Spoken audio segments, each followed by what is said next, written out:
path humanity has followed is long and stained with blood, its beginning lost beneath ages of dust, and its future opening into darkness. What remains is held together by memory and by those who still try to preserve it, even knowing that few may ever read what is written.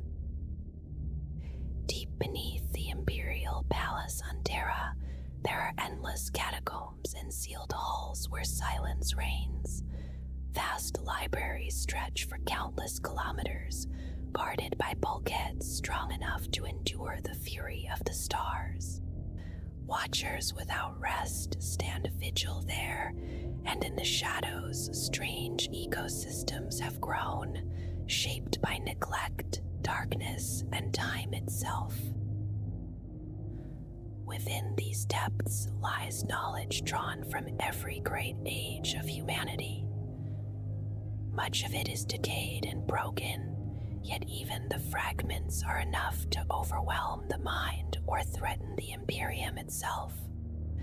It is perhaps a mercy that so few know these archives exist, and fewer still are allowed to pass beyond their doors. At the end of the Age of Strife, the Imperium of Man was founded by the Emperor of Mankind, also called the God Emperor and the Master of Mankind. Born many thousands of years before on old Earth, he was an immortal being shaped by the combined legacy of ancient human psychers. Endowed with unmatched strength of body and mind, he guided humanity through the long millennia, often unseen, often remembered only as legend. In the closing years of that dark age, he chose to step forward openly. Casting aside all former identities, he revealed himself on Terra as the Emperor, resolved to unite humanity under a single rule.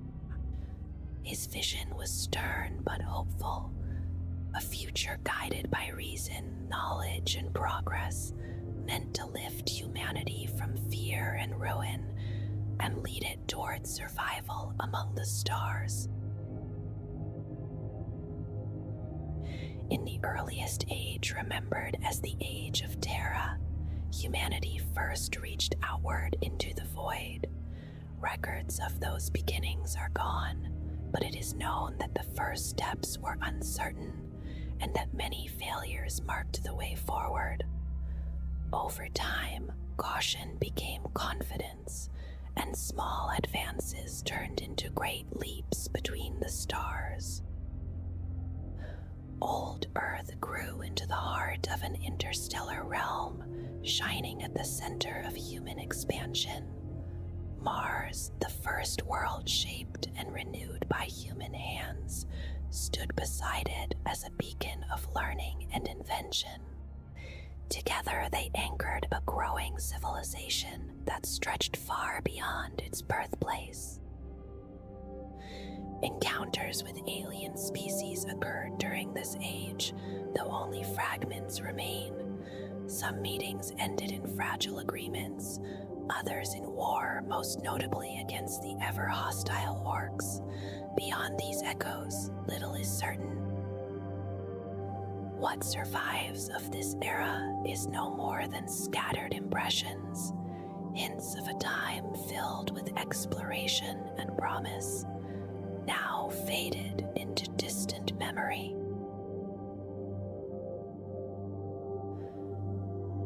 During the age of technology, humanity learned to cross the warp, though the first attempts were marked by disaster and loss. Over time, faster than light travel was mastered, and with the rise of the navigator houses, vast distances could be crossed with growing confidence. Human worlds multiplied, bound together by trade, travel, and ambition. As power grew, so did pride. Human ingenuity reshaped worlds at a relentless pace, and scientists and engineers came to be seen as masters of creation.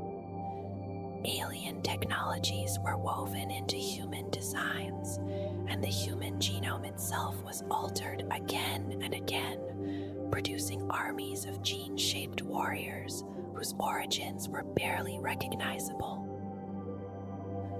Machines were built to think and to fight.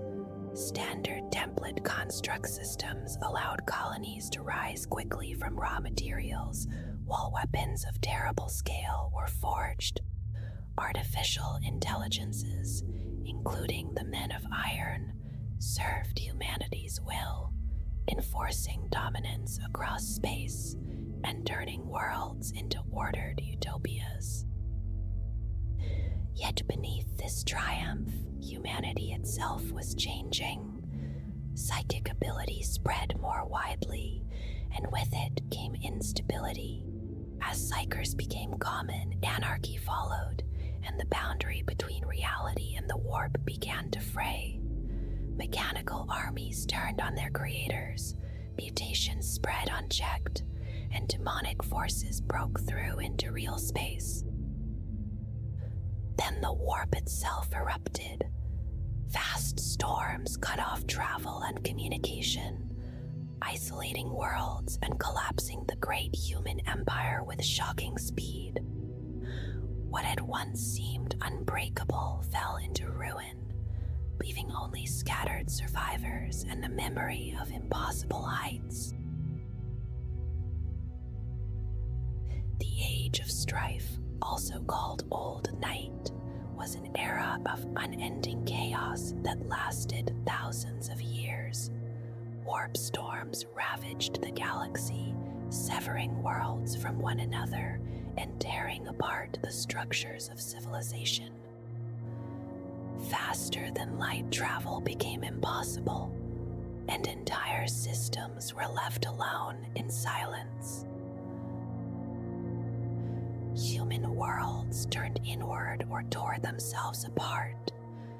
War, famine, and disease were constant companions.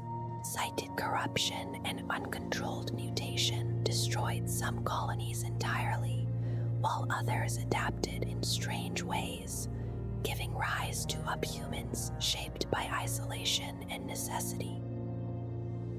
On Old Earth, the collapse was complete. With trade and unity lost, society fractured into countless warlord states ruled by brutal techno-barbarians. Ancient knowledge faded, machines fell into ruin, and humanity slid toward a new barbarism. Across the galaxy, worlds burned or vanished, and the human species stood on the edge of extinction. Amid this darkness, the warp storms themselves were shaped by deeper forces, tied to the birth of a new chaos god within the Immeterium. As the long night dragged on, hope seemed impossible. Yet, in humanity's darkest hour, a single figure emerged, the one who would become known as the Emperor of Mankind. As the Age of Strife drew to its end, Terra was consumed by endless war. Warlords and twisted armies fought amid the ruins of ancient cities, and psychic horrors stalked the land. It was then that the Emperor sensed the warp storms weakening and saw a chance to reunite humanity. He emerged from his hidden fortress in the Himalayan mountains and began the Unification Wars, bringing Terra under his rule through force or accord. His earliest champions were the Thunder Warriors, enhanced soldiers who shattered the techno-barbarian kingdoms and laid the groundwork for what was to come. With Terra unified, the Emperor began to shape a new Imperium. He formed a war council to govern alongside him and entrusted much of Terra's administration to Malkador the Sigillite, a figure of immense intellect and quiet authority. Industry and preparation replaced endless conflict, and the world was reshaped for war among the stars. A great change followed as the warp storms that had divided the galaxy finally cleared. The way to the stars opened, and the Emperor secured alliance with the cult Mechanicus of Mars through the Treaty of Mars.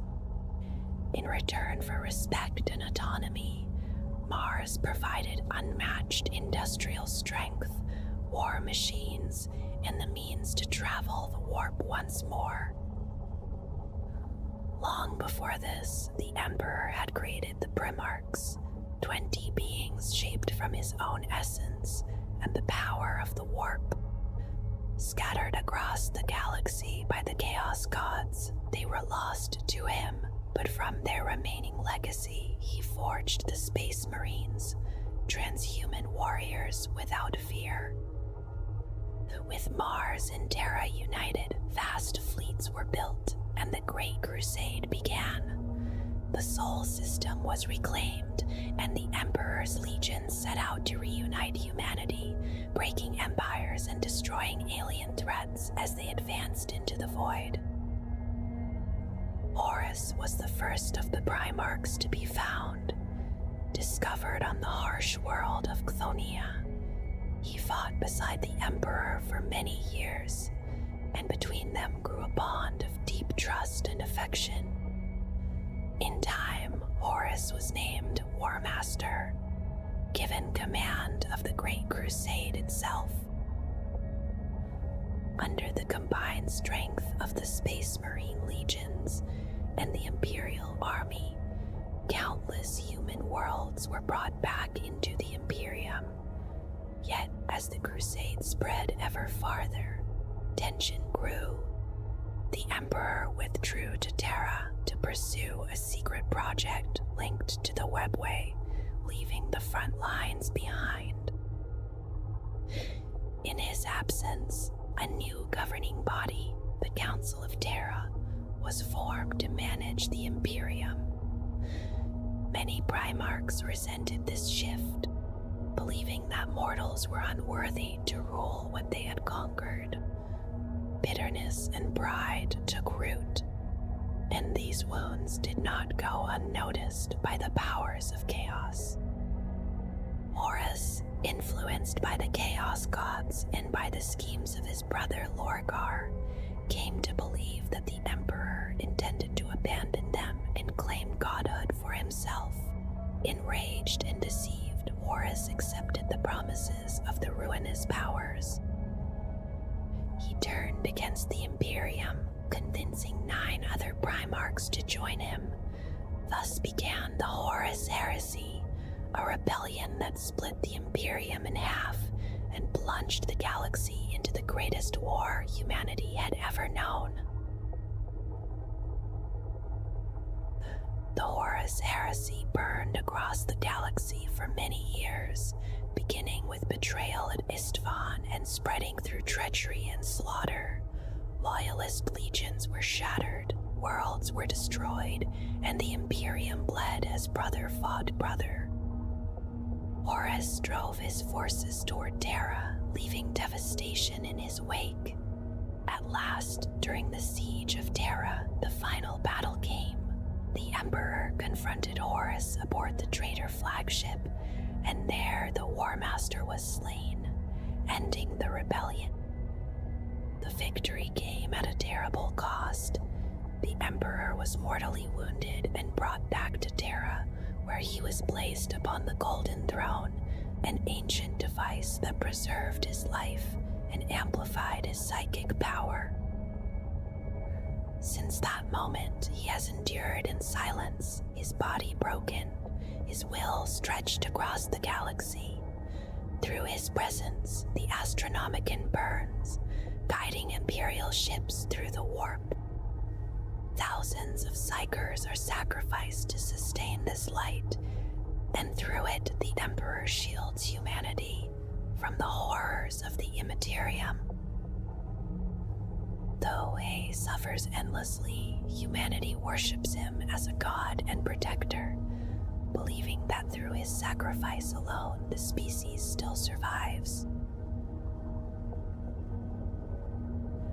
After the heresy, the Imperium was shattered and scarred. The Emperor's dream lay in ruins, yet his followers still possessed the strength to strike back. Thus began the Great Scouring, a brutal campaign of vengeance against the traitor legions. The traitors were declared excommunicate traitorous, their names erased from record, their worlds destroyed or purged. Loyalist forces hunted them relentlessly, driving the survivors into the eye of terror. Chaos-tainted systems were cleansed, and the newly formed Inquisition was set to watch over what remained. Amid the violence, the Imperium was reshaped. The Space Marine legions were broken into smaller chapters under the guidance of Roboute Guilliman, who wrote the Codex Astartes to prevent such power ever again falling into one hand. The Imperial Army was divided into separate forces, and countless new institutions were created, each designed as a safeguard, yet slowly growing into vast and tangled bureaucracies. Through all of this, the Imperium endured, hardened by loss and shaped by fear of betrayal. By the end of the 41st millennium, the Imperium had become a harsh and repressive realm. The losses of the heresy had claimed many of its finest minds, and in their absence, the Imperium settled into slow decay. Though it survived the chaos that followed the heresy, it did so at a cost. The Emperor was worshipped as a god, and the ecclesiarchy rose in direct opposition to the ideals he had once championed. Superstition replaced reason, and fear guided policy. Technological progress all but ceased, and ancient knowledge was treated with suspicion. Bureaucracy grew fast and unwieldy, and corruption spread through every level of power.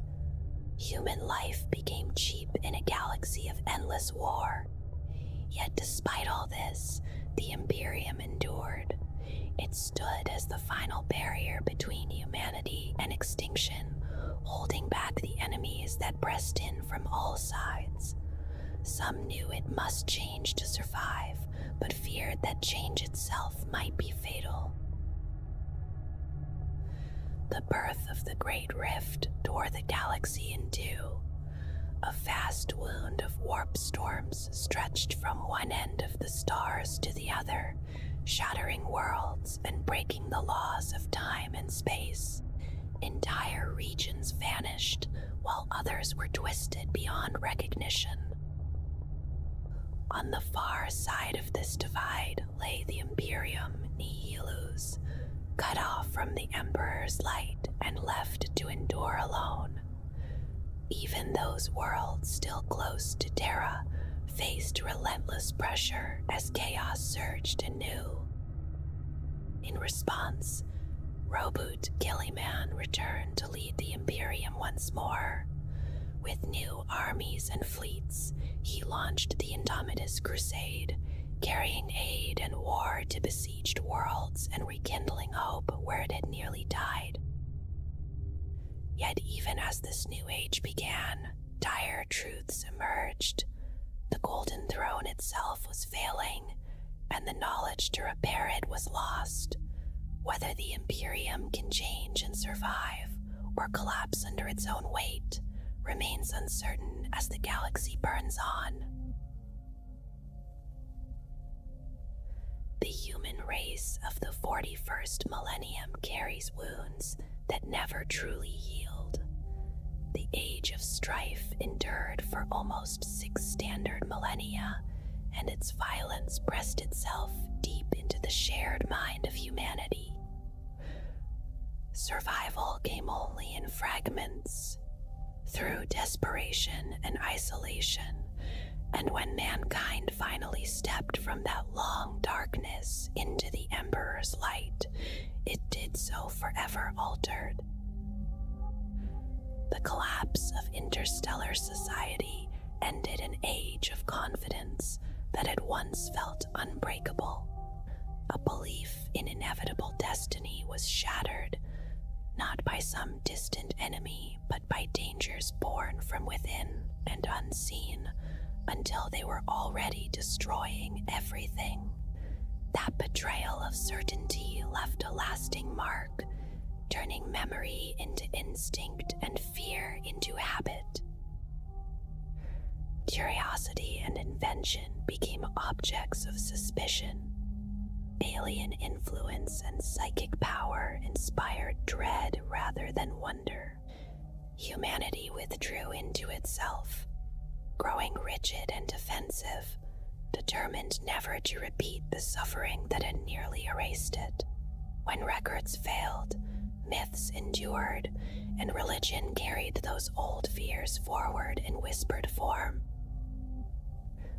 Against that long shadow, the Emperor's great crusade felt like relief. Though many resisted his rule, his unification of the galaxy offered safety and a clear secular order, easing the ghosts that haunted the human soul.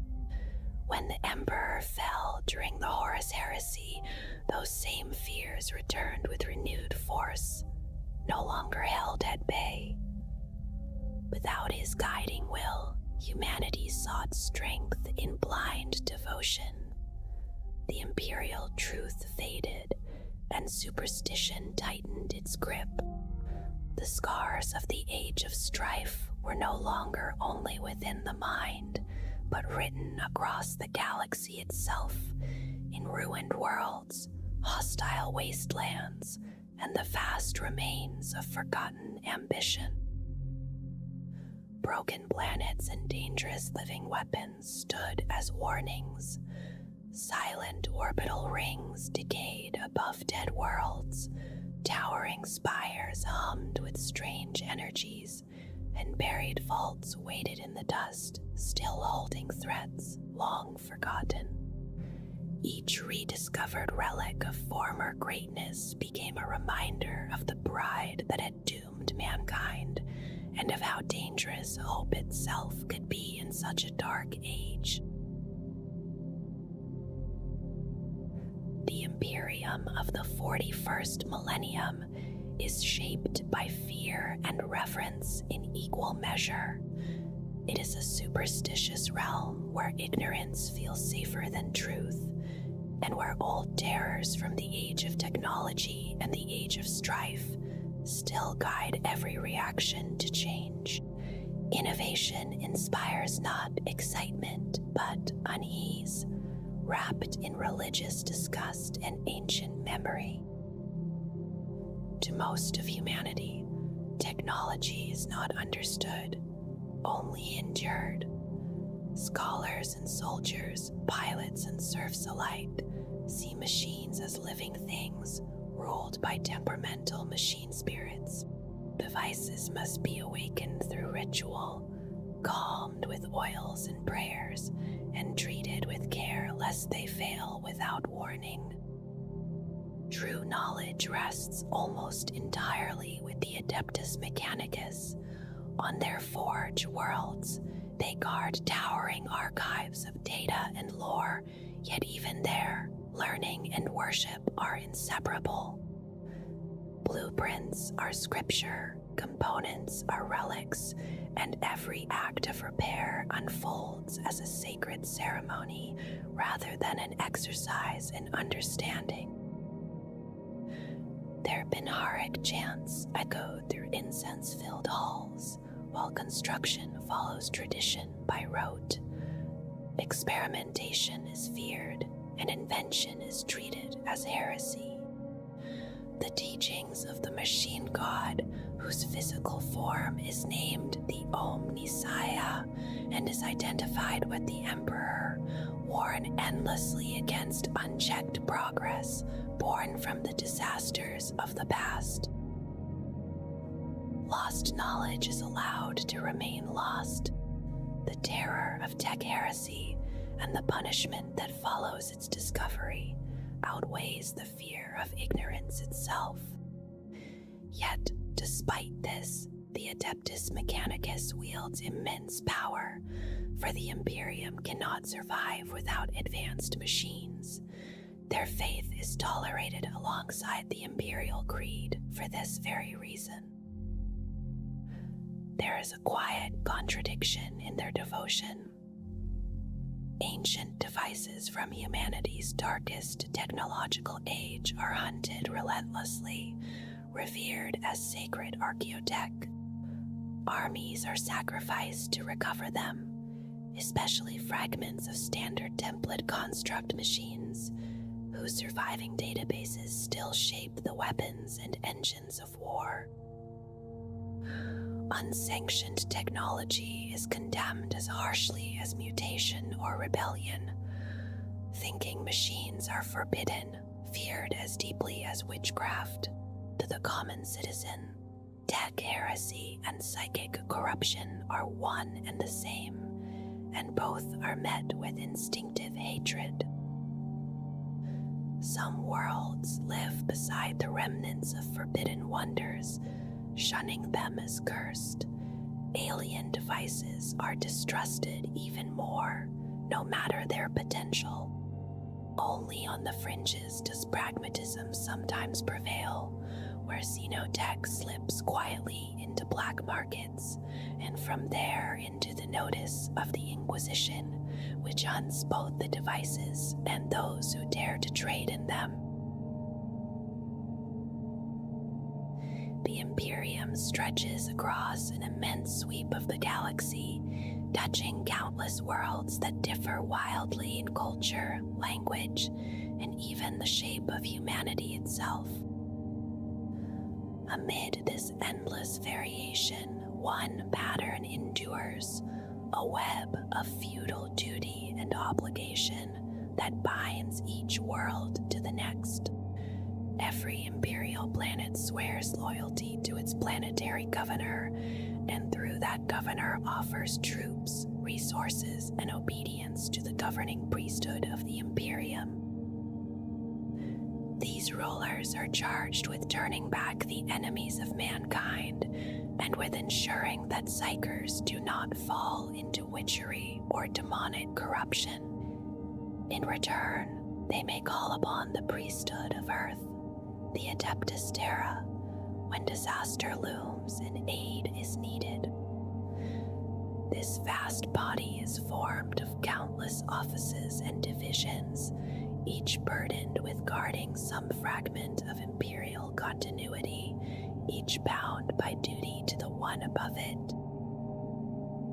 Responsibility rises through layer upon layer of authority, from humble scribes tallying the yield of hive worlds to sector commanders mustering fleets for crusade, until all power gathers in the hands of the High Lords of Terra.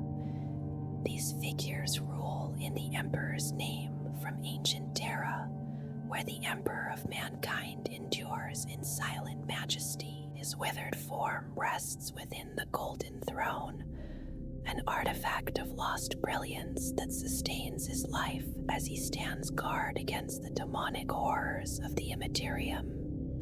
For hundreds of centuries he has fought this unseen war, and for just as long humanity has offered him faith and devotion. Though the Emperor remains the absolute monarch in name, the burden of rule falls to the Senatorum Imperialis, the Imperial Senate of the High Lords.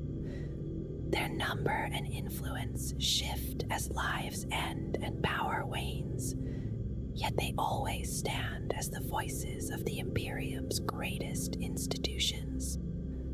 Since the birth of the Great Rift in the Era Indomitus, they are led once more by the Primarch Robut Gilly-Man, Lord Commander of the Imperium, first among equals, with the others holding authority only by his consent. From Terra, the High Lords guide the Imperium as a whole, relying on layers of commanders to govern worlds, sectors, and vast segmenta. True central rule is impossible across such distances, even with faster-than-light travel and astropathic speech, and so the Imperium endures as a vast neo-feudal confederacy. Planetary rulers govern their domains largely as they choose, answering to higher authority mainly in times of crisis, while many worlds stand alone, untouched by distant power. Information flows only where it is permitted. Some bodies censor truth or spread deliberate falsehoods, while others hoard knowledge they believe too dangerous or precious to share. The Adeptus Mechanicus guards technology with jealous devotion, and the Inquisition watches all. Such control is justified by the peril of forbidden knowledge and the sheer scale of imperial rule. Within this empire lie worlds of every kind, gentle Egri worlds, savage jungles, and polluted hive planets where billions crowd beneath iron skies. Gudrun recalls a quiet age of manors and rolling fields, while Katachan is a living nightmare of lethal growth. All are bound, in one way or another, to the vast bureaucracy of the Adeptus Terra, the right hand of the Emperor, whose countless Adeptos labor across the stars to interpret his will and keep the Imperium alive. Among the many arms of the Adeptus Terra stands the Departamento Munitorum, charged with the endless task of supplying war. It raises regiments, assigns soldiers, moves fleets, and ensures that the Astra Militarum is fed, armed, and delivered to battle. Where the wider Administratum manages the civilian life of the Imperium, the Munitorum concerns itself solely with the quiet, grinding labor of military logistics, without which no war could ever be won. Across the void, the Adeptus Astra Telepathica maintains the fragile web of communication that binds distant worlds. Its blind astropaths, bound to the Emperor through agonizing ritual, cast their thoughts through the Immaterium, carrying messages faster than any ship could travel. Protected by a fragment of the Emperor's will, they endure their burden so that humanity may remain connected. Guiding the fleets themselves is the light of the Astronomicon, tended by the Adeptus Astronomica, fed by the lives and psychic strength of countless psychers brought to Terra by the Black Ships. This beacon burns within the warp, a manifestation of the Emperor's will. Navigators look to it as they steer ships through madness and storm, knowing that without its light, the Imperium would collapse into silence. From the Forbidden Fortress on Terra, the Master of the Astronomicon speaks for this order among the High Lords. Those navigators belong to the Navis Nobilitae, ancient houses of mutant nobilitae, whose unique sight allows passage through the warp. Their wealth and influence are vast, their lineage older even than the Imperium itself, and without them, the stars would be unreachable. The machines that carry humanity's wars and labors are the charge of the Adeptus Mechanicus, the priesthood of Mars.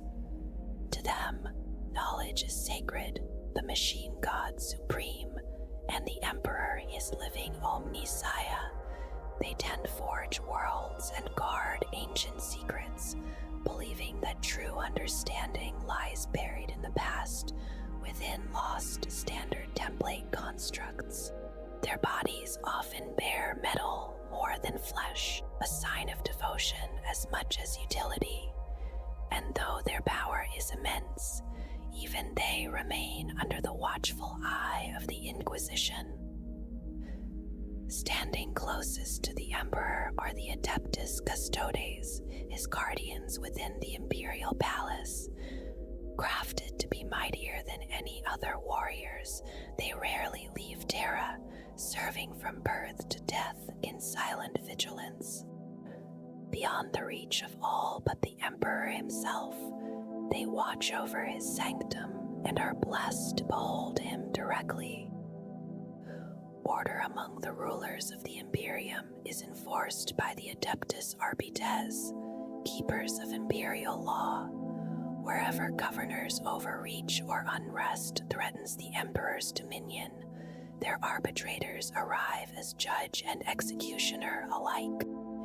In deeper shadow still moves the Officio Assassinorum, whose superhuman agents remove those deemed too dangerous to live, striking without warning in service to the Imperium's survival. The Imperium endures in a hostile universe, beset by alien minds, demonic corruption, rebellion, and decay from within.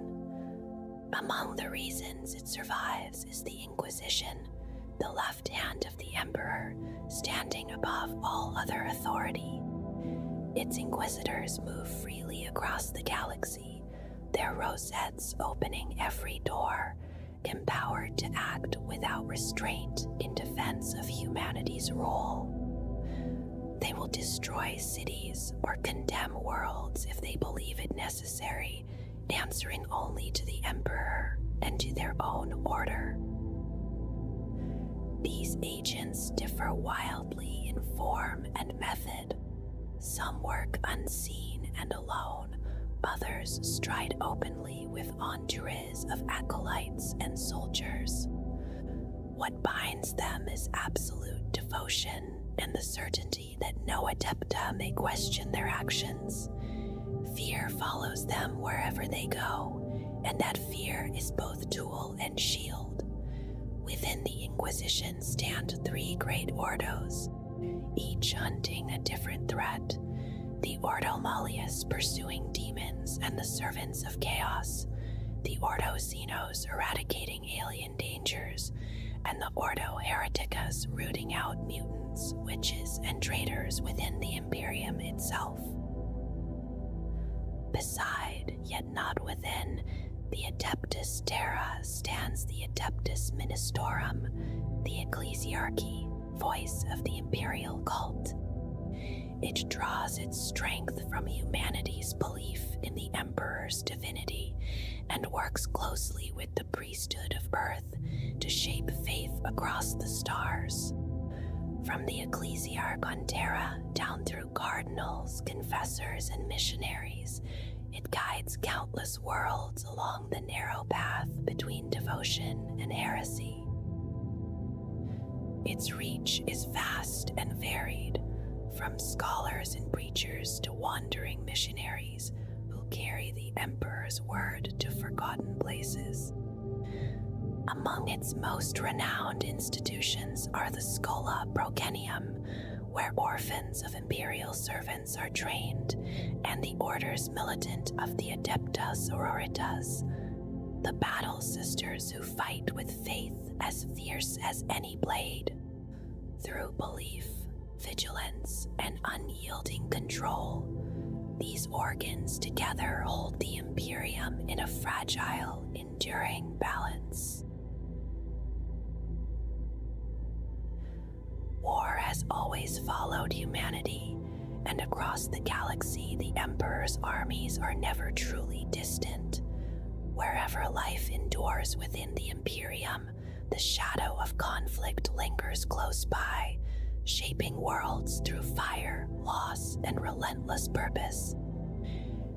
The Imperium fights not to conquer comfort, but to survive, and its military stands as something vast, formidable, and deeply unforgiving. At the heart of these wars stand the countless soldiers of the Astra Militarum, known to many as the Imperial Guard. Drawn in immense tides from worlds scattered across the stars, Men and women march beneath unfamiliar skies with little more than their weapons, their training, and their faith. Their regiments carry the marks of their origins, shaped by rigid discipline, harsh environments, or long traditions of endurance, yet they all share the same fate of being sent far from home to fight wars they may never fully understand. They are often the first to land and the last to withdraw, bearing the heaviest burden of the Imperium's endless campaigns.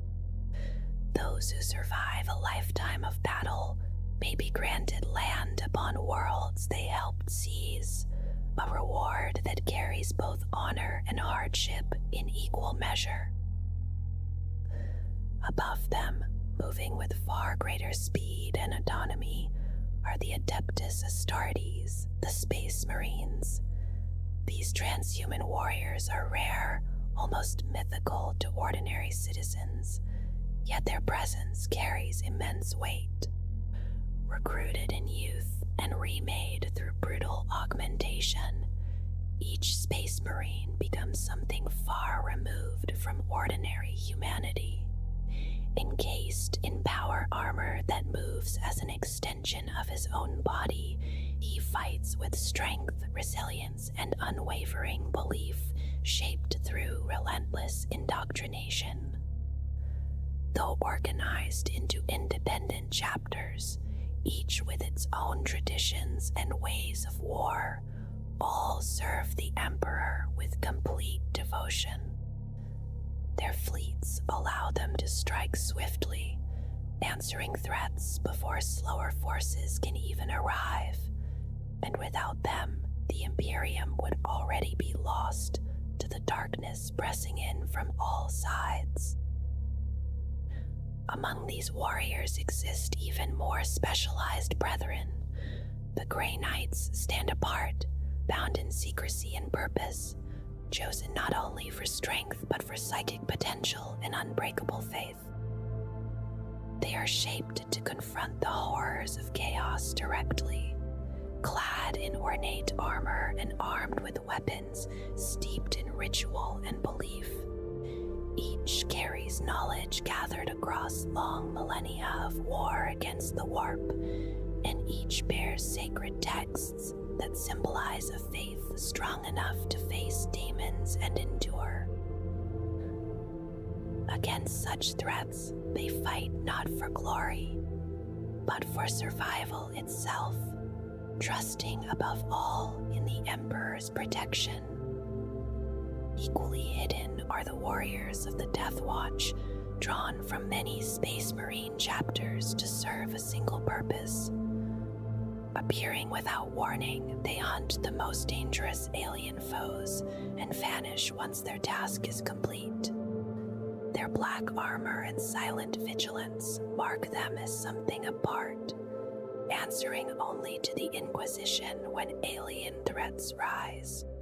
Somewhere at the edges of the Imperium, they watch and wait, ever prepared to strike when humanity is threatened by forces not born of chaos, but of the cold and hostile void beyond.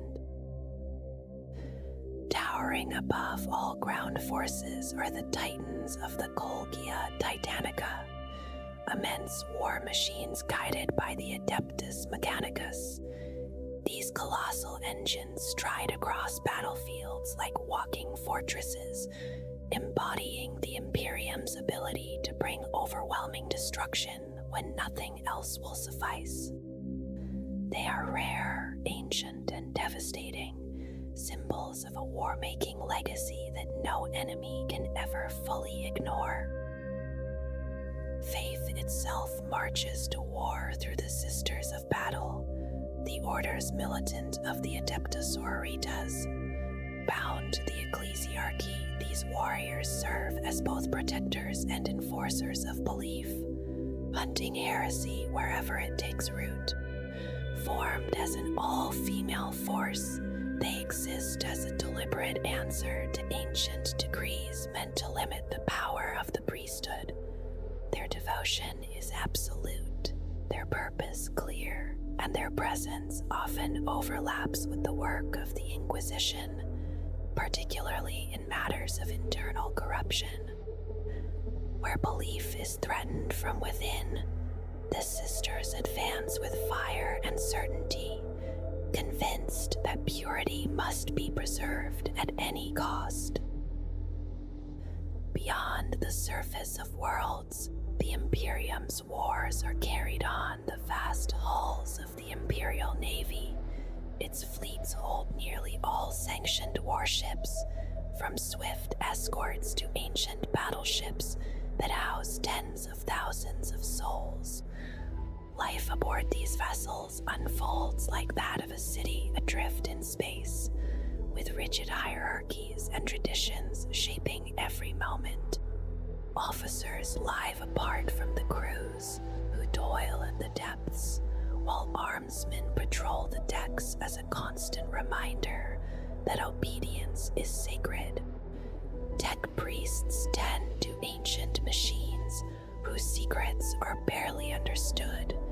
Astropaths whisper messages across the void, and navigators guide ships through impossible routes. Together, they ensure the Imperium remains connected, defended, and capable of projecting force across the stars.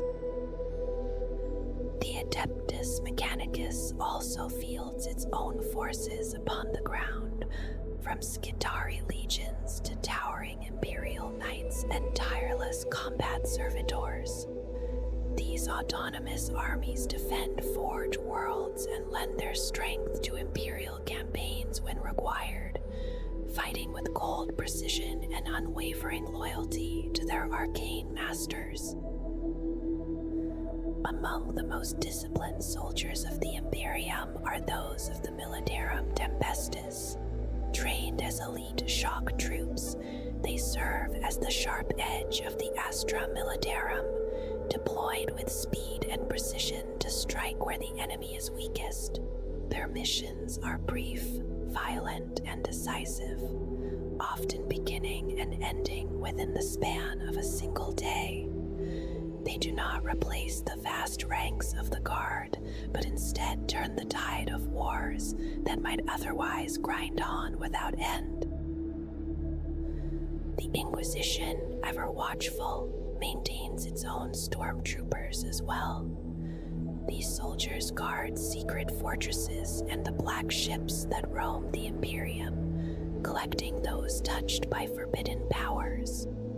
Drawn from loyal bloodlines and trained in strict discipline, they serve as dependable extensions of an Inquisitor's will. While others may fight openly on distant fronts, these troops stand quietly in the shadows, protecting secrets, enforcing judgment, and ensuring that threats to humanity are contained before they can ever fully emerge. Across the vast spread of human worlds, there is one belief that binds them quietly together: the worship of the God Emperor. No matter how harsh or gentle a world may be, his presence is always felt there, shaped by local memory, custom, and need. Some imagine him as a distant human father, others see him in the rhythms of nature, and on more isolated worlds he is known as a star god, descending from the heavens only when his agents arrive. The forms change, but the certainty does not. There is only one God Emperor, and to place another beside him is heresy. Over the long ages, many have been seen as touched by his will, saints whose lives left a visible mark upon the faithful. Their names are spoken in prayer, their relics traded and treasured, their influence felt in every aspect of daily life.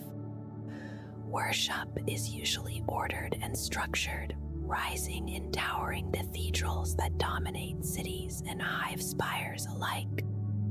Some stretch so high that statues of the Emperor seem to gaze down from the edge of the sky, serene above the smoke and industry below. Even the smallest settlement, no matter how primitive, keeps a place set aside for his name, a cave, a grove, or a simple shrine worn smooth by devotion. On certain worlds, faith becomes everything. These are the shrine worlds, where a saint once walked or a great deed was done, and the land itself feels shaped by remembrance. Others are vast cemetery planets, where the dead are brought at great cost to rest in service to the Emperor. Cardinal worlds draw pilgrims in uncounted numbers, their cities governed directly by the ecclesiarchy, whose task is to tend the spiritual health of humanity across the stars. Strange practices are often tolerated, even grim ones, so long as they lead souls toward the Emperor and serve the wider Imperium. The ecclesiarchy records every form his worship takes, so that belief is recognized rather than mistaken for heresy. Mission fleets drift patiently through space, observing, correcting, and guiding newly found human worlds. To the people of the Imperium, the Emperor is alive, distant yet unquestioned, and faith comes easily in an age where his existence is never doubted. Though some curse him in despair, very few would ever deny his divinity. Within this vast structure, the faithful are watched over by preachers who guard the purity of belief, rising through ranks of responsibility if their devotion proves strong. Confessors wander freely, their voices carrying fire and conviction, stirring crowds to repentance, sacrifice, or violence. Under their words, cities can turn upon themselves, armies can march willingly into death, and heretics can scatter in fear, all believing they serve the will of the God Emperor. Among the servants of the Imperium, there are those who listen not to prayers of flesh, but to the murmurs of steel and circuitry. The tech priests believe that every machine carries a spirit within it, a fragment of life granted by the machine god who shapes the universe. Age deepens this reverence, and ancient devices are approached with care and ritual, anointed with sacred oils and awakened through practiced gestures meant to soothe their hidden will. To these devotees, the God Emperor is the Omnisaya, the living presence of the machine god made real. Vast warships and towering titans are honored as god engines, their complexity and age placing them alongside the greatest saints of the Imperium. Yet even a simple weapon or humble logicator is treated as a living thing, worthy of respect and patience. Knowledge has been passed down imperfectly through time, and every functioning machine is seen as a gift preserved by divine favor. To insult or mistreat one is to invite the quiet fury of those who hear through augmented senses. Despite this devotion, there are boundaries that must not be crossed. True thinking machines, known as silica animus, are feared and hated, believed to be soulless and dangerous, remnants of a lost age when such creations nearly destroyed humanity. These so-called men of iron exist mostly as rumor and warning, encountered only rarely, and destroyed without hesitation when found. Only sanctioned cogitators and logic engines are permitted, their limited nature ensuring they possess a spirit without true awareness. In this careful balance of worship and prohibition, the tech priests continue their endless vigil, preserving what remains of ancient knowledge and listening always for the quiet voice of the machine god within the hum of metal and power. The Imperium is shaped by the distant reach of a psychic light, the Astronomedon, stretching outward from Terra and its soul system like a steady glow in the darkness. In theory, this light defines the realm of humanity, forming a vast sphere of influence, yet in practice the Imperium breathes far beyond any clean boundary, carried outward by fleets, agents, and wandering figures who act in its name. Its worlds are scattered and innumerable, shifting constantly as some are discovered, others are lost, and many pass unnoticed in the long silence between stars. No single mind can truly grasp how many planets lie within the Emperor's domains. Endless bureaucracies labor to record them, always falling behind, as the Imperium claims the whole galaxy in principle, even while failing to hold it in full. Borders drift and fracture, and countless worlds endure or perish alone, their fates sometimes unknown to Terra for centuries. Control is maintained not through tight central rule, but through layered authority, dividing the galaxy into vast segmenti that stretch in every direction, each overseen by governors who answer upward through a long chain of command. From the heights of segmentum rulers down to the authority of planetary governors, power flows in a neo-feudal pattern, binding worlds together through obligation rather than proximity. Most governors are born into their roles, though a rare few rise by merit alone. This structure, uneven and ancient, is how the Imperium holds together its millions of scattered worlds, not as a single seamless state, but as a constellation of loyalties orbiting Terra. Across the Imperium, planets are ruled from afar, separated by vast distances and unreliable warp communication. Then so planetary governors act with wide autonomy. Their methods of rule differ wildly, from hereditary dynasties to elected leaders, tyrants, or rulers whose authority rests on force alone. As long as the tithe is paid and loyalty is shown, higher imperial powers often look the other way. Some governors preside over worlds untouched by advanced technology, ruling from orbit and intervening only when mutation, heresy, or invasion threatens imperial order.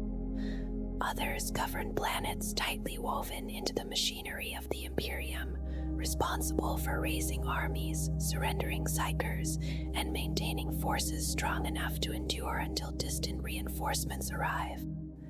The planetary defense forces stand as the first shield, expected to hold the line through months, years, or even decades of isolation. Not all worlds answer to a single governor.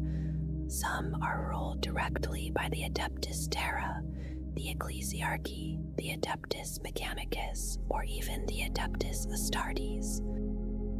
Forge worlds toil endlessly in devotion to industry. Cardinal worlds are given over to faith, and chapter home worlds stand apart, shaped by the needs of space marines. Governance across the Imperium is endlessly varied, yet always the administratum seeks one accountable figure, sometimes to the surprise of the one chosen. Imperial governors are expected to obey the Emperor's law, assist his agents, and maintain vigilance against heresy and mutation. In reality, distance and disorder mean these duties are enforced unevenly. Some planets forget their obligations entirely, isolated by warp storms or time itself, offering tithes to the sky long after Terra has ceased to listen. Still, through alliances, corporate empires, and local power blocks, governors struggle to balance imperial demands with the realities of survival. Humanity within the Imperium wears many faces, shaped by environment, ancestry, and long separation. Though a baseline form is widely accepted, countless subtle differences have emerged across the stars, some merely cosmetic, others drifting closer to the edge of mutation. Where that boundary lies is a matter of constant debate among inquisitors and priests alike. On some worlds, colonial origins show clearly in shared features, while others are divided by tribe or custom. Harsh environments give rise to unusual adaptations, blending people into the colors of their worlds. Cultures shape bodies as much as genes, with ideals of beauty expressed through implants, markings, scars, and fashions that speak of loyalty and survival rather than comfort. A shared appearance often binds a population together, fostering familiarity and trust. Most citizens feel closest to those born under the same sky, yet curiosity persists. On worlds open to travel, friendships and families form across planetary lines, quiet reminders that even in a fractured galaxy, humanity remains drawn to the unfamiliar. The Imperial Creed teaches that humanity must remain united under the Emperor, and countless organizations labor to prevent rebellion before it takes root. Shared worship binds worlds together, yet unrest never fully fades. Some uprisings are born of ambition, others of desperation, and some are quietly guided by alien or chaos hands. Not every rebellion ends in open war. If a new regime submits to imperial authority and continues its obligations, Terra may accept the change without protest. When resistance deepens, the Imperium employs quieter methods, striking through agents, assassinations, and manipulation rather than armies. Sometimes the fall of a single figure is enough to restore order. Pro-imperial groups may be nurtured, enemies undermined, and economies quietly broken until loyalty returns. In this way, rebellion is not always crushed with fire, but dissolved slowly, absorbed back into the Imperium's vast and patient grasp.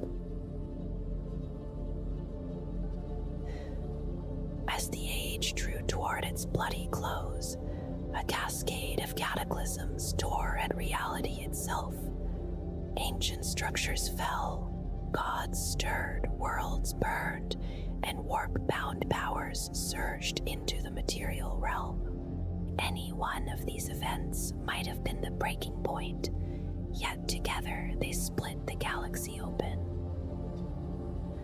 The Great Rift, known by many names, tore from one end of the galaxy to the other, a wound of empiric fury that reshaped existence. Its birth unleashed darkness and psychic shockwaves that severed countless worlds from the Astronomican's guiding light.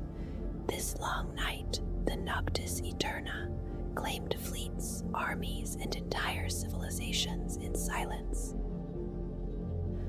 Though the shadow later receded in places, the rift still churns and feeds, swallowing species and worlds alike. It remains a living scar across the stars, a reminder that reality itself can fracture and never fully heal.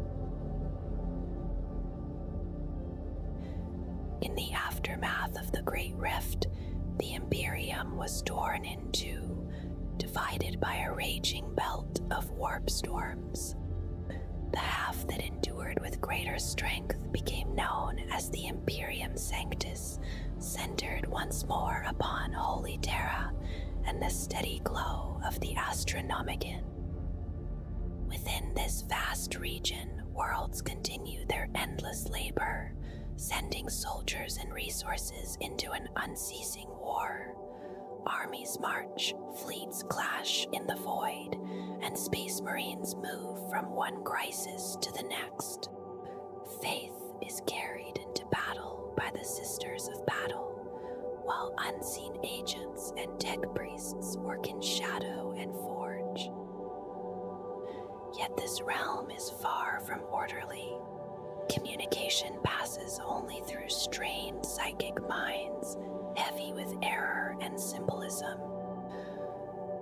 Bureaucracy moves slowly, indifferent to suffering, grinding lives and histories into dust. Most citizens live and die without ever seeing the enemies they are taught to fear, sustained only by faith and routine. Still, the Imperium Sanctus presses onward, driven by sheer momentum and belief. It is a civilization entirely devoted to war, praying that endurance itself may one day be enough. Beyond the raging storms of the Great Rift lies the Imperium Nihilus, a realm cut off from Terra's light and forced into isolation. Blind to the Astronomicon and surrounded by enemies, its worlds survive as best they can, often through grim necessity. When the darkness first fell, many planets were lost outright, consumed by warp storms, demonic invasion, and madness. Others endured, rallying garrisons, raising militias, and turning every resource towards survival. Even so, survival often came at a terrible cost, as travel became perilous and communication faded into nightmares. Entire populations were left believing themselves alone in the galaxy. Leaders made brutal choices to keep order, while mutation, despair, and supernatural horror crept into daily life. Above them all, the Great Rift burned across the sky, an ever-present wound. Enemies moved more freely than the faithful, and chaos thrived in the madness. Yet still, loyal worlds fought on. Strongholds of space marines, inquisitors, and sisters of battle shone like distant embers, while rogue traders and explorers risked everything to reconnect the lost. Hope flickered again when a great crusade reached these darkened stars, and new authority was named to guide resistance. Whether the Imperium Nihilus will endure remains uncertain, but as long as faith survives, its defenders refuse to yield. O Gothic is the common tongue of the Imperium, heard across most imperial worlds as a first or second language, familiar and practical in daily life. Over long stretches of time, each world has shaped it in its own way, so that accents and meanings drift, sometimes far enough to make one place difficult to understand from another. High Gothic comes from a much older age, from the last era when humanity stood united across the stars during the dark age of technology, long before the age of the Imperium. In the 41st millennium, it is no longer a language of everyday use, but a hieratic tongue, kept by the divisions of the Adeptus Terra, by the Inquisition, and by the Ecclesiarchy, spoken with care and restraint. This was the language of Terra during the Great Crusade, and the Horus Heresy, and it is held as sacred because it was the tongue of the Emperor himself. Low Gothic, also known as Imperial Gothic or simply Gothic, remains the official language of the Imperium, the working speech of its adepts and of Terra itself. Most worlds have belonged to the Imperium long enough that Low Gothic has become a shared tongue, though many feral worlds still stand apart where it is not spoken at all.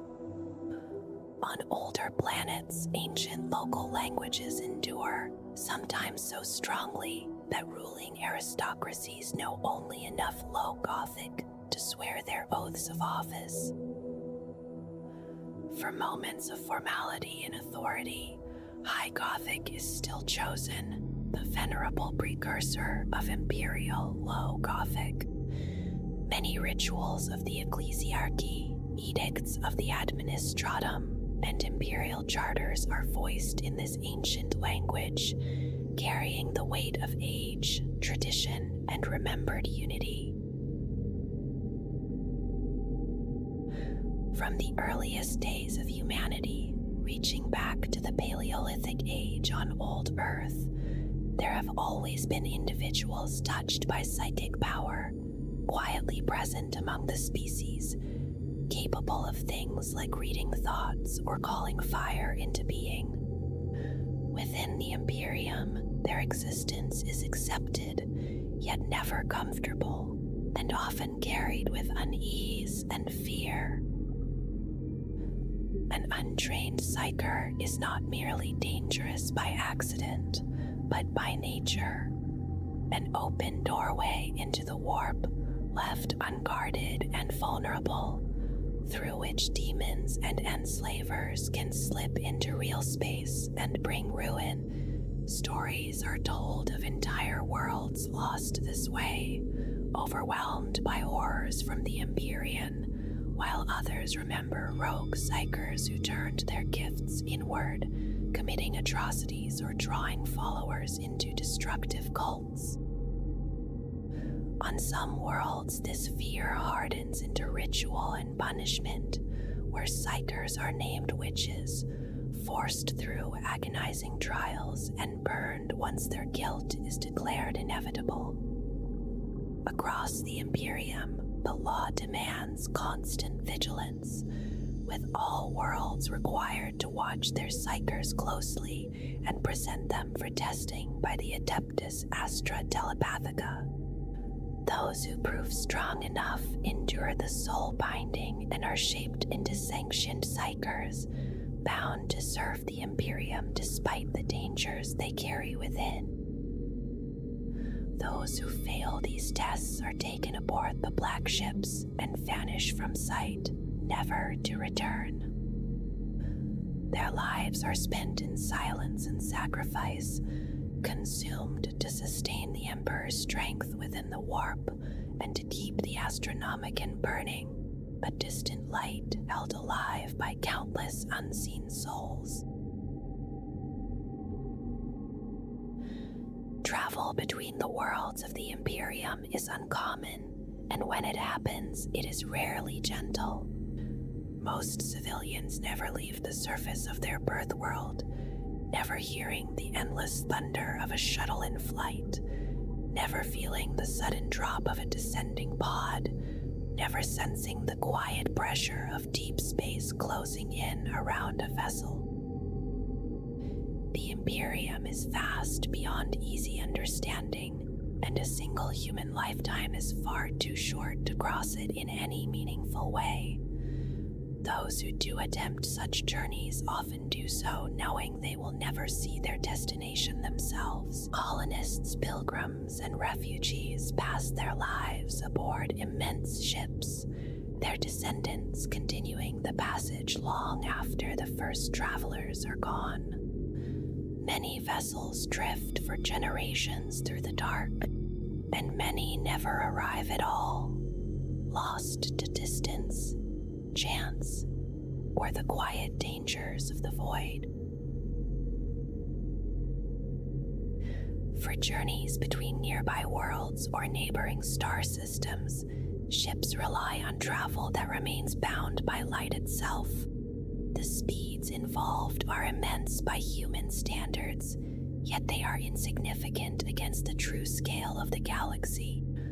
A ship that sets out across any great distance this way becomes a closed world, its crew and their descendants slowly wearing down the passing years as the destination remains far ahead. Most Imperial citizens will never experience such travel, and even those who live among active void routes often choose the familiar ground of their home world over distant places with strange customs and unfamiliar faces.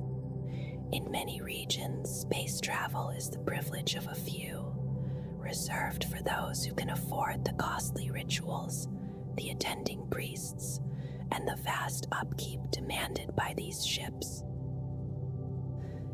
Tech priests labor constantly to appease the machine spirits within each vessel, yet even their deep and ancient knowledge cannot always prevent sudden failures. Ships may turn violent without warning, venting air and life into the void, and those who travel often enough learn that disaster is only a matter of time.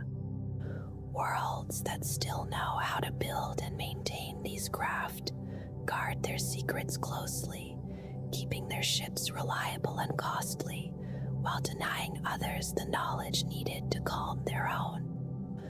Only great imperial institutions possess vessels of consistently higher quality, tended with reverence by generations of the Adeptus Mechanicus. To cross the Imperium in any meaningful span, ships must enter the warp. This form of travel is rare, costly, and feared, for it depends on passage through the immaterium, a realm that exists alongside the material universe yet obeys none of its rules.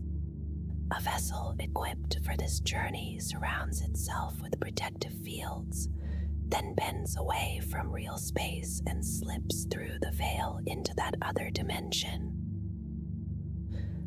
Within the warp, ships drift upon unseen currents, sometimes emerging briefly into real space to judge their course before plunging back into the flow. The immaterium itself is deeply unsettling, a place where form, color, emotion, and force lose all familiar meaning. To look upon it without protection invites madness and corruption, and even hardened crew members can be broken by prolonged exposure. Psychers suffer most, their senses reaching further into the warp and brushing against the entities that dwell there.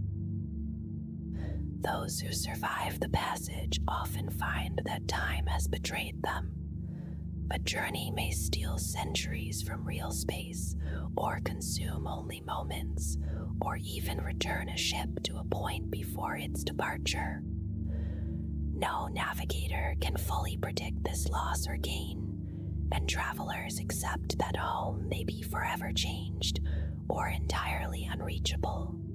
Captains compare dates when they meet, quietly trying to understand what has been taken or repeated. At times, the warp itself grows violent.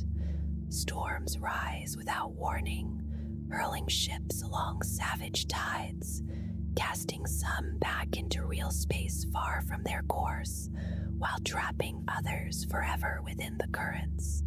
These disturbances can sever communication across wide regions of the Imperium and have, in the past, accompanied disasters in real space, leaving long shadows that stretch across history. Across the Imperium, sending a message is never simple, and it rarely feels certain. Worlds may speak easily within their own skies, using Vox signals or hardwired lines, but beyond the edge of a planet, those voices fade into silence, stretching across space for years and often arriving unheard. Even a living messenger, human or servitor, carried by ship is subject to delay, danger, and loss, no more reliable than a drifting signal. Because of this, the Imperium turns its attention inward toward the mind. Astropaths reach through the warp, shaping symbols and images rather than words, and sending them across distances no vessel could cross in time. The act is draining, demanding careful focus and ritual to hold the psyche steady. Some rely on cards, visions, trances, or quiet seances, while others commit their thoughts to iron sheets, illuminated with care, only to destroy them at the moment of sending, trusting that the pain of loss sharpens the message as it leaves them. At the far end of this unseen journey, another astropath receives what arrives. Sometimes it comes as an uneasy dream, sometimes as a sudden vision, and sometimes it hides within whatever signs or divinations that psyker knows best. Meaning must be teased out slowly, symbol by symbol, since every astropath speaks in a slightly different inner language. Some messages yield their sense after weeks of study, others are understood perfectly, and some are never fully known. There are times when a message reaches the wrong corner of the galaxy and must begin its passage again through other minds. Not all messages survive the journey, and not all are understood as they were meant. There are too few astropaths to serve every world, and many planets, especially those on the fringes, have none at all. These places wait in isolation, hearing from the wider Imperium only when a ship happens to pass, or when officials arrive to count and record. For most worlds, the heart of Imperial power feels distant and slow to respond, and the Imperium itself becomes something sensed more in memory and belief than in any immediate presence. The Imperium of Man once marked the passing of years through a special system drawn from the old calendar of ancient Earth, a method that placed each year within its millennium, quietly counting onward without a year of nothingness at the beginning. In that distant logic, the turning of millennia followed a steady rhythm, each new age beginning not at 0, but at 1, a small detail that still mattered to those who tried to keep order in time. When rowboat Gilliman was restored to life and returned to command as Lord Commander of the Imperium and Imperial Regent, near the end of what had long been thought of as the 41st millennium, he found that this careful structure had eroded. Over long ages, strict dogma and careless alteration had twisted the imperial calendar into many competing forms, each claiming authority, each drifting further from certainty, until the true sequence of events across the galaxy could scarcely be traced. As the first phase of the Indomitus Crusade came to its end, more than a decade into what would once have been called the 42nd millennium, Gilliman compared these rival reckonings of time. By their measures, the present could lie in the early days of the 41st millennium, or a full 1,000 years beyond it, even before considering the countless lesser and more heretical interpretations. Because of this, dates associated with the 41st millennium can no longer be trusted as precise, and many believe that the Imperium may never have truly left that age at all. Then came the birth of the Great Rift, and with it the opening of the Era Indomitus. Across the galaxy, time itself began to falter, flowing at different rates from world to world, shaped by strange temporal disturbances. In response, a new way of counting years emerged, local and fragmented, unique to each system, all of them anchored to a single moment, the creation of the Great Rift, from which time was measured as either before or after its coming. Across Imperial space, the way people trade and exchange value drifts from world to world, shaped by culture, distance, and the level of technology each planet has reached. On the most primitive, feral, and feudal worlds, exchange can be quiet and simple, built on barter or the passing of small amounts of precious metal, with no system more complex than what daily survival requires. On most civilized worlds where imperial technology has taken firm root, trade settles into something more abstract. Value is carried through fiat currencies, often digital or electronic, used calmly and routinely in everyday transactions. These currencies do not share a single name or form, and instead reflect the many human cultures that use them, some limited to a single world or subsector, others accepted across an entire sector or beyond. In regions such as the Calixi sector and the nearby Coronis expanse, this shared understanding of value takes the shape of the throne gelt.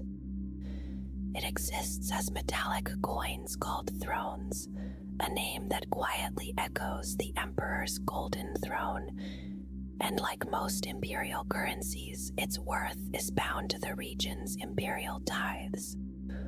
Alongside these coins, there are shell tokens and pieces of rare or strategic metals, recognized as legal tender across the civilized worlds of the sector. Even so, the exchange does not always require something held in the hand, as thrones may also pass silently in electronic form, transferred through a data slate with little more than a gesture. Despite its vast reach, the Imperium often feels lonely to those who live within it. Many worlds drift in silence, separated by endless void, and that distance settles heavily on the minds of their people. Fear slowly takes root, shaping thoughts both spoken and unspoken, turning uncertainty into mistrust and desperate faith. Again and again, the universe proves itself cold and uncaring. Neighbors turn against one another, the warp howls beyond control, alien threats descend, and entire worlds are lost without warning. Survival is never assured, only endured. In such conditions, people learn to watch closely, searching familiar faces for signs of heresy or witchery, unsure of who might falter next. In their homes and temples, they pray to the Emperor, not for comfort, but for protection. They ask to be spared the many woes that surround them, knowing all too well that danger is never distant, only waiting. Throughout history, human minds have too often proven vulnerable to corruption. There are dark powers moving through the universe, ancient and unnamed, that sense weakness and offer temptation in return. They whisper to those who listen, promising understanding, power, or relief from suffering, and they ask only submission in return. Some fall quietly, gathering in hidden places to perform rites of blood and incantation. Others believe themselves scholars, probing mysteries they were never meant to touch. Still others rise within organizations or political groups, their authority swelling through bargains made with creatures that should never be named. At times, entire worlds drift into such worship, whether through ignorance or deliberate choice, and in doing so invite ruin upon themselves and all around them. These paths always end the same way. Pain follows, then disaster, then bloodshed. The Adeptus Terra, the planetary governors, and the ever-watchful Inquisition remain alert for such corruption, knowing that chaos never rests. Ordinary citizens sense this danger even when they do not understand it, and paranoia becomes a constant companion in daily life. Most are never told the truth about demons. Such knowledge is hidden, for even awareness can draw attention. These beings are said to be formed of thought and psychic force, born from twisted desires, and to face one is to stand before something utterly hostile. Faith in the Emperor and strength of will are the only shields that can endure their presence. Yet there are those who seek them out. Through sorcery, through untrained minds, or through deliberate invitation, demons sometimes cross into real space. When they do, even a single one can bring devastation beyond measure. History remembers such moments in silence, their names forbidden, their locations sealed away. To confront a demon is to risk damnation. To welcome one is to embrace the will of its dark masters. The purity of the human form is a matter of deep concern within the Imperium. Across countless worlds, the pressures of environment, radiation, altered diets, and long isolation have changed humanity in many ways. Some of these changes are stable and accepted, recognized as part of the Imperium's vast diversity, and permitted to endure under strict authority. On other worlds, differences are more extreme. Generations adapt to darkness, to endless wandering, to harsh conditions that shape bodies and lives alike. Whether such populations are tolerated is decided far away, by powers that rarely see the faces affected by their judgment. Yet mutation also carries a darker meaning. The ruinous powers do not only twist minds and souls, they reshape flesh as well, bending it into forms meant to inspire fear or devotion. Where such influence is suspected, there is no mercy. Mutants are shunned, hunted, and destroyed, and fear spreads even where such events are rare. Many live with the quiet terror that one day they themselves might change, and pray for the strength to end their lives before others do it for them. Some accept mutation willingly, believing it a sign of favor. They seek further change through worship or service to dark powers, while others protest their innocence and claim no wrongdoing. Such distinctions rarely matter.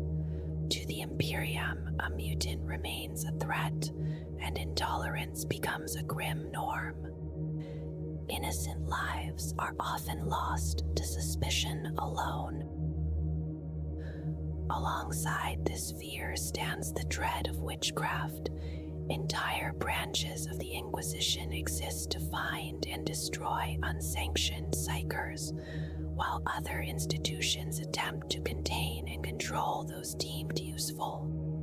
Psychers are essential to the Imperium's survival, guiding ships, carrying messages, and fighting its wars, yet they are also a constant risk.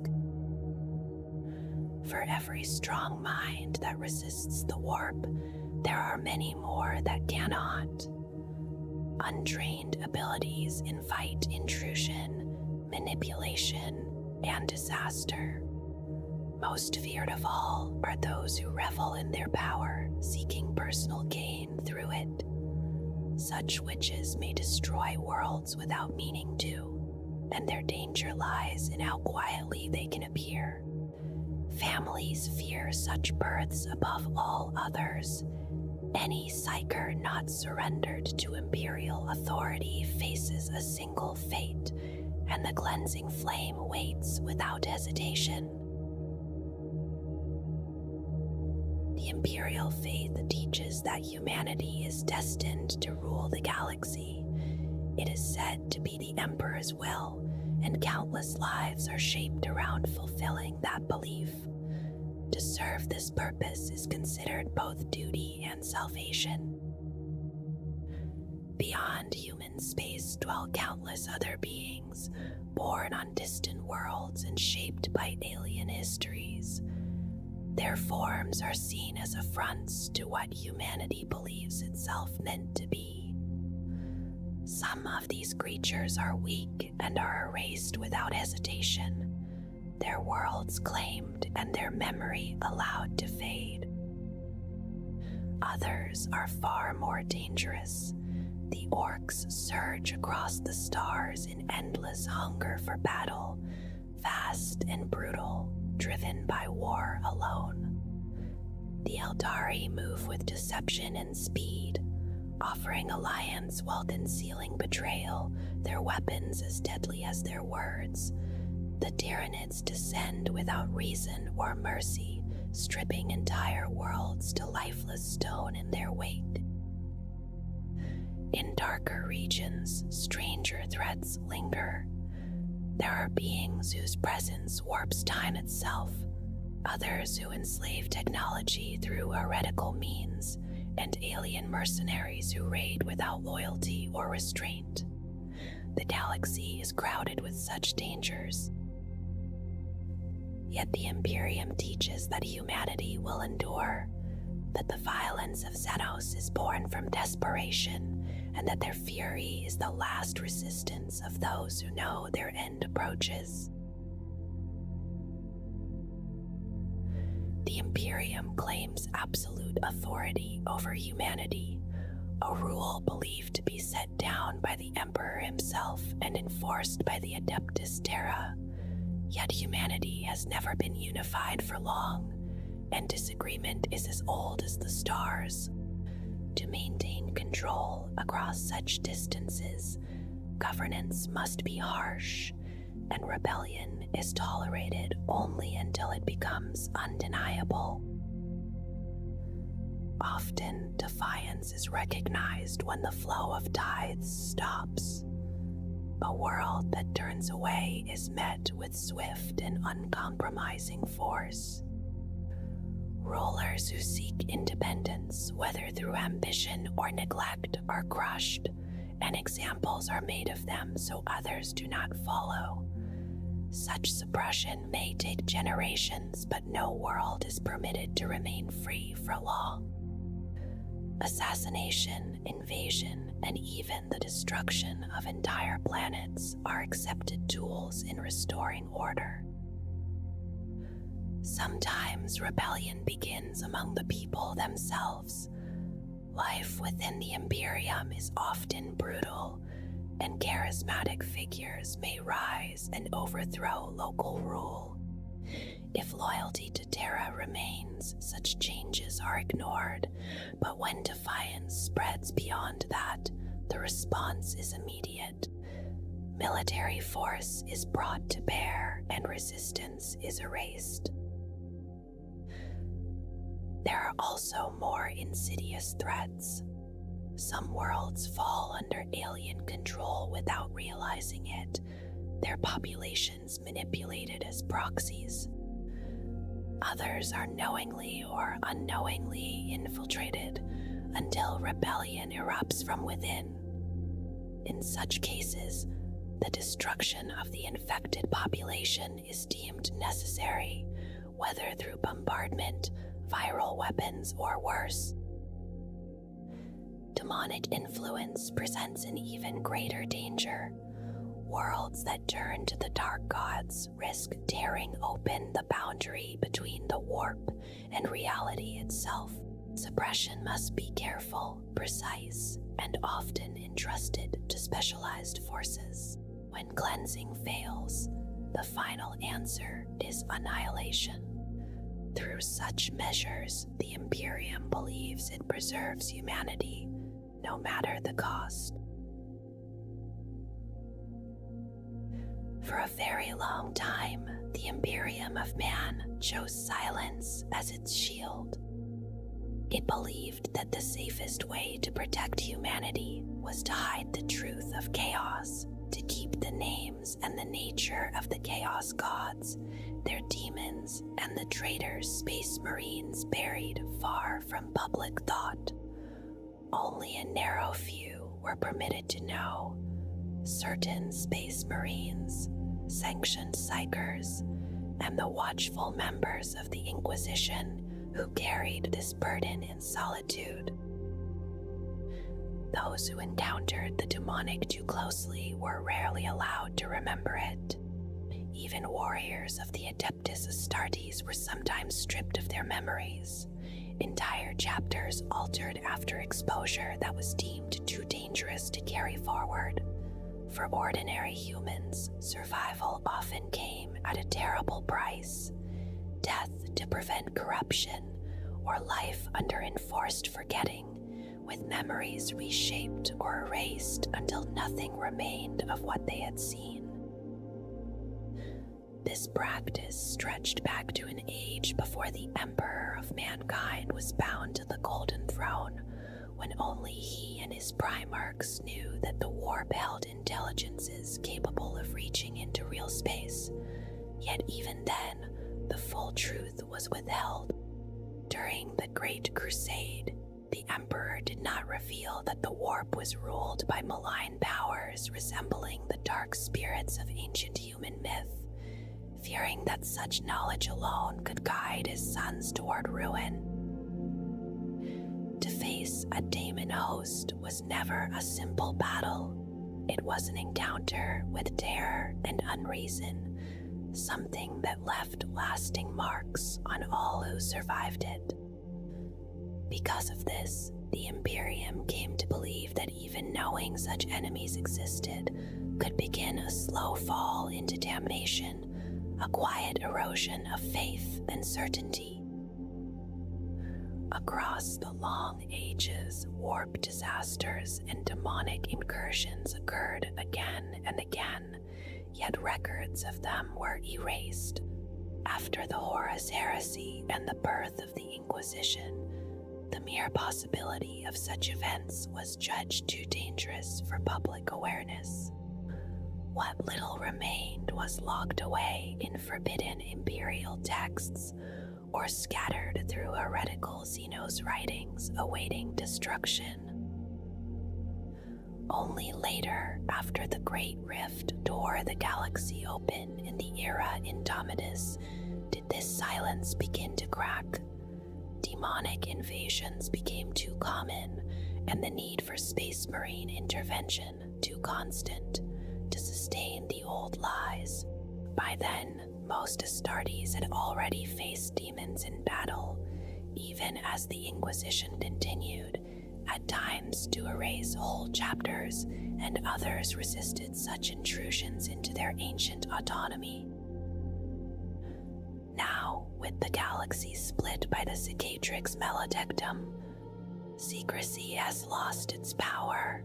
Among the Adeptus Astartes, the truth can no longer be hidden, and the knowledge once feared as a seed of corruption has become an unavoidable part of existence. What you have heard is not a complete history, only a remembered shape of it, softened by time and distance. It is the story of a species that reached for the stars, fell into darkness, and endured by refusing to disappear. Empires rose from hope, collapsed under pride, and were rebuilt from ruin by will alone.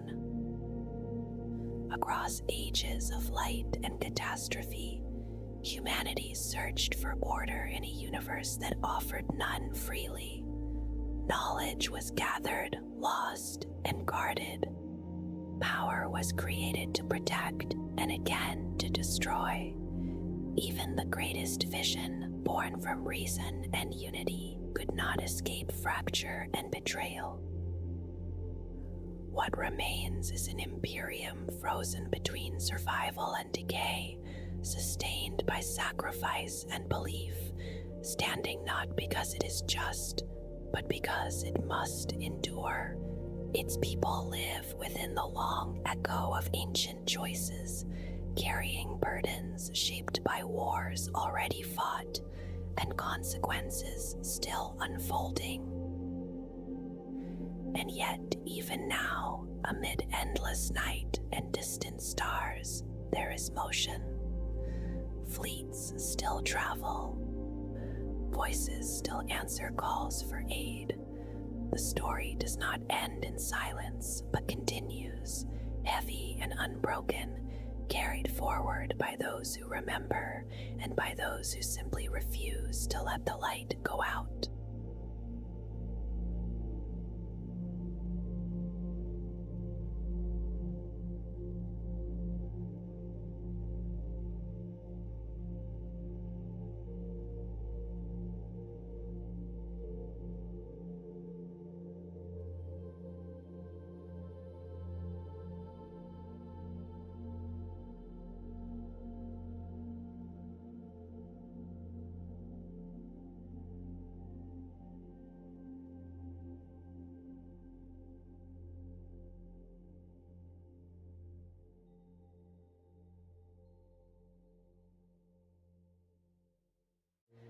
The Adeptus Mechanicus, often called the Sisters of Battle, are a devoted sisterhood raised from their earliest days to worship the Emperor of Mankind. Their faith is constant and unwavering, and it stands like a shield against corruption, heresy, and alien threat. When battle begins, they move forward without hesitation, driven by belief that does not falter. They advance even through fire, their bolters releasing steady bursts with each step they take across the battlefield. Death itself does not weaken their purpose, and the memory of fallen martyrs only deepens their resolve. In this way, sacrifice becomes a quiet strength that carries them onward.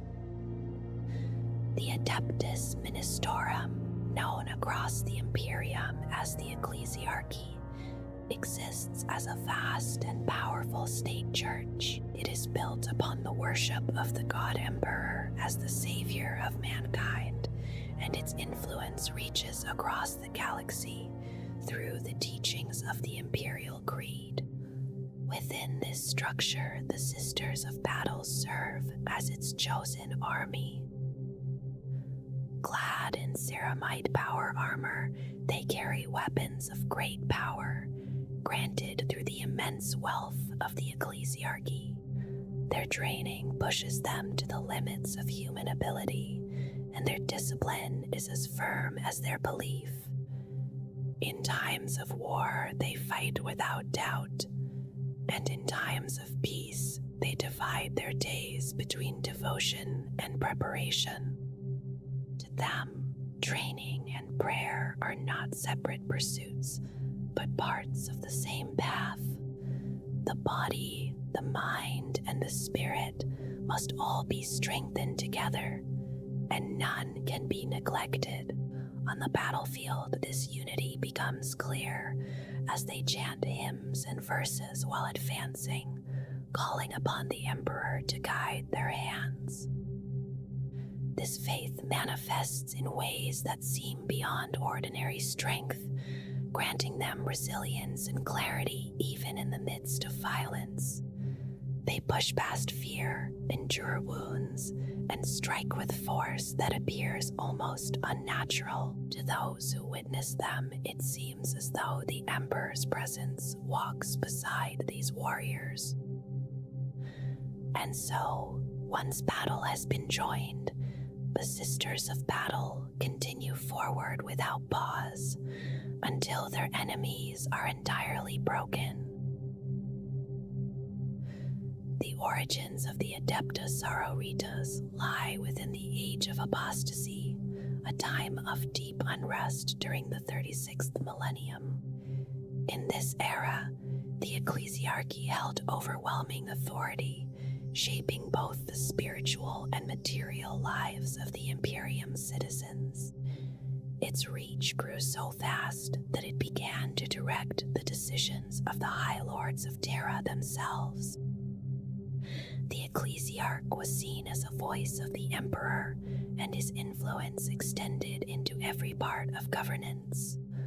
Other great institutions began to feel the weight of this dominance, especially the Adeptus Administratum, whose own authority diminished as the Ministorum claimed priority over resources and power. As the balance shifted, the Ministorum gained control over armies, wars, and appointments, and its reach spread into every corner of imperial life. Distrust grew among other forces, and both the Adeptus Astartes and the Adeptus Mechanicus began to distance themselves from this growing influence. At the same time, the Imperium faced a rising tide of disaster as warp storms increased across the galaxy. Travel and communication became uncertain, and many worlds were cut off entirely. Without connection to the wider Imperium, systems fell into isolation, and order began to collapse. Where the black ships could not reach, populations were left exposed to horrors, and demonic incursions or other threats took hold. Civil wars spread, and planets turned inward, consumed by fear and instability. In this chaos, enemies of humanity advanced, taking advantage of the weakened state of the Imperium. Traitor legions emerged from the Eye of Terror, striking worlds through dark means. Orcs drifted through the warp in unstable vessels, arriving without warning to bring destruction. The Drukari moved freely through hidden pathways, seizing countless victims and dragging them into torment. Across the Imperium, despair deepened, and new sects arose proclaiming the end of all things. Populations turned to extreme acts of penance, and reason was cast aside as heresy. Worlds descended into violence, each consumed by its own turmoil. Amid this disorder rose Goja Vandir, who secured his position through manipulation and force. He positioned himself carefully, ensuring that both the Administratum and the Ecclesiarchy would fall under his control. Once in power, he claimed both roles, becoming the most dominant figure in the Imperium. His role led not to stability, but to a brutal period of war and rebellion. This time would be remembered as the Reign of Blood, a chapter marked by suffering, conflict, and the collapse of order across the Imperium. During the early days of his rule, Vandir learned of a secluded sisterhood living on the agri-world of San Lior. These women lived with strict devotion and possessed notable skill in combat, and this drew his attention. He chose to visit them, bringing with him a vast retinue that entered their lands with forceful demands for obedience. The arrival of his procession was recorded and spread across the Imperium, creating an image of authority that served his purposes.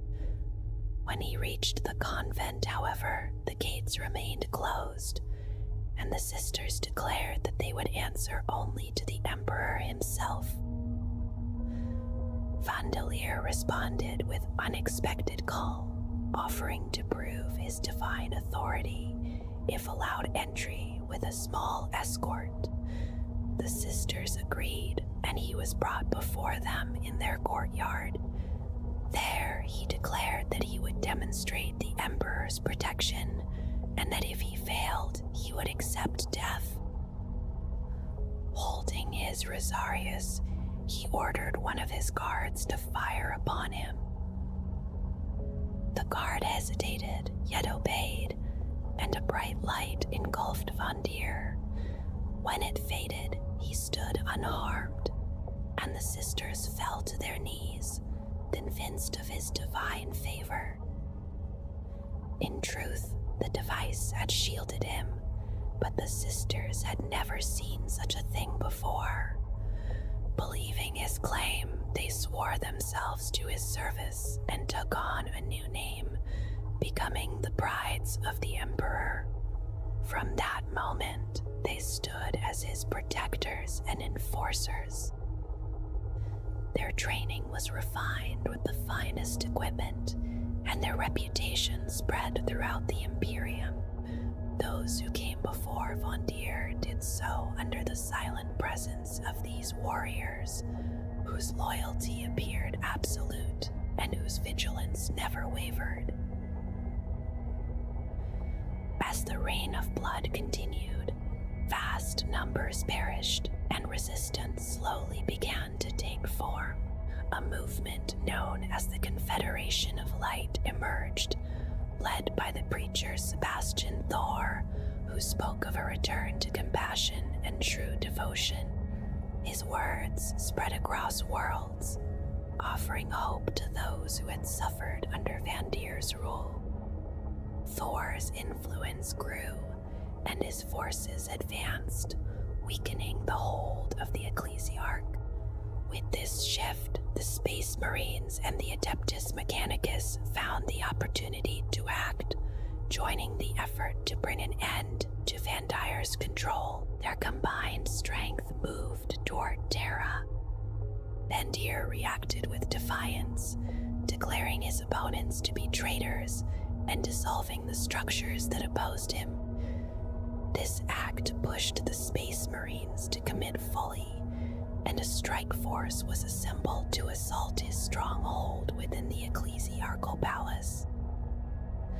They expected resistance, yet underestimated the defenders, who proved to be highly trained warriors, clad in power armor.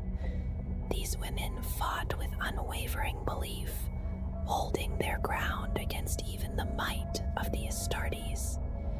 The assault slowed, and the conflict turned into a prolonged siege. For many months, the palace endured constant attack, and neither side gave ground easily. The turning point came when a custodian named Longinus sought out Alicia Dominica and her closest companions. He led them before the Golden Throne, where something unseen passed between them. When they returned, their purpose had changed, and they moved directly to Vandir's chamber. They found him consumed by another outburst, and they condemned him for his actions.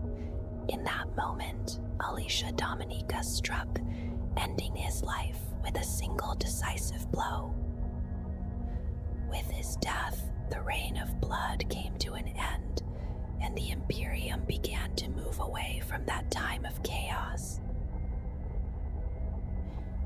After Vandira's fall, Sebastian Thor was declared the new Ecclesiarch, and the Imperium entered a period of rebuilding. One of his most significant actions was the introduction of the Decree Passive, which prevented the Ecclesiarchy from controlling armed forces composed of men. The remaining Frateris Templars were disbanded, and the brides of the Emperor returned to their earlier identity as the daughters of the Emperor. Without a defined purpose, they they were drawn into a new role within the ecclesiarchy's structure. Because they were an all-female order, they did not violate the terms of the decree, and so they were reorganized into the Orders Militant of the Adeptus Sororitas. This allowed the ecclesiarchy to maintain a military force, even if it did not fully align with the spirit of the Reform. Under Alicia Dominica and her companions, the sisterhood took on the role of defenders of the faith. They were trained to the highest standards and carried a deep belief in the Emperor, which guided their actions in battle. Their campaigns, known as Wars of Faith, carried them across the galaxy. They fought against those who had taken advantage of the Imperium's weakness, bringing order and belief back to lost regions. Through these actions, they established themselves as loyal servants of the ecclesiarchy and steadfast protectors of the Imperium. During the same period of reform, another force was created to guard against future corruption. The Ordo Hereticus was established by the Inquisition with the purpose of preventing a repeat of the Age of Apostasy. Its role soon expanded beyond doctrine, extending into the oversight of genetic and psychic purity among humanity. Not long after the formation of the Orders Militant, an agreement known as the Convocation of Nephilim was established. This bound the Adeptus Sororitas to the Ordo Hereticus as its chamber militant, creating a direct connection between the two organizations. The details of this pact remain hidden, and its true nature is known only to a select few.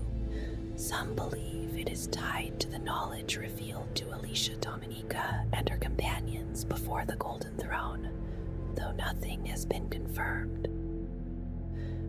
Others see it as a means of limiting the power of the ecclesiarchy, using the Sororitas as an instrument of the Inquisition. This interpretation suggests a balance of authority maintained through careful control rather than open conflict. Whatever the truth may be, it is not a matter for open inquiry. Those who seek answers without permission face severe consequences, either within the hidden chambers of the Ordo Hereticus or through the cleansing fire brought by the sisters themselves.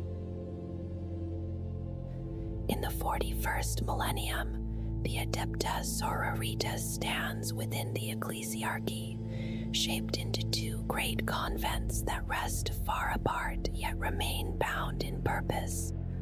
One lies upon Terra, known as the Convent Prioris, while the other is found upon the shrine world of Ophelia, called the Convent Sanctorum, each guided by a sister who holds the rank of prioress and carries quiet authority. Above them all, the Abbess Sanctorum watches over the entire sisterhood, holding both command and spiritual guidance within her care as she resides upon Holy Terra. Her presence can sometimes be felt among the High Lords of Terra, though at other times she follows the will of the reigning ecclesiarch, her role shifting with the needs of the Imperium. Within these convents, the sisterhood is arranged into orders that follow a familiar structure, each one held together by duty and devotion. An order is led by its most senior canoness, known as the Canoness Superior, who directs its path while remaining answerable only to the Abbess Sanctorum. Beneath her, a preceptory gathers a single convent, its numbers reaching up to 1,000 sisters, guided by a canoness preceptor or prioress. From there, the structure becomes more intimate as commanderies bring together smaller groups, often formed from a single convent, where a canoness commander leads up to 200 sisters of battle with steady control. At the smallest scale, missions emerge as quiet deployments of a few sororitas units, led either by a canoness or a paladin, moving with purpose into the wider galaxy. The Sisterhood does not fragment into separate chapters, but instead remains united within a single structure, guided by a central authority that binds all its orders together. At the highest point stands the Abbess Sanctorum, chosen from among the leaders of the orders, her position shaped by both tradition and shared will. Beneath her, 2 prioresses hold responsibility for the great convents, and below them, the canonesses superior guide each individual order with careful attention. Among these leaders, a subtle hierarchy exists, one that is not easily understood from the outside, as it follows precedents rooted in origin and tradition. Orders established by ecclesiarchal writ hold a higher place within this order, their standing felt most clearly among the major militant orders, each of which has given rise to many smaller offshoots. The leaders of these lesser orders remain beneath their parent organizations, their place defined by the lineage they carry. Supporting the Canyonesses superior are the Palatines, experienced and capable figures whose presence ensures continuity and strength within each order. They often take command in the field, leading missions whether in battle or in acts of care, and from their ranks the next leaders are drawn in time. Below them stand the Sisters Superior, who guide and oversee their fellow sisters in daily tasks, maintaining discipline and cohesion across the Order's work. Movement between orders is not uncommon, as sisters may carry their skills where they are most needed, and in some cases even step beyond the sisterhood into entirely different roles, their service continuing in new forms. Among the more specialized formations, the Sororitas Command Squad emerges as a gathering of the most dedicated Celestians, chosen to stand close to their leader as both protectors and companions. These sisters have endured many battles, their experience reflected in the honors they carry, whether bearing a sacred standard or guarding a relic that holds deep meaning for their order. Such a group may also include sisters from non-militant orders who bring their own skills into the fold, offering guidance and support in quieter ways. A sister of the Dialogus may lend her voice to strengthen resolve, while a Hospitaller tends to wounds with practiced care, allowing those who fall to rise again and return to the fight. In contrast, the path of the Sisters Repentia carries a different weight, one shaped by failure and the search for redemption through hardship. Those who are cast out take little with them, clothed simply and armed with an eviscerator, as they move forward seeking forgiveness in the heat of battle. They are led by a mistress of repentance, whose harsh guidance drives them onward, her neural whips enforcing both discipline and purpose. She alone judges their actions, and on rare occasions may declare that a sister's sins have been cleansed, allowing her return to the order with renewed honor. For many, this path is final, as their fervor carries them into the most desperate struggles, where they meet their end in service. Yet within the sisterhood, even this fate holds meaning, as the act of seeking redemption through such trials is seen as a form of grace that few can truly attain. The Abbess Sanctorum stands at the heart of the convent prioris on Terra, carrying carrying the weight of spiritual leadership for the entire sisterhood. In matters of war, she is not alone, as the prioress of the convent sanctorum supports her with steady guidance when conflict demands careful judgment. After the age of apostasy, the memory of Saint Alicia Dominica lingered with quiet intensity as her martyrdom on Fried Wide's world left a silence that no one felt worthy to fill. For a time, the sisterhood faltered as each leader hesitated before the shadow of her legacy, until Ecclesiarch Equitus XI called upon the orders to choose one among them. The decision did not come quickly, and the passing weeks carried long debate before Sister Palmiro of the Order of the Holy Word was chosen by the will of the majority.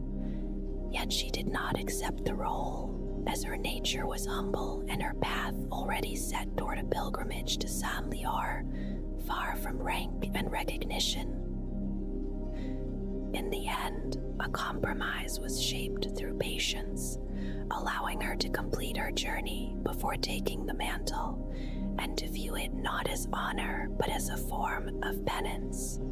This quiet tradition endured for many millennia, shaping each future election with the same expectation of humility and reluctant duty. That pattern was broken with Sister Sabrina of the Order of the Ermine Mantle, whose pilgrimage never reached its end. Her last known passage brought her to the ocean world of Hebron IV, where she and her companions vanished without trace, leaving uncertainty that still lingers. Searches were sent again and again, each one returning without answer, and the law of the ecclesiarchy now holds the position empty until her fate is known. Beneath this absence, the structure of leadership remains steady, with prioresses guiding their convents and canonesses leading their orders with experience drawn from countless battles. A canoness carries both authority and insight, her voice shaped by war and faith, and though she answers to her prioress, her knowledge of battle often defines the course taken. Among them are those who guide entire orders, others who lead preceptories, and some who command smaller formations with quiet precision.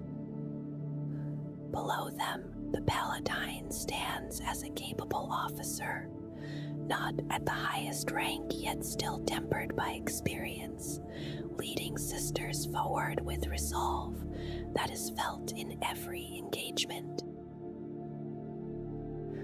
Among the ranks of the sisterhood, the legatine holds a place of quiet distinction, embodying mastery in battle, healing, and spiritual guidance.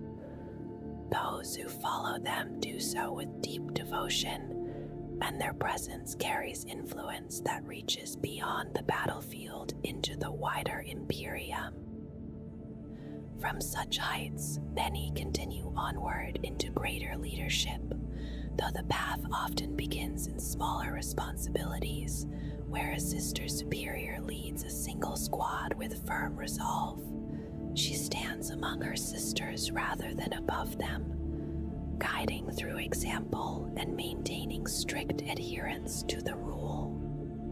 Her role is not confined to war alone, as she may oversee wounded in field hospitals or carry out missions that require both judgment and unwavering faith. In these moments, her authority feels steady, grounded in the trust placed upon her by those who chose her.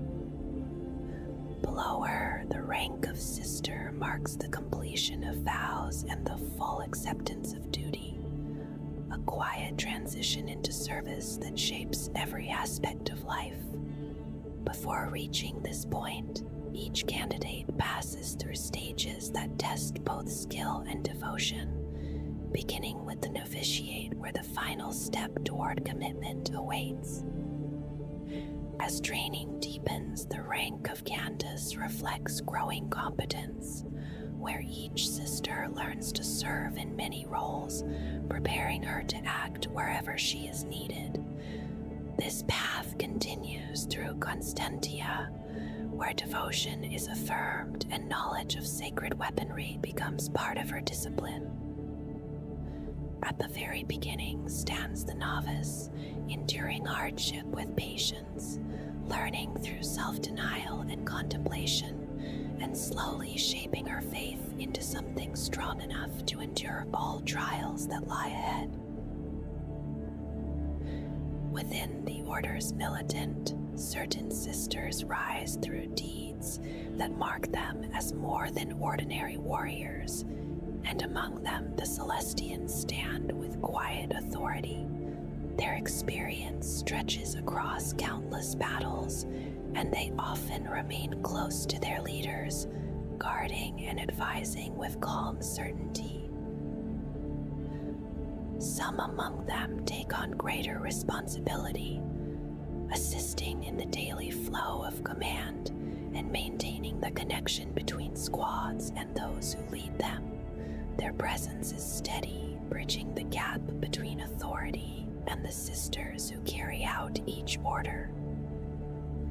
Beyond them, the Seraphim move with swift precision, their training and equipment allowing them to descend upon the enemy with controlled force. Their use of paired weapons in close combat gives them a rhythm of battle that feels fluid and relentless. Other sisters take on roles shaped by the weapons they carry, as retributors bring overwhelming firepower to the field, their aim guided by belief and discipline.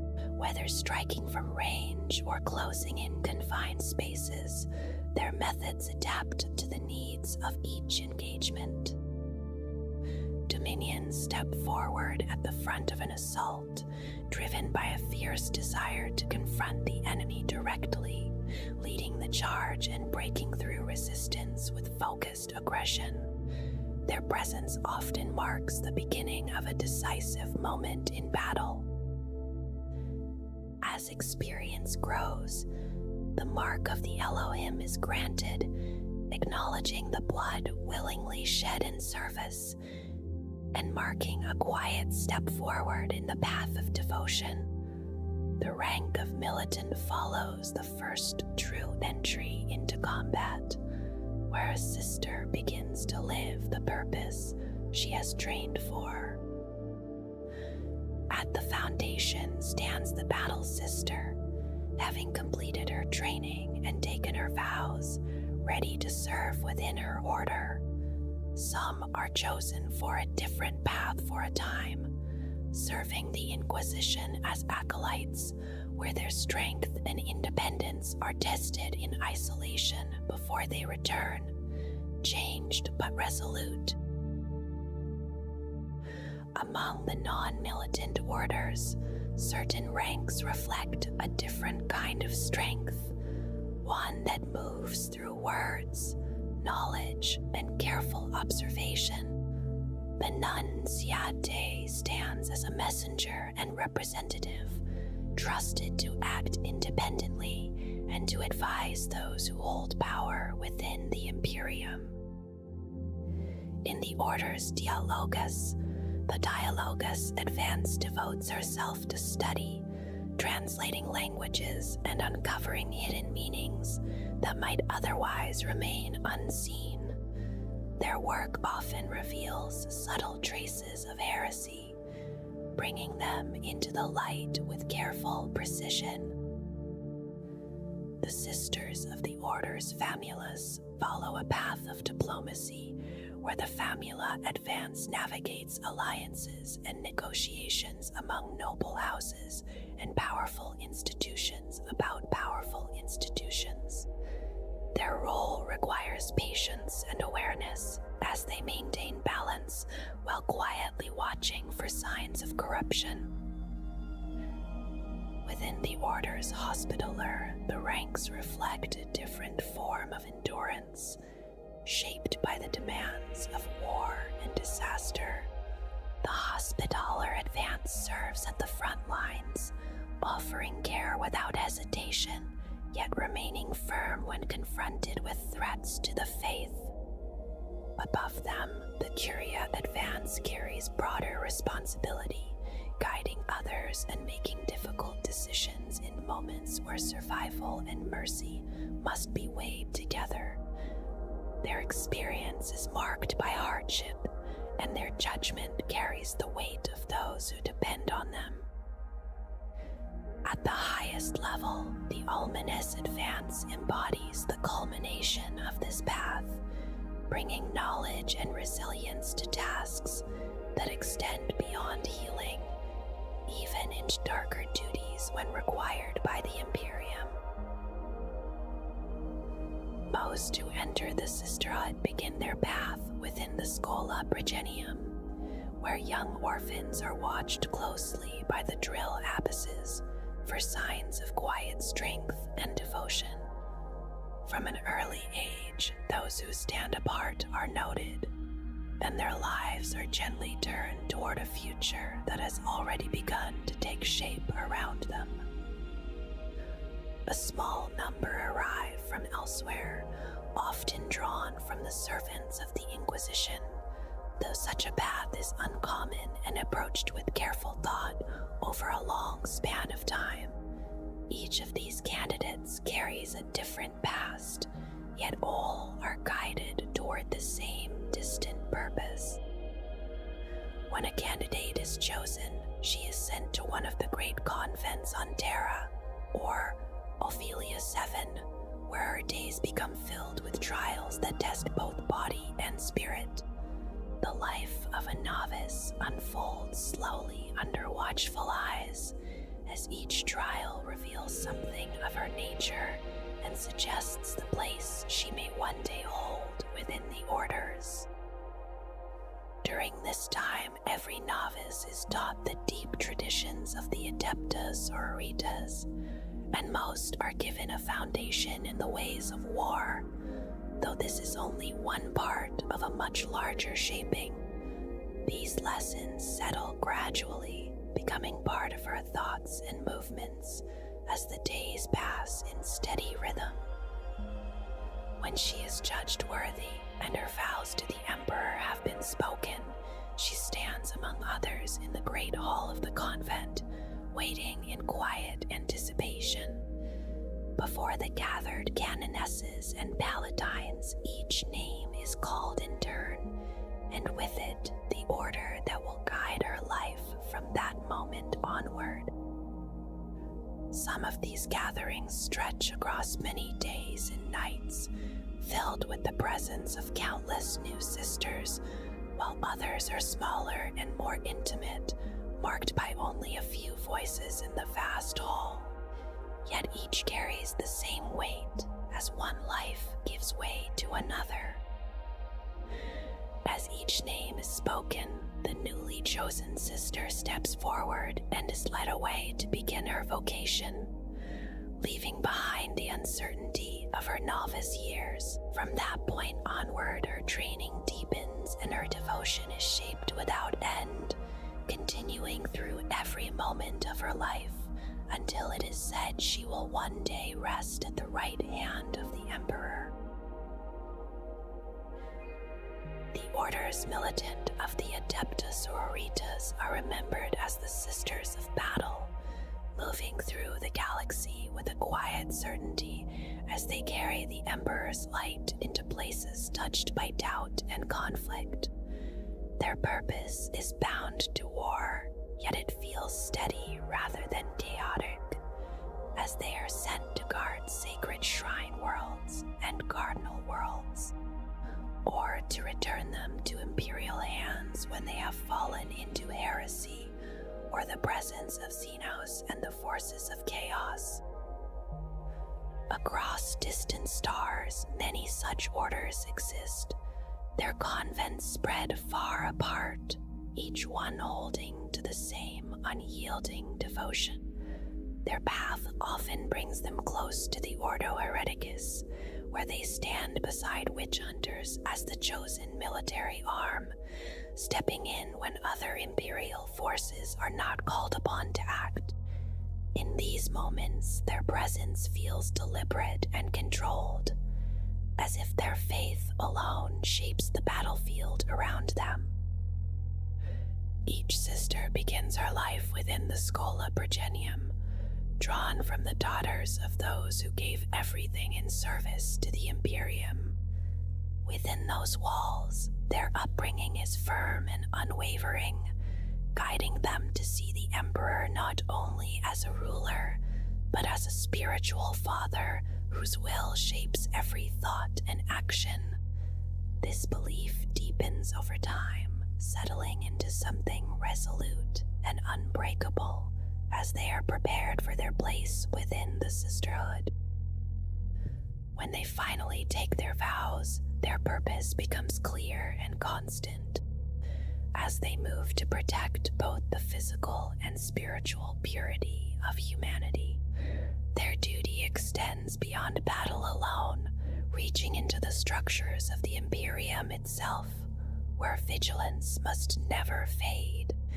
In this role, they often mirror the work of the Ordo Hereticus, standing ready to act with the same quiet authority, ensuring that no corruption is allowed to take root where the Emperor's light is meant to endure. In the quiet memory of the Imperium, Alicia Dominica is recalled as both founder and guiding presence, her name carried through the halls of the sisterhood with steady reverence.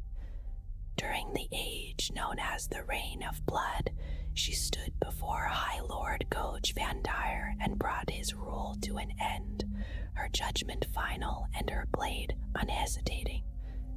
In the time that followed, under the counsel of Sebastian Thor, she shaped the Order's militant and divided them between Terra and Ophelia VII, taking her place as the first canoness of the Order of the Ebon Chalice. Her life ended on Friedeswide's world, where she endured countless wounds before a single shot struck her heart, and soon after she was named a saint. The companions who stood beside her carried their own quiet weight of devotion, their paths unfolding in different ways as the years passed. Arabella remained a figure remembered more for presence than command, the last to stand before the Emperor in that solemn audience, and later she vanished without trace after the loss of Mina. Catherine, known as the Shield Bearer, moved with fierce purpose at Dominica's side, her shield said to hold a fragment of the Emperor's own armor, and her resolve guided her order through many wars of faith.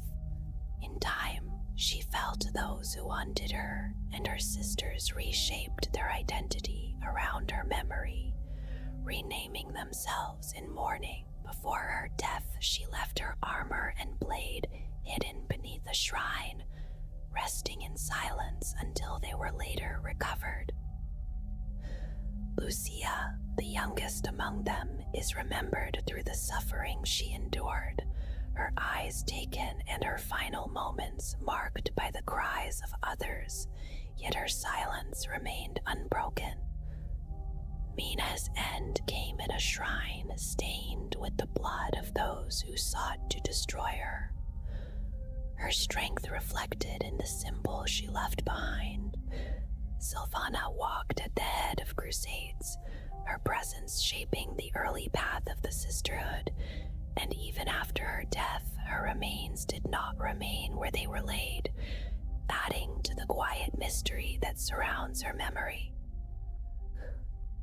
Later, other figures emerged, whose presence carried a different kind of weight, shaped by battle and strange gifts. Anna stood among her sisters with an aura that shielded them from harm, though it depended on sacred places that could be broken, leaving even her vulnerable. Celestine's story moves more like a distant vision, beginning in hardship among the repentant and rising through death into something touched by divine light. She returned from the edge of death transformed, clad in radiant armor and bearing a blade hidden for centuries, and her presence drove entire wars to their end. Yet even she was lost again, vanishing in battle against a renegade warlord, her final moments known only through absence. Praxedes is remembered in the midst of a great war, her voice and presence steady as she led her sisters into a desperate defense against the Tyranid swarm. On the world of Ogasis, she struck at the enemy directly, facing a towering creature and breaking its advance, giving countless lives the chance to escape. She did not withdraw after that moment, instead moving deeper into the conflict, her force fading from contact as the last ships left orbit, and her fate remains uncertain, carried only in quiet belief that she still fights within the swarm. Ephrael Stern's life follows a more unsettling path, shaped from the beginning by devotion and expectation. Her early years spent in discipline and study before rising quickly within her order. Her journey changed on the world of Parnas, where she encountered the remnants of her sisters bound into a living construct by a demon, their suffering bound together in a single form. From that moment, her life no longer followed a simple course, as she was brought back from death through their shared faith, her memory altered and her presence marked by power that others could not easily accept. Suspicion surrounded her, and she was held in isolation for years before being tested and judged uncorrupted. Even then, her path remained uncertain, moving between duty and exile, hunted by both those who feared her and those who sought to control her. Her life continued through further trials, even death itself becoming a passage she could cross, until she stood apart from all sides, her whereabouts unknown. Helena the Virtuous stands in contrast, her life marked by steady growth within the structures of the ecclesiarchy, her abilities evident from an early age. Over many years, she rose through her order, shaping its influence and strengthening its reach, until she was chosen to lead as prioress. Though much of her role lies in guidance and governance, she does not remain distant from conflict, and when needed, she steps into battle with calm assurance. Her strength is not only in skill, but in the presence she carries, a quiet authority that steadies those around her, allowing her to guide both armies and institutions with equal confidence.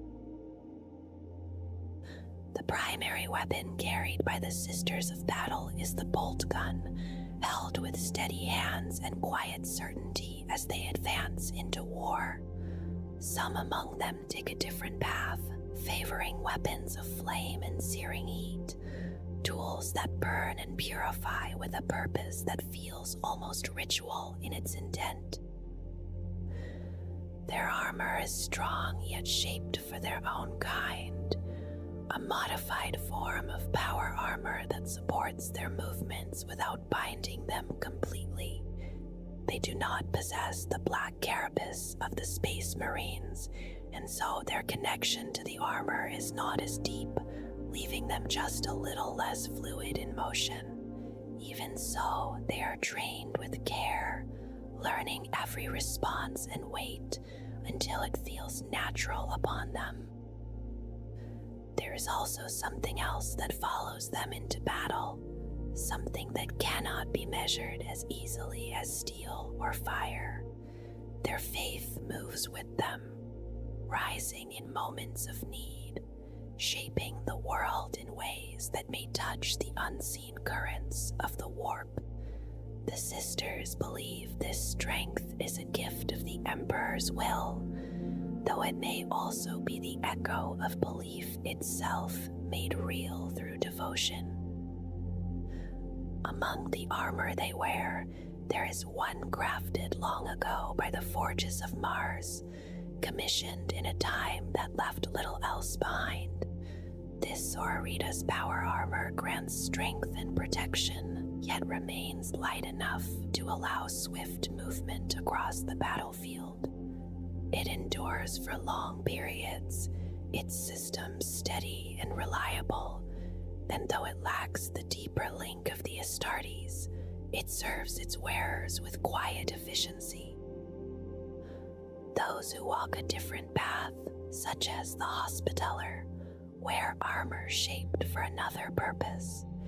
Their carapace is sealed against harm and treated against toxins, and its presence brings a sense of calm to the wounded who see it approach.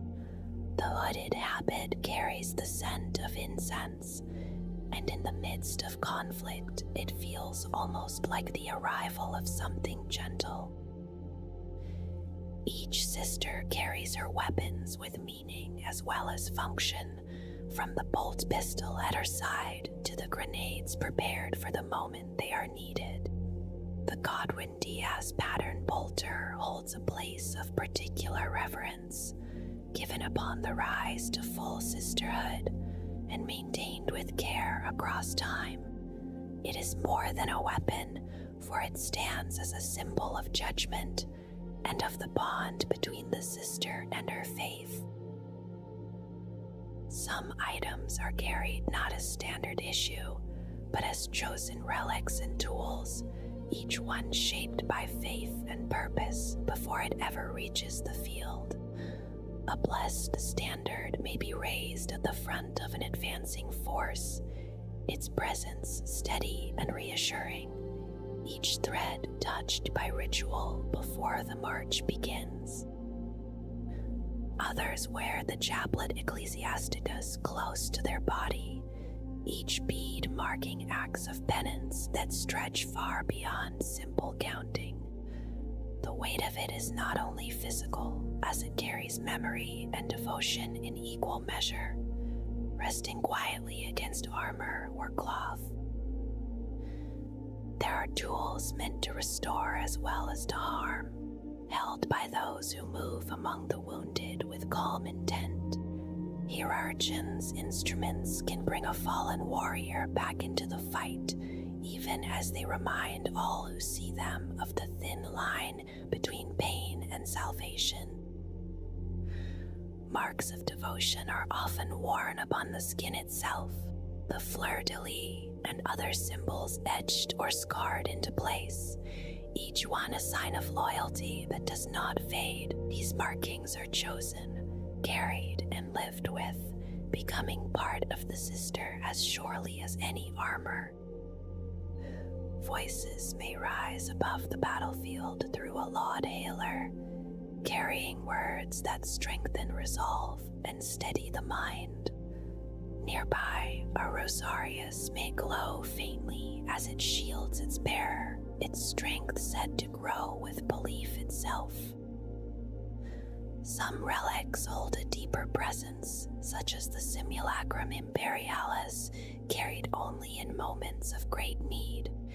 Its history is bound to saints and sacred remains, and its presence alone can lift the spirit of those who fight beneath its shadow.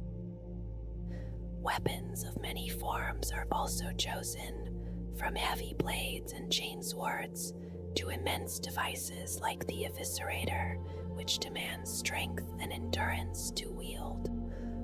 Others favor ranged tools of fire and force, from meltaguns to storm bolters, each one serving a clear role in the flow of battle. There are shields as well, heavy and reinforced, some said to contain fragments of ancient armor, offering protection that feels almost sacred in its origin. These are not carried lightly, and only those prepared for their weight take them into close combat. High above the ground, some sisters take to the air with jump packs shaped with careful design, giving them the form of descending angels as they move. These devices allow swift redeployment and sudden strikes, their motion controlled and deliberate even in the chaos of war. The Rhino moves with a steady purpose, carrying sisters of battle across the field to where they are most needed. It feels dependable, a vehicle shaped by long use, and its strength is matched by how easily it can be restored when damaged. Within its armored hull, power armor systems quietly recharge, and streams of tactical data flow to those preparing for the fight ahead. Every surface bears marks of faith, with symbols and relics resting beside clear insignia of squad and order. The doors themselves often carry the sigil Sororitas, a quiet but constant reminder of devotion as the vehicle presses forward. The Immolator carries a different presence, built upon the same familiar frame, yet shaped for a more immediate and consuming purpose. Its weapons burn close and fierce, twin heavy flamers casting waves of heat that leave little behind. There are moments when its arrival alone unsettles an enemy line, as movement turns to panic in the face of advancing fire. Some of these tanks carry other weapons with multi-meltas set for breaking armor or heavy bolters that reach further across the battlefield. Despite this variety, the Immolator remains more than a weapon, as it carries sisters into position and stays with them, offering support with deliberate and controlled force.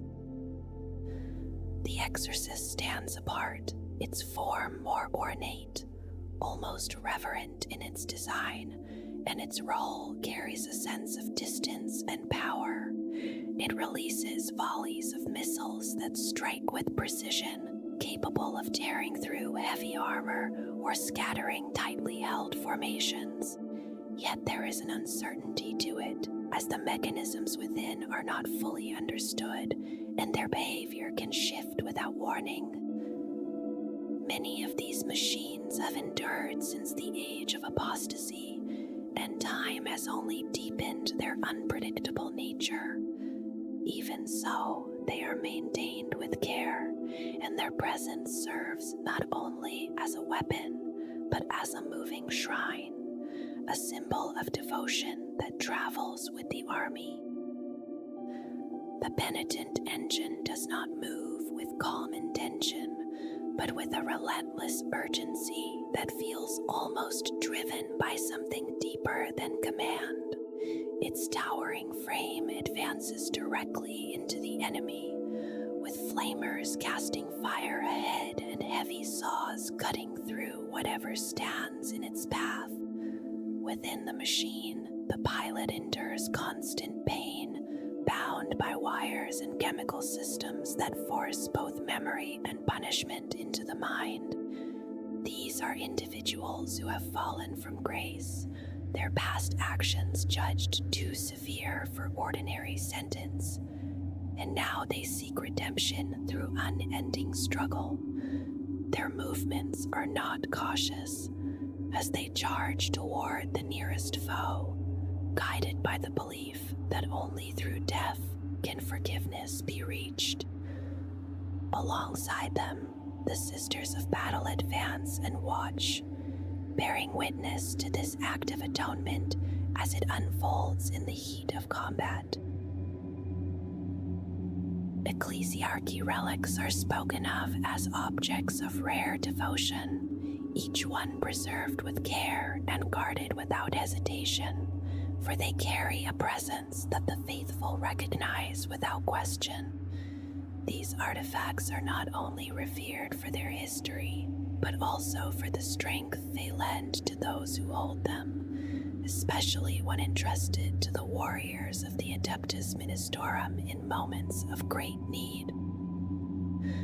The blade of admonition rests among these relics with a quiet weight, known as the very weapon carried by Alicia Dominica, whose name is remembered as the founding saint of the Adeptus Sororitas. It was this blade that ended the life of Gauge Van Deer, bringing a close to the reign of blood, and in the years that followed it remained in her grasp as countless heretics were struck down before her final martyrdom. The blade was later restored to a polished surface, and those who look into it are said to glimpse their own soul, which gently compels the bearer to measure themselves against her unwavering example. The cloak of Saint Aspera carries a different kind of presence, tied to the memory of a war that freed nearly 100 worlds from the hold of the tyrant Diniskura. At the beginning of that long conflict, Aspera received this cloak as a blessing from the ecclesiarchal palaces of Terra, though its true significance deepened through the fragments of the Emperor's own armor woven within it. She wore it through every battle, moving forward without hesitation, certain in her belief that the Emperor's protection would not falter. The mantle of Ophelia holds a quieter history, once worn as a symbol of office by the prioress of the convent sanctorum, and later carried by Helena the Virtuous, whose name endures among the most honored leaders of the sisterhood. It is believed to offer protection, as Helena anointed it with the tears of the Emperor, a substance gathered over many years from statues that wept across the cardinal worlds, lending the mantle a presence that feels both solemn and enduring. Among the Order's militant, each ancient banner is held with deep respect, passed down since the founding of each order, and woven with strands of hair taken from their saints. These banners are not displayed lightly, as they represent the full weight of heritage and devotion, and those chosen to carry them step forward with quiet pride. In battle, their presence strengthens those who fight beneath them, guiding them to acts of courage and holding them steady against retreat. The Rod of Grace stands apart as a weapon shaped for both close combat and distant strike. Once wielded by Helena the Virtuous in the midst of battle, it is surrounded by a shimmering field, one that can gather itself into a focused beam, extending its reach in a way that feels both controlled and resolute. The Scepter of Vengeance carries a heavier form, remembered as the weapon of Saint Ophelia in close combat, its weight matched by the fire that surrounds its head. As it moves, it leaves behind a trail of sparks, a steady reminder of the force it holds and the purpose it was given. The path of the Adeptus Sororitas endures, shaped by devotion, tempered by conflict, and bound to the will of the Emperor. From the silence of cloistered halls to the thunder of bolter fire, their purpose remains unchanged. They stand as the living extension of the ecclesiarchy, yet also as instruments shaped by forces beyond it, guided by unseen truths and ancient decisions. Their history is not a single moment, but a continuum, from the deception of Goge Van Deer, through the revelation granted to Alicia Dominica, and into the reforms set in motion by Sebastian Thor. Each step has left its mark, carried forward in ritual, doctrine, and war. Now, as the chamber militant of the Ordo Hereticus, they move where faith and judgment demand. Their presence is both a shield and a sentence, unseen until the moment it is required, unquestioned once revealed. In every war they fight, the echoes of the past remain. The lessons of the age of apostasy endure within their discipline, and the memory of the reign of blood lingers within their resolve. These are not burdens, but foundations upon which their certainty is built. And so they continue as they always have, advancing through flame and shadow, their voices raised in prayer, their purpose unbroken. For as long as the Imperium stands, the Sisters of Battle will walk its battlefields, unwavering, unyielding, and forever devoted.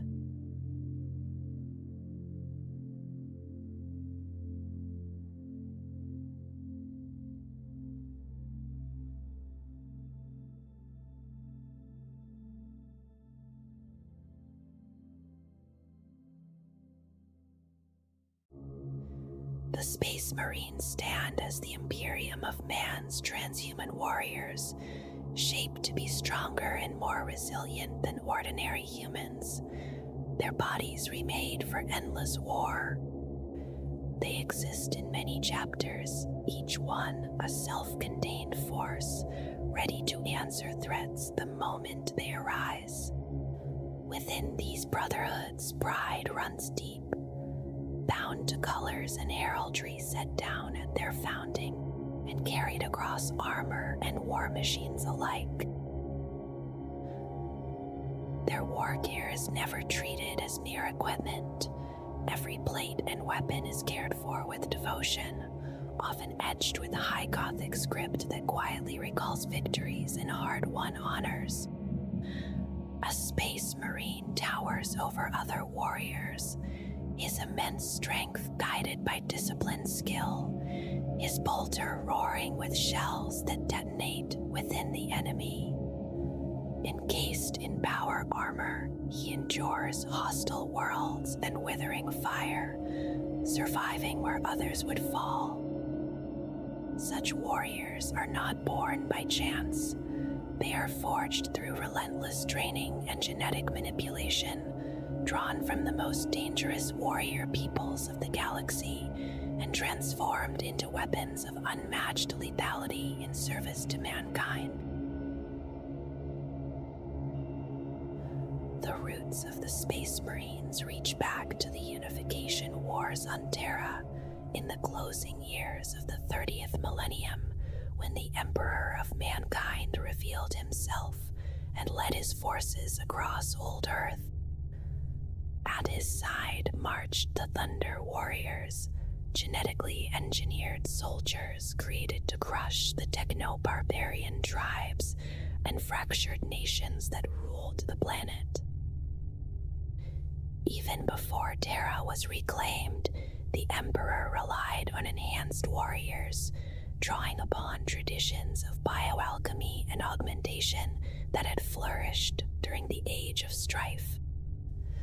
Yet the Thunder Warriors surpassed all others, bearing immense physical power, resistance to hostile environments and psychic assault, and a relentless spirit shaped by the Emperor's own strategic will. Against them, the tyrants of Old Earth found no answer. Their victories marked the birth of the Imperium of Man, and the beginning of a greater ambition to save humanity from extinction. Still, these warriors were flawed, some broke in mind, others in body, their own strength turning against them after years of battle. Even as they fought, the Emperor prepared something more enduring, gathering gene rights and savants in secret laboratories beneath the Himalayan mountains. There, across long decades of hidden labor, new wonders of genecraft took shape. From the lessons of the Thunder Warriors and the Emperor's unmatched genius emerged the Primarchs, and foremost among the results of this work, the Space Marine Legions themselves. The first Space Marines were chosen from among the Emperor's own bodyguard, men who offered themselves willingly to transformation. Through surgery, genetic change, and relentless conditioning, they became warriors of iron discipline, no longer broken by the strain of constant war. Their loyalty never wavered, and their numbers soon grew as the process was refined. These early Astartes formed distinct regiments, each shaped by a unique gene seed drawn from a Primarch. Though this truth remained hidden at the time, subtle differences appeared among them in temperament and instinct, even as they expanded into legions and replaced the Thunder Warriors during the final days of the Unification Wars. Victory followed swiftly, and Terra was brought to heel under one rule. The armor they wore was not new, but thunder armor, drawn from the forges of old Earth and reclaimed from fallen foes. Cast in storm cloud gray and marked only with symbols of imperial unity, it reflected a deliberate break from the past. Over time, names replaced numbers, honors accumulated, and each legion's character deepened. As the legions spread across the galaxy, their colors shifted and their identities hardened. By the time of the triumph of Olenor, the Grey Legions had faded into history, transformed into forces far more varied and distinct than those first silent warriors of Terra. More than 10,000 years ago, when the Emperor still walked among mortals, he created the Primarchs, 20 immortal beings of immense intellect and strength. They were meant to be his closest allies and commanders in the Great Crusade, the vast endeavor to reunite humanity after the Age of Strife. Their creation was cut short by catastrophe, as the Primarchs were scattered through the warp to distant worlds by the will of the dark gods of chaos. Even so, their genetic legacy endured. The first Space Marines were shaped from diluted fragments of Primarch gene seed, for no human body could hold such power in full. As the Great Crusade advanced, each Primarch was rediscovered and took command of the legion born from his genetic line. Many legions adopted the Primarch's homeworld as their own, drawing recruits from its people and shaping their culture in the process. Some changes were subtle, others profound, altering traditions, beliefs, and ways of war. In some legions, divisions arose between Terran veterans and those raised on distant worlds, rifts that would later deepen into tragedy. The Primarchs' names still echo across the Imperium, revered or cursed, for some remained loyal, while others followed Horus into rebellion against the Emperor. As the Great Crusade pushed ever outward, new pressures emerged within the Imperium. Gene seed stocks grew unstable through constant use, while the need for Space Marines increased beyond previous limits. Attrition mounted, and the Emperor could not slow the pace of conquest. Under his direct oversight, Gene Wrights proposed a solution later called Gropius's theorem, showing that Primarch genetic codes could stabilize and expand Astartes' gene seed with minimal deviation. New techniques, including knowledge taken from the Selenar gene cults of Luna, shortened the time needed to create a battle-ready Space Marine to a single Terran year in some cases. These measures met the immediate need, but they carried hidden flaws. In later centuries, many came to believe that this haste damaged the mind minds and spirits of certain legions, sowing weaknesses that chaos would one day exploit. At the height of the Great Crusade, War Master Horus turned against the Emperor, leading his traitor legions in a war that burned countless worlds. For 7 dark years, terror swept the galaxy until the loyal legions made their final stand upon the walls of the Imperial Palace. In desperation, the Emperor, Sanguinius, and Rogaldorn carried the fight to Horus aboard the Vengeful Spirit. Scattered by dark sorcery, they fought alone through the corrupted ship. Sanguinius fell, refusing chaos, and though Horus struck the Emperor a mortal blow, he was destroyed utterly by the Emperor's final strength. The Emperor was borne back to Terra and bound within the Golden Throne, sustained by unending sacrifice. Though the traitors were driven into the Eye of Terror after long years of scouring war, the cost was immeasurable. Billions lay dead, worlds ruined, and the Emperor's dream shattered.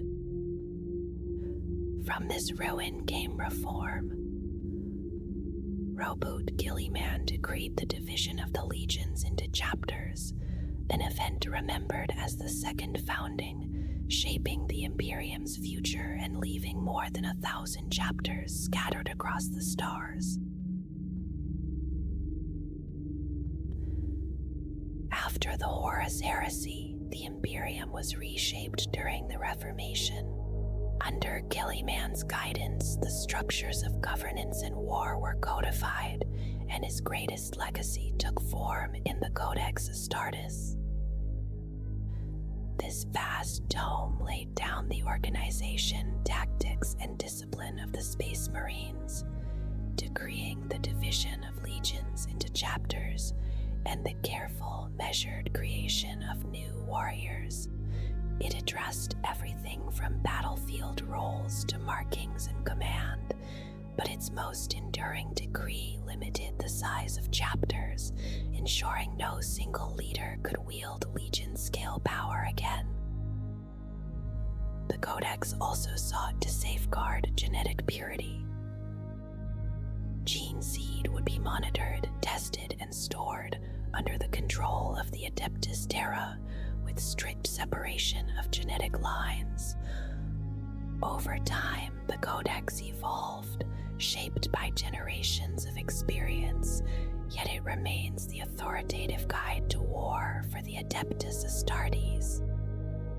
Some chapters follow it without deviation, others adapt its teachings, and a few reject it entirely. Still, its influence endures, revered as both scripture and measure of duty. 7 Terran years after Horus's death, the Second Founding reshaped the Space Marines. The vast legions were broken into chapters of roughly 1,000 warriors, each autonomous and distinct. One chapter in each lineage retained the original name and colors, while others took on new identities. The Ultramarines, being the largest legion, were divided many times, giving rise to numerous primogenitor chapters. Their gene seed became the favored stock for later foundings, and many chapters trace their origins back to this line, honoring Robot Gilliman as their patron. The Codex Astartes guided these new formations, and those that followed it closely became known as Codex chapters.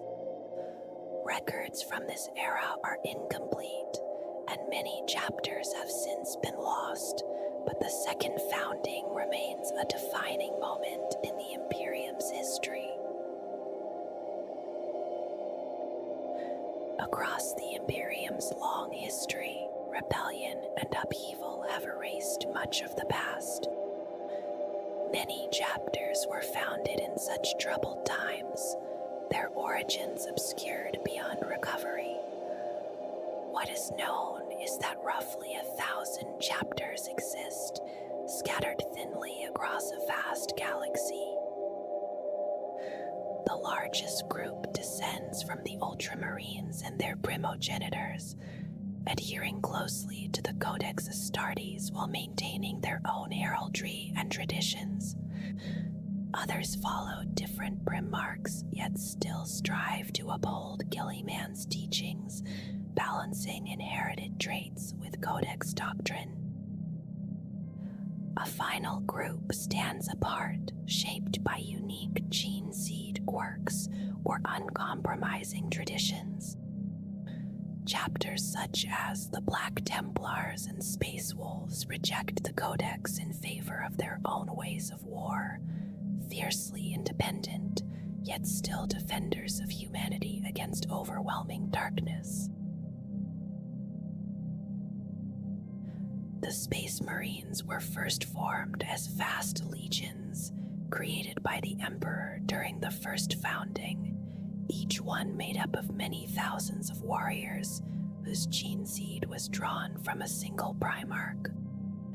In time, as the Great Crusade unfolded and most of those Primarchs were rediscovered, each returned to command the legion shaped from his own genetic legacy, binding leader and warriors together in purpose and origin. Yet not all of those early legions remain remembered.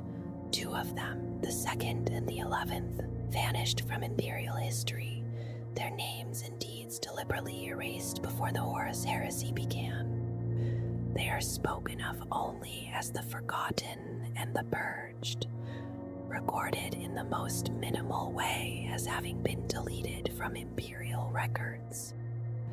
This act of removal, known formally as an Edict of Obliteration or Damnatio Memoriae, was the deliberate destruction of all records, symbols, and monuments tied to those declared traitors by the Emperor himself. In an empire that valued loyalty as the path to honor and salvation, such complete erasure stands as one of the harshest punishments imaginable, and historians consider it the most thorough example ever carried out.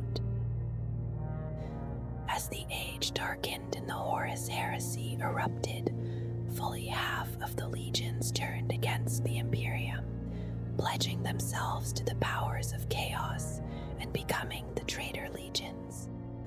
When the war finally ended, the surviving loyalist legions were judged too powerful to remain whole, too dangerous to be placed under the will of a single commander. From that decision came the second founding, when the legions were broken apart into smaller chapters, each limited in size, a structure that endures into the present age. In the many foundings that followed, new chapters were created again and again, their gene seed carefully taken from those that already existed.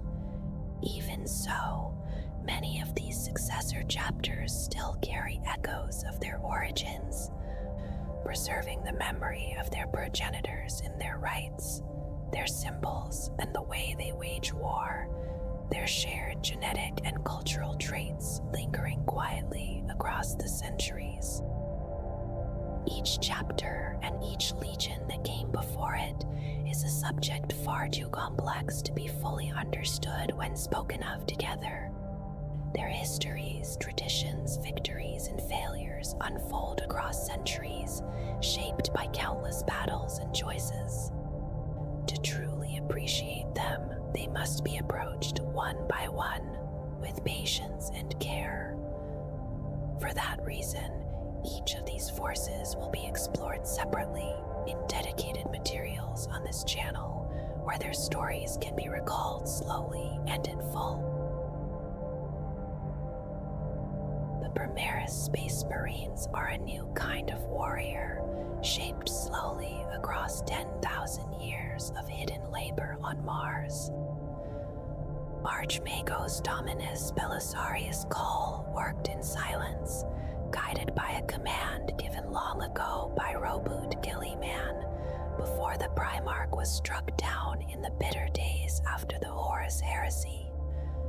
Using the Emperor's original designs for the first Space Marines as his foundation, Cull refined and expanded them, creating warriors who are larger, stronger, and quicker to act than those who came before. Gillyman had learned from catastrophe. He understood that chaos would never truly be defeated, only resisted, and that the Imperium would one day face trials even darker than those already endured. He planned for that distant hour, knowing that new defenders would be needed when the galaxy once again burned. When the Imperium stood on the edge of collapse, divided by the Great Rift and threatened by the wars unleashed in the wake of Abaddon's 13th Black Crusade, that long preparation finally came to fruition. These Primarchs warriors were not only altered in flesh, but equipped anew. Their armor and weapons were forged on Mars, blending ancient designs from the age of the Great Crusade with more recent advances. Mark X power armor, refined bolt rifles, newly perfected plasma weapons, and towering war engines accompanied them into battle, each tool shaped to support a new generation of the Emperor's Angels of Death. At the dawn of the Indomitus Crusade, Gillyman gathered these warriors into a vast armada, fighting alongside the Adeptus Custodes and the Silent Sisterhood as he moved to reclaim the scattered bastions of humanity. Some Primarchs were formed into entirely new chapters, while others were sent to reinforce existing brotherhoods. Many Firstborn welcomed them as long-awaited salvation, though some viewed them with distrust, uneasy with the thought that mortal hands had altered the Emperor's work. Chapters shattered by constant war were strengthened first, beginning with the Ultramarines and spreading outward across the Imperium. From this effort arose the Ultima founding, new chapters composed solely of Primarchs Space Marines, each tracing its lineage back to the gene seed of the first founding legions.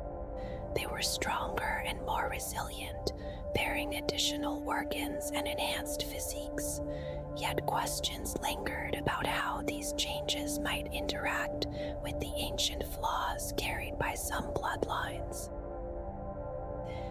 Many of these chapters were placed along the edges of the Great Rift, where demon worlds, raiders, and invaders pressed constantly against humanity's last defenses. There, the Primarchs Space Marines became both shield and symbol, offering hope to an Imperium under siege, even as the future remained uncertain and shadowed by war. The Ultima founding marked the greatest awakening of Space Marines in centuries, as thousands of Primarchs warriors were released from stasis beneath the red sands of Mars. They emerged at a moment when survival itself was in doubt, when the birth of the Great Rift had torn the Imperium apart. Yet this was only the beginning of how the Primarchs would come to fight for mankind. The first of them marched directly from Belisarius Cull's laboratories, unleashed after Gillyman's return during the Terran Crusade. These warriors had slept for over 10,000 years, each shaped for a specific role, trained in isolation to master a single form of warfare. They entered battle with the skill of veterans and a natural affinity for the machine spirits of their war gear, gifts of their long association with Mars. Despite this strength, they lacked the broader experience earned through years within a chapter's ranks. Some of these early warriors became the foundation of new chapters, while others joined the Indomitus Crusade as Grey Shields, fighting side by side until they reached the chapters whose colors and gene lines they shared. Integration was not always easy, yet each arrival brought renewed strength to forces struggling against the horrors spilling from the Great Rift.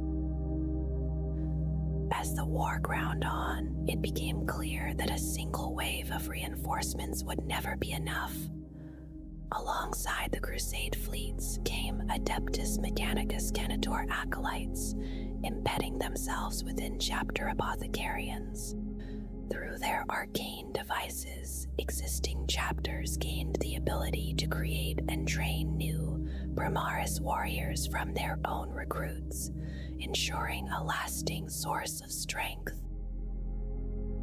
Some chapters resisted this intrusion, wary of the Mechanicus and protective of their secrets.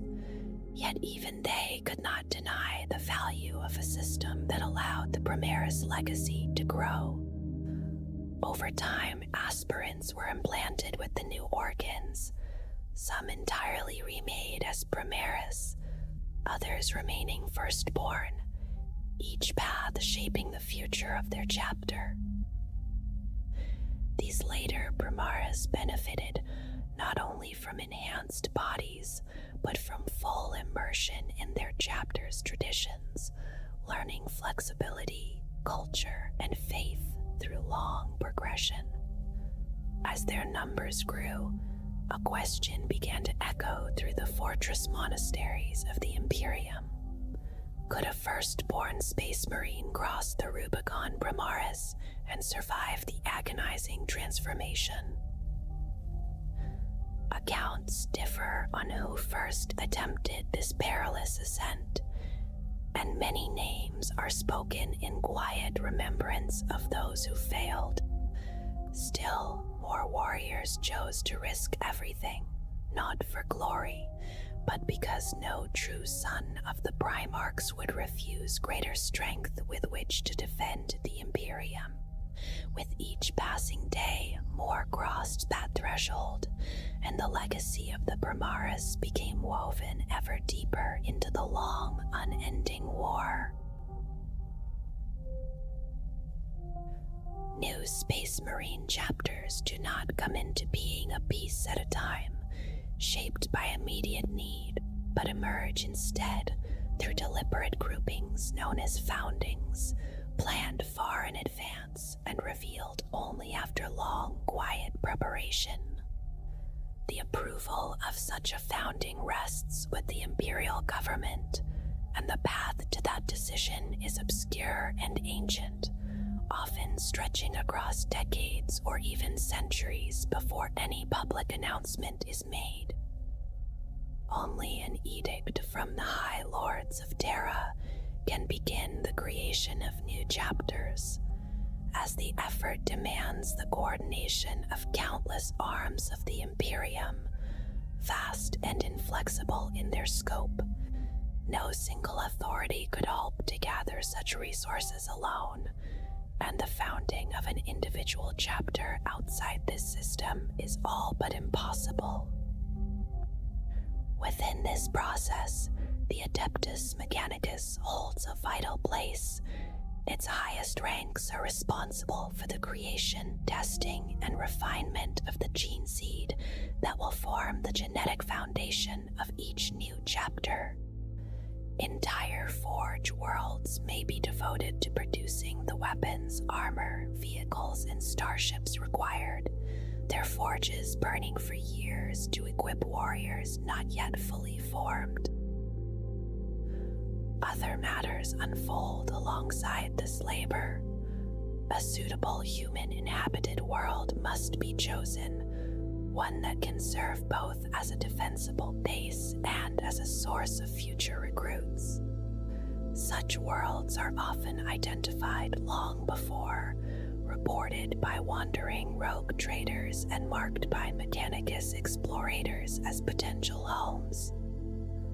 Sometimes the land itself must be reshaped, and the people studied across generations by magos biologus and genitors, ensuring purity and freedom from mutation that might one day corrupt the chapter. The building of a fortress monastery stands among the greatest of these undertakings, guided by the Imperium's most accomplished military architects. If a chapter is destined to roam the void, even greater effort is required, with immense chapter parks or unusually large battle barges constructed to serve as mobile strongholds, supported by their attendant warships and escorts. Existing Space Marine chapters may also take part, though their involvement varies.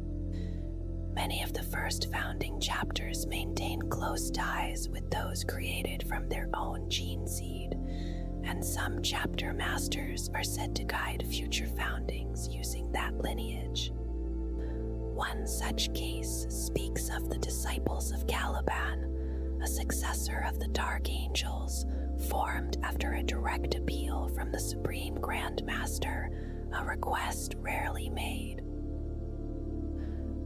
Across more than 10,000 standard years since the Emperor first created the 20 original Space Marine legions, there have been 26 further foundings of the Adeptus Astartes. The most recent of these, the Ultima founding of the Primarchs Space Marines, took place soon after the birth of the Great Rift. Long before any founding is declared, generations of Imperial servants may have labored in silence, and even once the process begins, a full standard century may pass before new chapters are ready for war. In moments of desperation, the Imperium has attempted to hasten this work, yet such speed often leads to ruin, as gene seed grown too quickly can decay or mutate, and countless other failures may follow.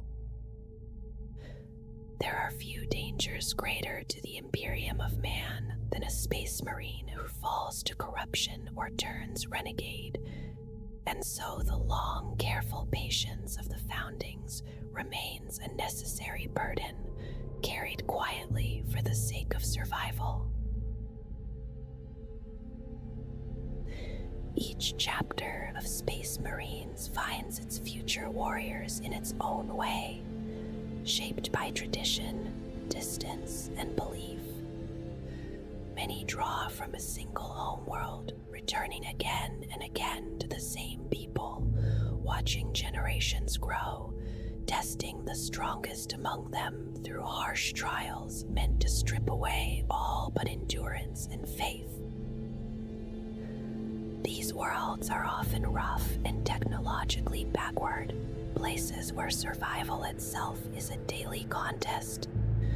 Young boys who show promise are driven harder than the rest, pushed by elders and custom alike, all with the distant hope that one day they might be chosen by the Star Warriors who descend from the sky. To such cultures, the Space Marines are known by many names: Sky Knights, Angels of War, or warriors born of the heavens. Feral worlds are especially prized, their people shaped by untamed lands and constant danger. Their aggression and resilience are unmatched. Yet even they are sometimes eclipsed by the killers born in the depths of hive worlds, where endless pressure, violence, and neglect forge merciless survivors. These city scum are often ignored by Imperial authority, left to prey upon one another, and so they become ideal candidates. Entire gangs may be hunted down and forced into the trials, while recruits from more civilized worlds are taken only rarely. The chapters watch these worlds closely. Apothecaries study the purity of bloodlines, guarding those traits most useful to the making of an Astartes. chaplains observe from afar, ensuring that no hint of the ruinous powers takes root. Most of the time, this scrutiny is distant and unseen, and entire societies may live and die without ever knowing the Imperium exists at all. Once in a generation, officers of the chapter may appear, and their arrival becomes legend. These towering figures from beyond the stars inspire awe, and their commands are absolute. The trials they impose vary wildly, yet all are brutal enough that only a handful endure. Many who fail do not survive, as the tests often involve ritual combat, the hunting of monstrous beasts, or feats that push the body past its limits. Those who pass are taken away, rarely to see their people again. For the family left behind, the loss is also an honor, even among those who know little of the wider galaxy. The Space Wolves are such an example, their wolf priests roaming the warring tribes of Fenris in search of the fiercest youths. The Ultramarines, by contrast, draw from disciplined training barracks across the realm of Ultramar, choosing from worlds bound by order and duty. Some chapters have no home world at all. They roam the void in vast fleets, recruiting wherever war takes them. The Black Templars and the Dark Angels are among these, gathering aspirants from battlefields and distant systems alike. Those accepted become neophytes, beginning a long path of training and transformation. Each chapter has its own rites, its own way of revealing its secrets. As the body is reshaped through biogenetic treatment, the spirit is reshaped as well, hardened by ritual, belief, and battle.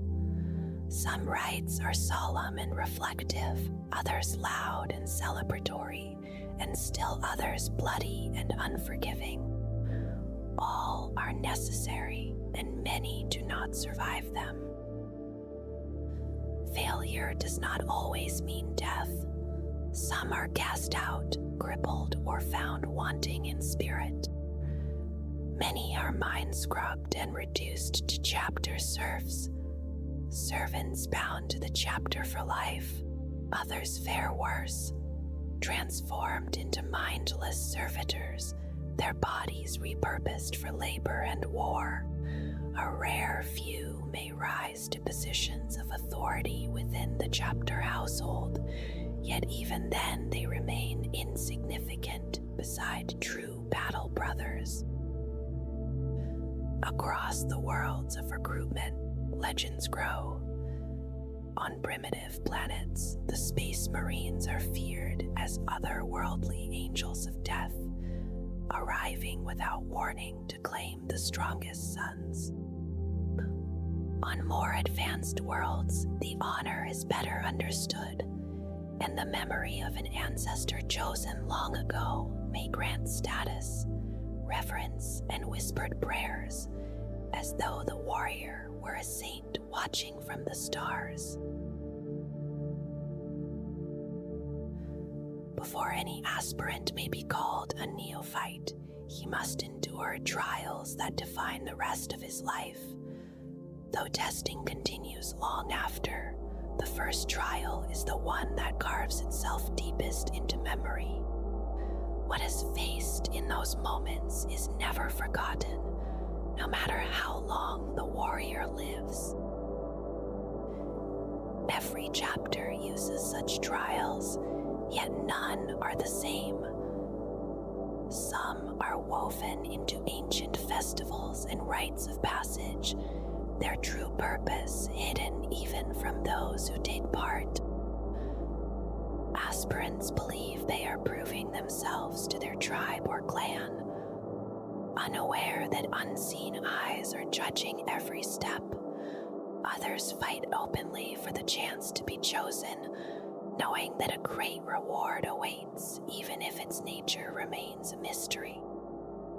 Some trials are watched closely, every action weighed. Others care only for survival. In certain cases, the trial cannot be completed at all, and the true measure is the willingness to attempt it regardless. Most aspirants fail, and many die. Those who live but fail often return home as heroes, their survival alone marking them as leaders among their people. When an aspirant succeeds, his departure is sudden. He may be met by a waiting space marine and taken away without farewell, or he may be celebrated for a final night before leaving everything behind. Some awaken in sterile cells, unsure how they arrived or what awaits them. Only then does further testing begin, to see if the body and mind can accept the gene seed. Among the most common trials are blood duels, fights between aspirants that are often lethal. Weapons vary by culture, from flint spears and beast fangs to ritual blades or advanced arms. Sometimes there are no weapons at all, only fists and teeth. These duels may be fought in rounds, the field slowly littered with the fallen until only a few remain. When recruits are needed, the fighting may end early. When they are not, it may continue until a single battered survivor stands alone. Not all duels end in death, yet all are brutal. Apothecaries may later rebuild shattered bodies if the will shown is deemed worthy. Many chapters use such methods. The Blood Angels are well known for them, as are the Dark Angels, Imperial Fists, Storm Wardens, and Space Wolves. Other trials take the form of the hunt. Aspirants are sent to track and slay predators that plague their people, whether beasts, criminals, or alien raiders. This is a test of patience and cunning as much as strength. Hunts may last days or longer, and capturing the prey alive is often the hardest challenge of all. Sometimes many aspirants hunt the same target, cooperation and betrayal both revealing their nature. In the end, only one claims victory. Often the final act is ritual killing, performed before the people, sealing the trial in blood. The Space Wolves hunt Fenrisian wolves or snow trolls. The Dark Angels draw on older knightly traditions, sending aspirants against warped beasts touched by chaos. In worlds where war never ends, trials are barely needed. The chapters simply watch from afar as tribes, gangs, and factions slaughter one another. From hive world undercities to polluted wastelands, the strongest rise naturally, and the watchers take note. Sometimes conflict is even encouraged, ensuring the next generation of warriors is forged without pause. Some chapters are known for letting entire cultures destroy themselves while they observe. The Space Wolves are foremost among these, watching the tribes of Fenris tear each other apart in endless war. Others, including the Dark Angels and their successors, follow similar paths. Across the Imperium, few worlds are gentle. Most are poisoned by industry, scarred by radiation, or teeming with hostile life. Humans endure ice wastes, burning deserts, suffocating jungles, and seas filled with predators, surviving only because something of value lies beneath the danger. Exposure trials place aspirants alone in such places, stripped of aid and left with only the bare minimum to survive. For those raised in constant cooperation, isolation itself becomes the trial. Some are forced to cross vast frozen plains or irradiated continents, others to swim deadly oceans or climb impossible ranges. In some cases, the aspirant is taken from all he knows and cast into an alien environment, a feral savage into a hive city, or a hive dweller into a death world jungle. Many of these trials cannot be completed. Survival alone is the measure. Those who endure far beyond expectation are recovered, revived, and judged worthy. The Ultramarines make extensive use of such trials, and in some cases even infants are cast into the wild to test resilience. The Space Wolves and others follow similar customs. Beyond the body, the mind must also be tested. Some chapters believe mental and spiritual strength matters as much as muscle. Aspirants may be subjected to visions imposed by librarians, their minds filled with nightmares and temptation, every reaction judged. Other trials are simpler and crueler. Potent psychoactive substances force the aspirant to confront his own inner terrors. Many die from the strain, and those who survive are changed forever. Pain itself is another path. Some torments scar the body, others leave no mark at all, like the infamous pain glove of the Imperial Fists, which pushes consciousness beyond normal limits. The Black Templars rely on fasting and prayer instead, achieving similar ends through endurance. A rare trial pits the aspirant against a full Space Marine. Victory is not expected, the measure is how well he fails. Most die crushed by strength beyond human limits. On rare occasions, an aspirant prevails, and such warriors often become legends. Other challenges test strength, stamina, or resilience through impossible tasks. Even in failure, those who impress the chapter may be saved by apothecaries and allowed to advance. At the heart of every Space Marine lies the gene seed, a foreign legacy drawn from the Primarchs themselves. From it grow the organs that transform a mortal body into something far beyond human limits. This genetic treasure was first crafted by the Emperor, using the genomes of his sons, and remains precious beyond measure. For long ages, the knowledge to create new gene seed was lost. Chapters relied on recovery from the dead and dying, apothecaries safeguarding it so new warriors could be made. The gen seed defines a chapter, carrying not only strength but temperament, belief, and martial character. Over time, flaws emerged. Some mutations twisted body or mind, giving rise to curses like the Black Rage, the Red Thirst, or the Mark of the Wolfen. Others, like those that doomed the Soul Drinkers, grew until the chapter itself fell and was remade. Though once there were 20 legions, only 9 loyal lines remain to give rise to the many chapters of later foundings.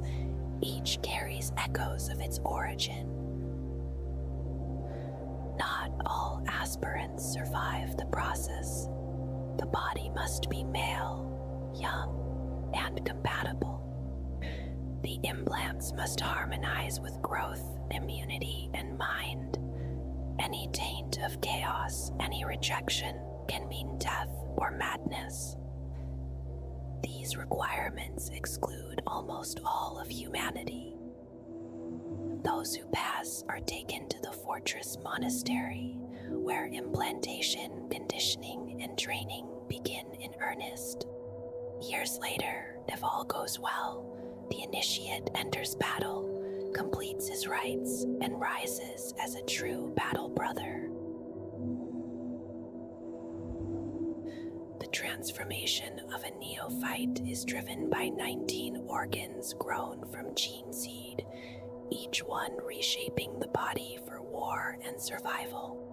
Some are implanted directly, others grow within the body itself, guided by encoded genetic machines that rewrite flesh according to the Emperor's design. From the earliest days, no single method existed to awaken these changes. Different legions developed their own rituals, blending science with belief. Failure was common, and many died as their bodies rejected the implants. Knowledge has been lost over time. Some organs can no longer be grown easily, making recovery from fallen warriors essential.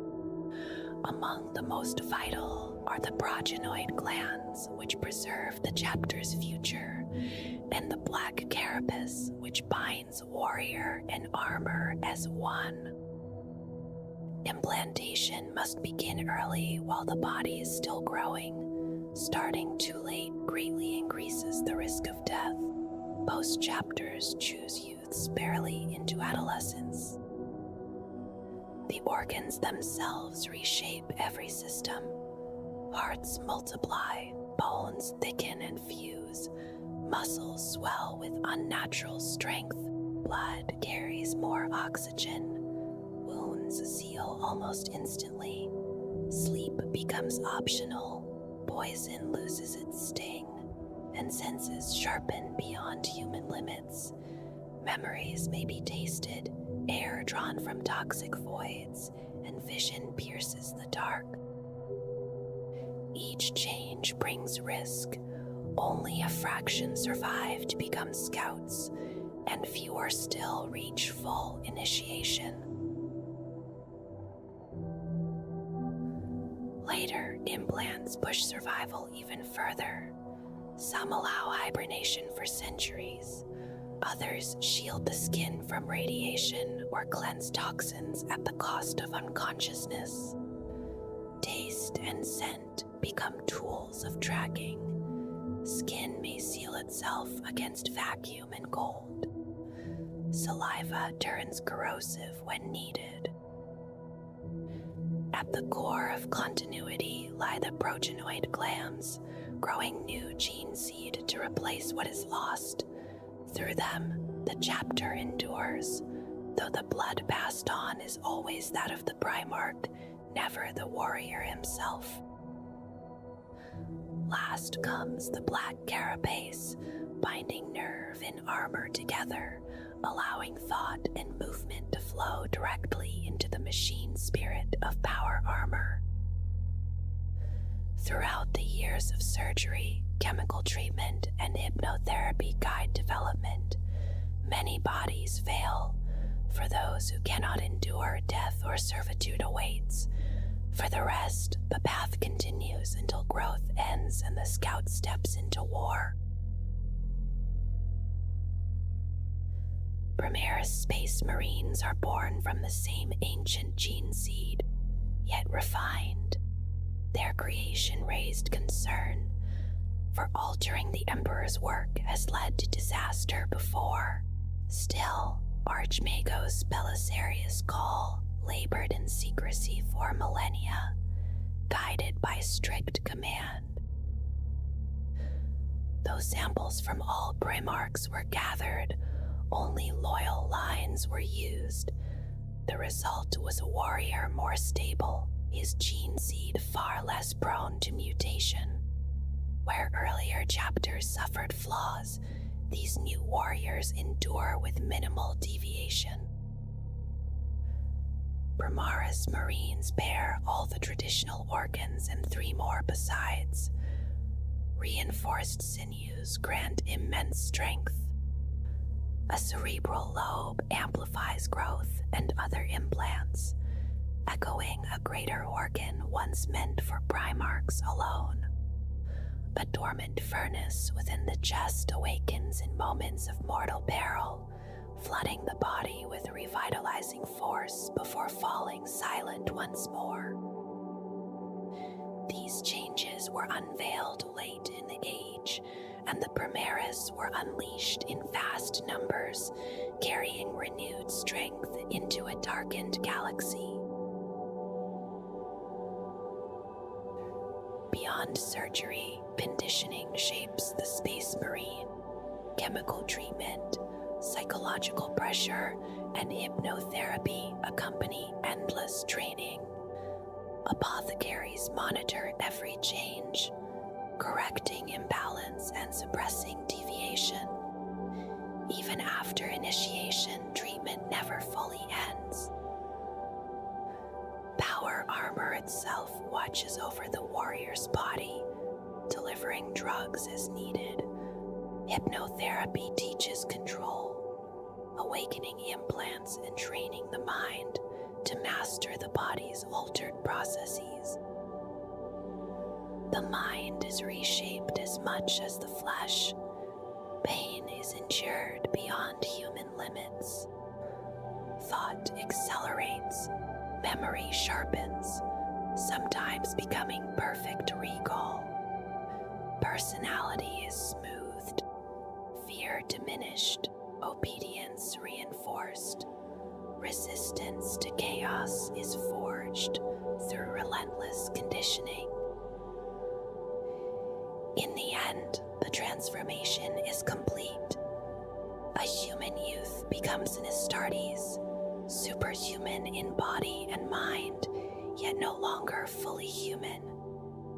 What is lost is given willingly, so that others may endure.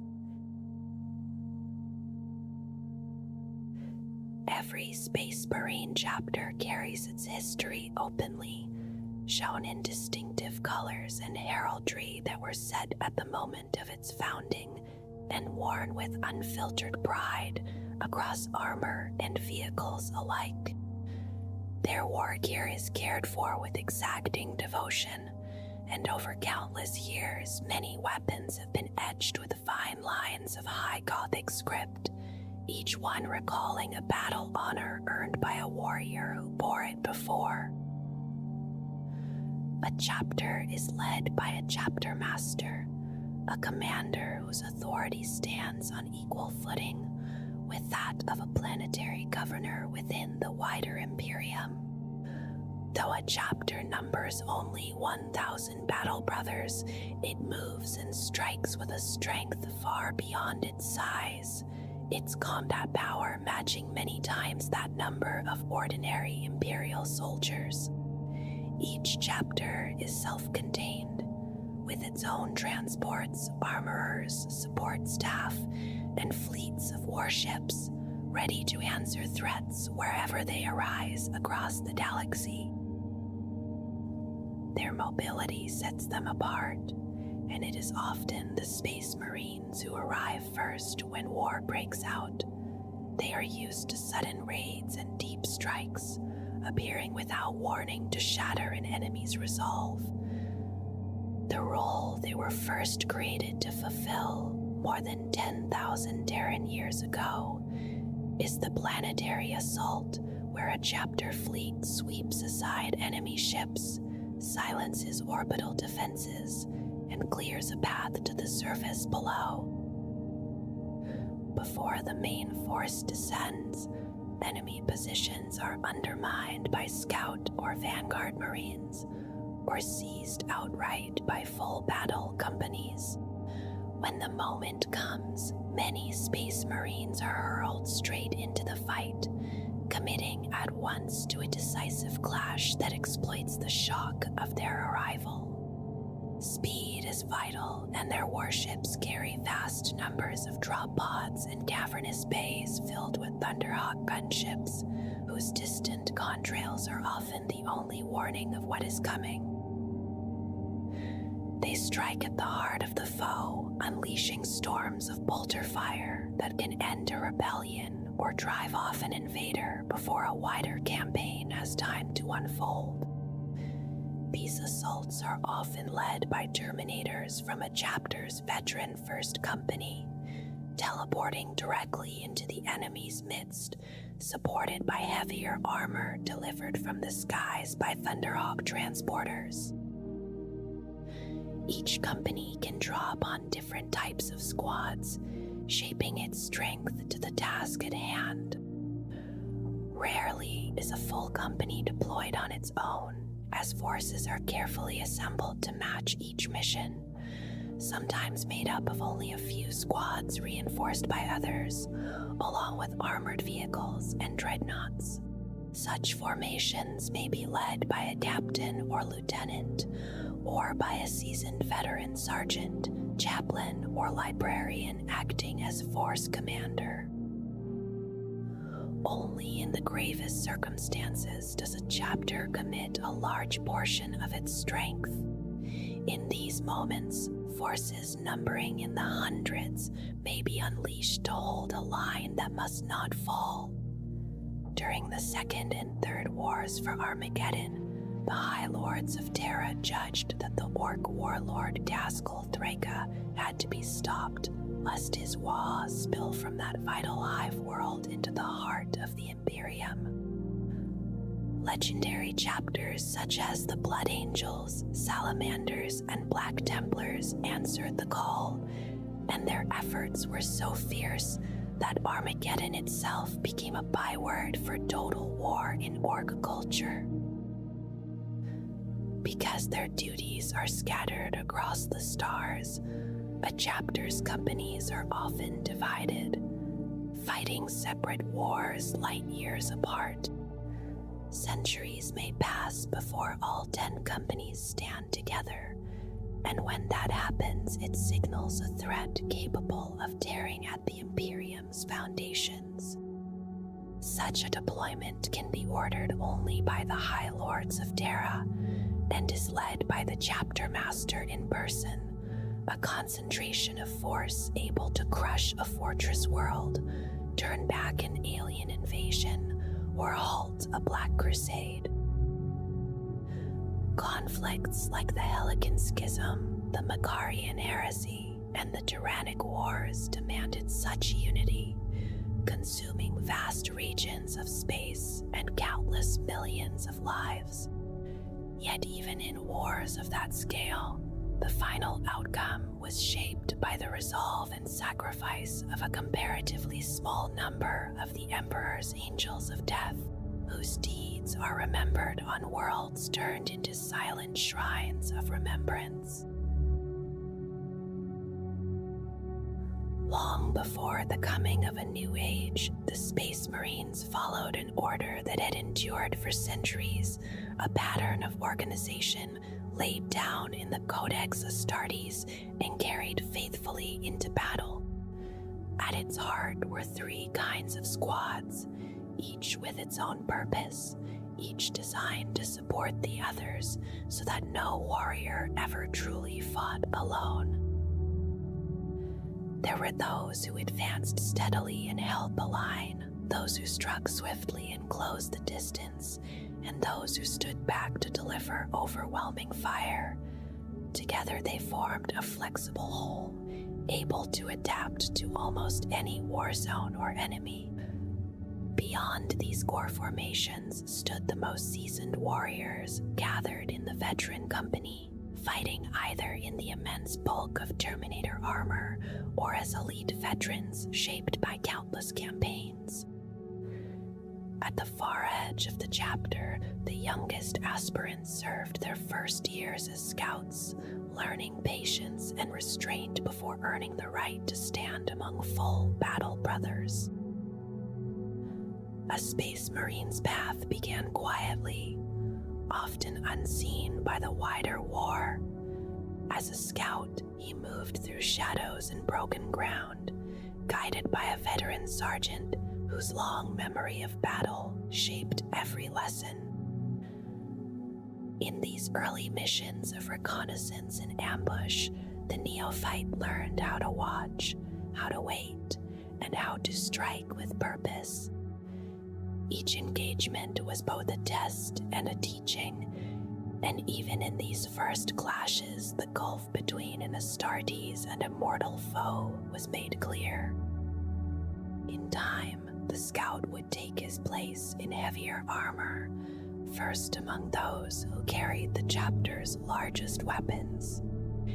In Devastator squads, he learned discipline and reliability, offering support, spotting targets, and standing ready to take up a fallen brother's weapon. Only after proving himself steady under fire would he be trusted with the full destructive power of the chapter's heavy arms, mastering them over many battles fought in harsh and unforgiving places. From there, his path might lead into the assault squads, where war was close and personal. Equipped to descend swiftly into the heart of the enemy, these warriors learned to combine speed with controlled ferocity, beating their foes face to face. Every strike, every leap reinforced the lesson that aggression, when guided by discipline, could shatter even the strongest defense. Only after showing courage, judgment, and adaptability would a Space Marine earn his place in a tactical squad. Here, balance was everything. Bolters, heavy weapons, and specialized arms came together in a formation capable of responding to almost any threat. It was in these squads that the chapter's way of war found its most common expression, steady and reliable, yet always ready to change. For those who survived hundreds of campaigns and endured the worst horrors the galaxy could offer, the title of veteran awaited. Such warriors were measured not by years alone, but by trials overcome and deeds remembered. Many led other squads as sergeants before joining the first company, carrying both the weight of command and the scars of long service. Among the veterans, some bore the ancient suits of Terminator armor, massive and revered relics from a distant age. These suits turned a warrior into a living bulwark, fit for boarding actions and crushing close combat where mobility mattered less than resilience. Each bore the Crux Terminatus, a symbol heavy with legend and honor, linking its bearer to the most sacred moments of the chapter's past. Others fought in more familiar armor, though marked with countless honors, forming squads that specialized either in brutal, close combat or in precise, overwhelming fire. These veterans were rarely committed all at once, instead reinforcing key moments of battle, striking where the line needed strength or where a decisive blow could be delivered. Above all of this stood the captains, each one a leader of proven skill and resolve. They commanded their companies with clarity and determination, carrying not only authority in war, but also responsibilities tied to the life and functioning of the chapter itself. From among all these warriors, only one rose to bear the ultimate responsibility. The chapter master stood alone at the summit of command, shaped by centuries of war and tempered by victories won at terrible cost. His skill in combat was unmatched, whether wielding blade, firearm, or his own strength, and his rank spoke silently of enemies defeated and horrors endured. Yet strength alone was never enough. He was expected to think as deeply as he fought, drawing upon the teachings of the Codex Astartes and the hard lessons learned in the chaos of real battle. Every decision carried weight, for the lives under his command were not merely soldiers, but brothers who would follow him without hesitation. He walked a careful line, preserving his warriors while still achieving the goals set before the chapter and guarding its honor. Beyond the battlefield, he was keeper of ancient lore and sworn secrets, bound by oaths and long-standing debts that shaped how the chapter dealt with the wider Imperium. Commands were not obeyed lightly, no matter how grand the title of the one who asked, and reasons had to be given that justified the cost in blood. Often, the chapter master also ruled the world from which his warriors were drawn, a duty as demanding as any campaign. The power he commanded was immense, capable of destroying worlds at a word, and with that power came constant risk. Hubris lurked close at hand, for those sworn to protect humanity could be tempted to believe they should rule it instead. Guarding against that fall was as vital as any victory won in battle. As the galaxy was torn open and a darker age began, the ancient order of the Space Marines was reshaped. The birth of the Great Rift and the return of a long-lost Primarch brought changes to the Codex Astartes, and with them came the Primaris Marines, warriors forged for a new and more desperate era. The chapter still stood at a strength of 1,000 battle brothers, a small force compared to the vast legions of old. Yet history had shown that such a number, when owned and directed, could decide the fate of entire star systems. Each company remained 100 strong, led by a veteran captain, now often supported by lieutenants who shared the burden of command. Squads retained their familiar structure, though the revised teachings allowed greater flexibility, including smaller formations that could be tailored to the demands of each war. The first company remained the domain of veterans, its warriors recognized by their pale helms and their mastery of many forms of battle. They trained for war in heavy armor and fought alongside the battle companies rather than apart from them, lending their experience wherever it was most needed. The core of the chapter's fighting strength still lay in the battle companies, steady and adaptable, built around a mix of battle line, close support, and fire support squads.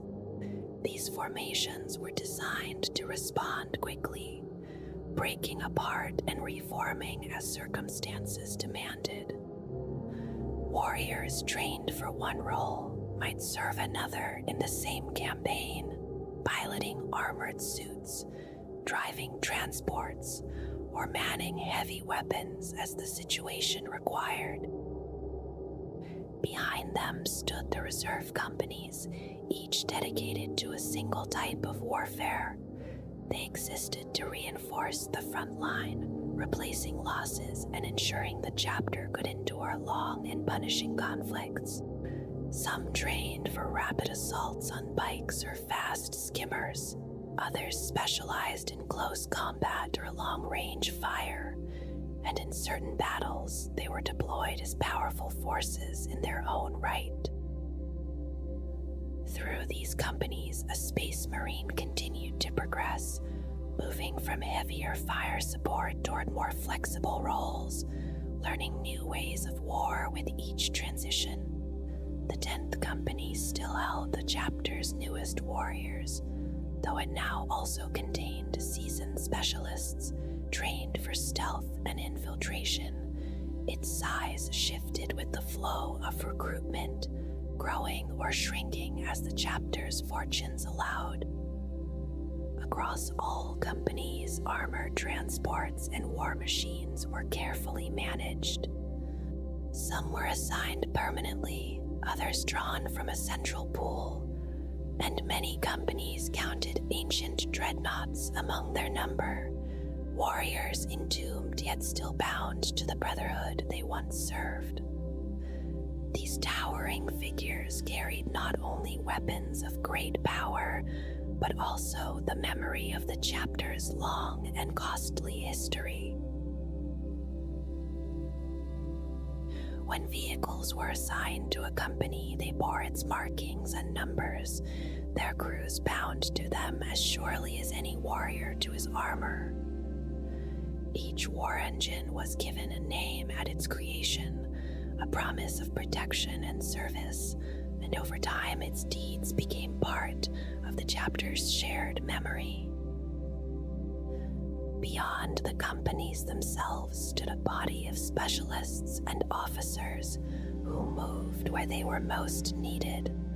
Librarians, chaplains, apothecaries, tech marines, and others formed a command staff that offered guidance, healing, faith, and devastating force.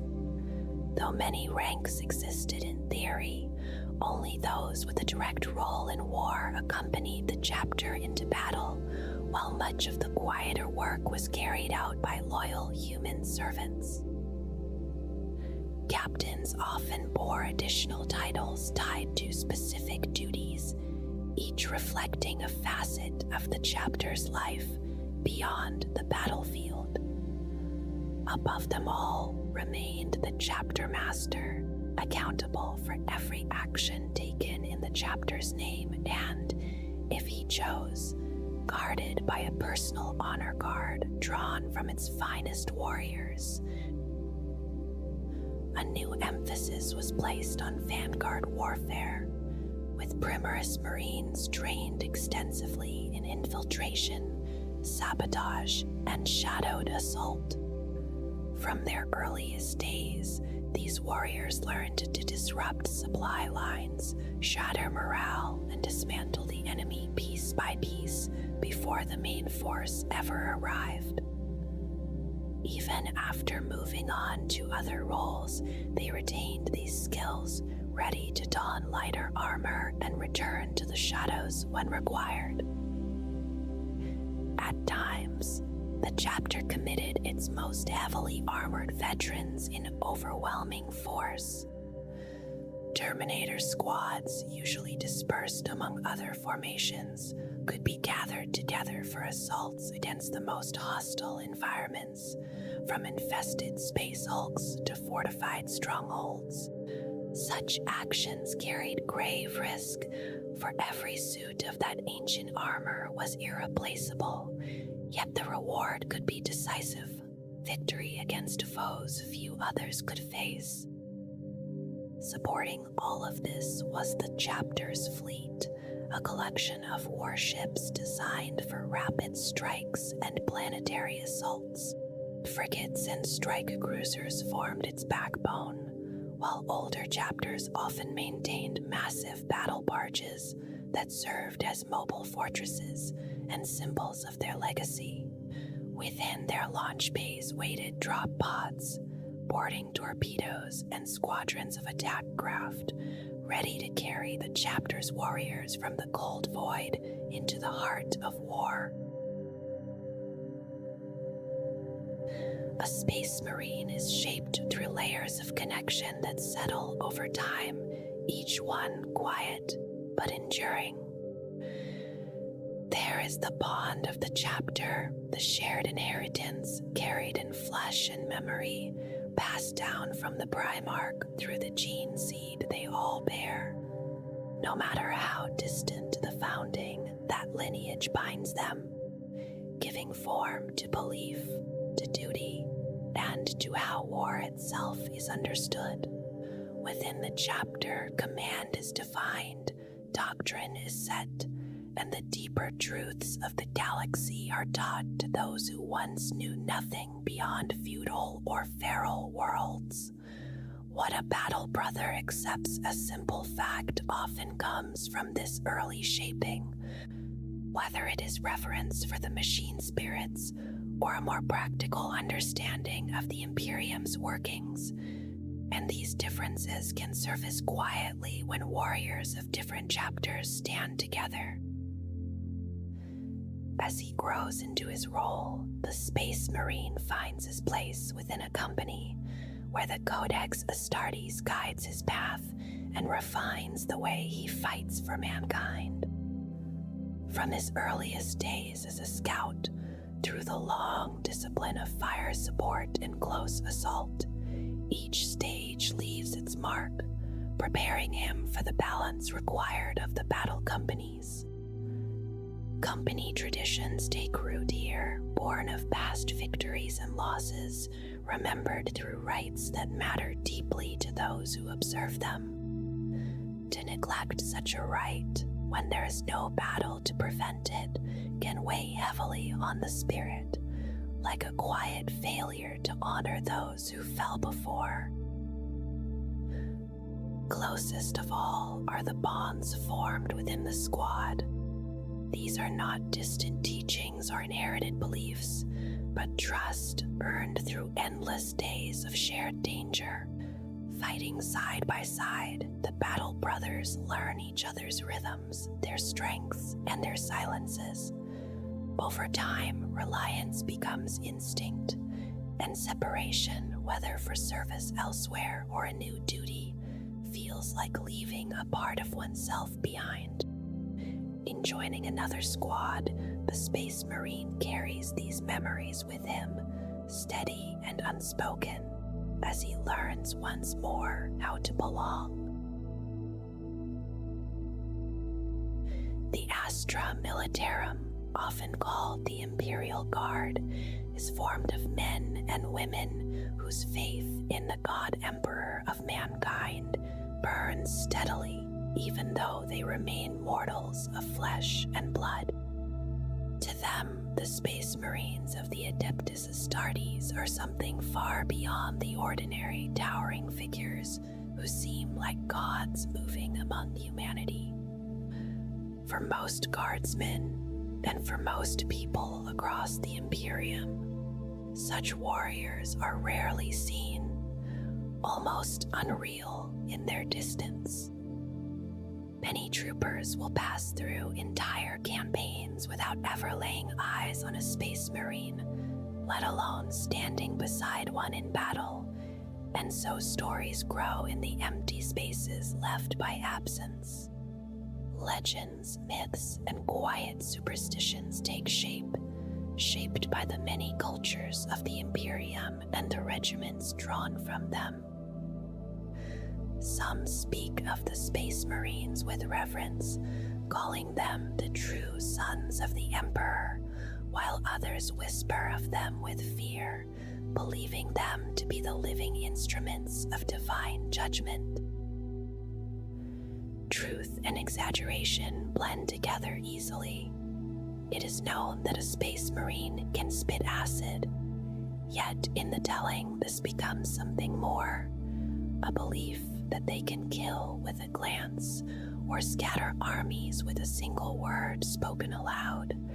Tales circulate of small bands of these warriors conquering whole planets or standing firm against endless waves of ravening Xenos. Certain chapters, like the Ultramarines, are praised and celebrated across the Imperium, while others, such as the Blood Drinkers, inspire a colder dread. For any Imperial Guard trooper or any other mortal, finding himself before a Space Marine is often overwhelming. Many would fall to their knees without thinking, overcome by the sheer presence and martial bearing of a battle brother. Even seasoned officers, men used to command, may find their voices faltering as if they were newly commissioned and unsure of their words. From the other side, most Space Marines barely register the existence of ordinary mortals, and only a truly exceptional individual might earn their notice or respect. Still, rumors of their arrival can spread quickly through a war zone, filling the ranks with excitement, even if such rumors so often fade into nothing. When the meeting is real, when a single squad truly appears, the memory becomes legendary, retold in hushed voices for many Terran years, a quiet story of awe shared long after the moment has passed. For much of Imperial history, the Imperium tried to shelter its people from the quiet pull of chaos by hiding its very existence. The truth of the Chaos Gods, their demonic servants, and the fallen Space Marines was kept from public sight, known only to certain Space Marines, sanctioned psychers, and the ever-watchful Inquisition. It was believed that even awareness could be a seed of corruption, something that might grow simply by being named. Because of this fear, the Inquisition followed a harsh path. Those who faced the demonic were often stripped of memory, even when they wore the armor of the Adeptus Astartes. In some cases, entire chapters were subjected to this erasure. Others, less protected or less valued, were simply removed. Their lives ended to ensure the safety of the wider Imperium. A few were allowed to live, but only after their memories were altered or wiped away entirely, leaving them changed and diminished. This way of thinking was old, older than the Emperor's silent vigil upon the Golden Throne. In the earliest days, only the Emperor and his Primarchs understood that the warp held thinking entities that could reach into real space. Even then, the full truth was withheld. During the Great Crusade, the Primarchs were told of hostile powers, but not that the Empyrean was ruled by malign intelligences, beings like the dark spirits of ancient human fear. The Emperor feared that such knowledge alone might push his sons toward ruin. To face a demonic host is not like fighting a living foe. It is to stand against madness itself, something that twists the mind and leaves scars that never fully fade. For this reason, the Imperium came to believe that knowledge of such enemies could not be allowed to spread. Survivors of demonic wars were gathered up, questioned and silenced, their memories broken or their lives confined to endless labor. And in the most extreme moments, entire worlds were erased to prevent the truth from spreading. Across the long ages since the Horus Heresy, warp disasters and demonic incursions have been countless, yet almost all record of them has been purged from common memory. What remains is locked away in forbidden imperial texts or lost within alien scripts still hunted by the Inquisition. Even the idea that such horrors could exist was judged too dangerous for ordinary minds. In later times, especially after the opening of the Great Rift at the dawn of the era Indomitus, this secrecy began to fray. Among the Space Marines, the old pretense became harder to maintain. By the closing years of the 41st millennium, it was rare to find an Astartes who had not crossed blades with demons, even as the Inquisition continued, in some cases, to erase entire chapters. Not all submitted quietly, and some, like the Space Wolves, resisted fiercely. Now, with the galaxy split by the birth of the Cicatrix Maledictum, demonic incursions are too frequent and too visible to hide.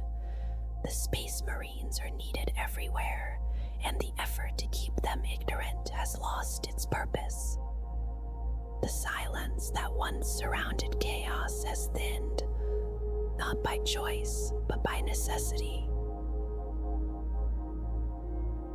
Scout armor is spoken of as something lighter, something that allows movement without burden, while still offering real protection. It is often compared to the carapace armor worn by elite Imperial Guard yet shaped for a different purpose, one that values silence, patience, and careful advance. In most chapters that follow the Codex Astartes, neophytes begin their service in the 10th Company, learning their first lessons as scouts. They move under the watchful guidance of an experienced scout sergeant who leads them and teaches them what it truly means to become a space marine. Because their black carapace has not yet fully matured, they cannot yet bond with standard power armor. Instead, they wear suits formed from carbon titanium composite plates, armor that can still turn aside the majority of small arms fire while remaining well suited to skirmishing and stealth. In quieter times, when battle does not call, even some full battle brothers of certain chapters may choose this armor, wearing it beyond the battlefield, valuing its freedom and restraint. Power armor is often the first thing noticed, a fusion of ancient technologies that reach back beyond the Age of Strife and into the distant Dark Age of technology. It is formed from custom-crafted ceramite plates, bound with armored fibers and servos that mirror the wearer's movements, amplifying already superhuman strength. Through this armor, a space marine can endure violence that would destroy an ordinary human, while remaining sealed within a self-contained environment. The suit shields its bearer from the void of space and from worlds made toxic and hostile, holding life where none should survive. This union is made possible by the black carapace, grown beneath the skin after gene seed implantation, allowing the armor to connect directly to the nervous system. In this way, the armor ceases to be worn and instead becomes part of the body itself. Over the long history of the Imperium, many marks of power armor have existed, each shaped by need and by era.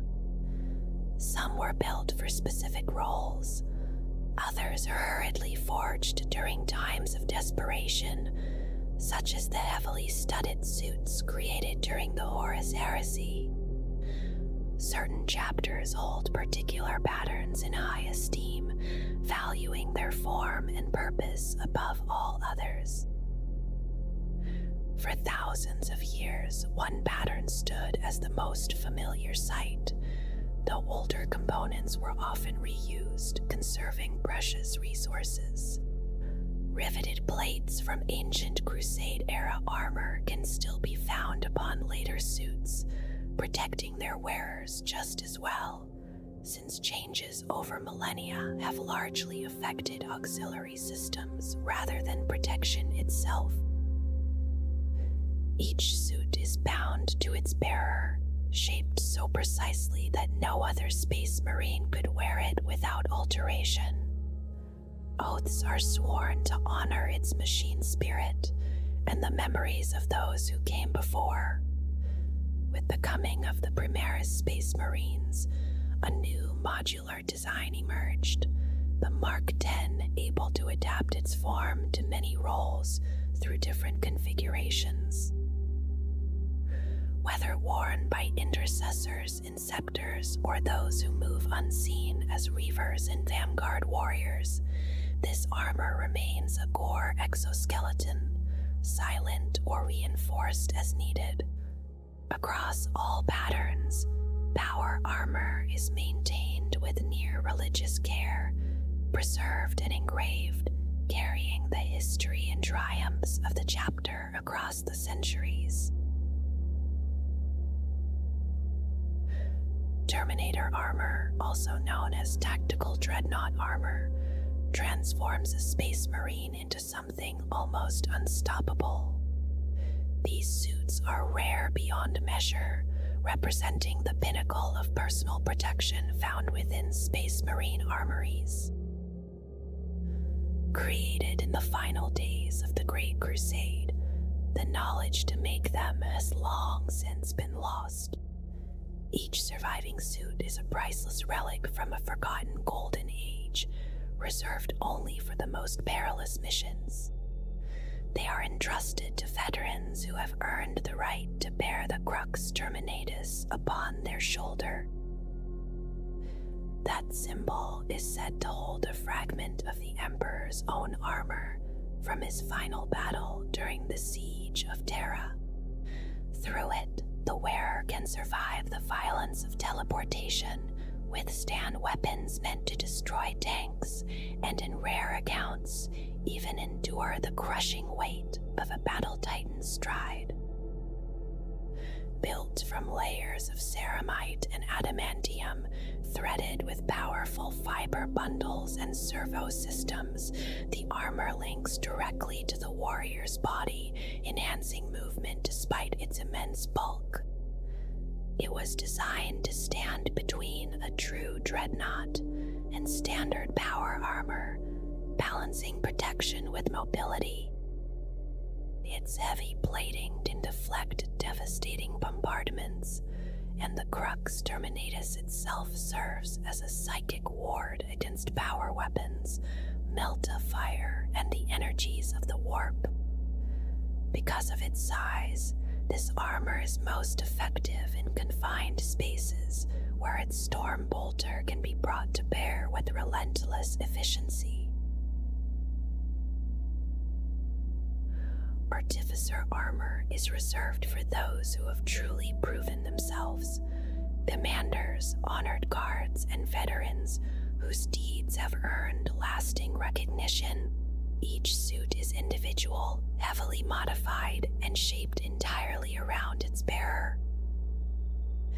Rarer even than Terminator armor, these suits are crafted from super dense materials and advanced technologies that stand unmatched within the Imperium.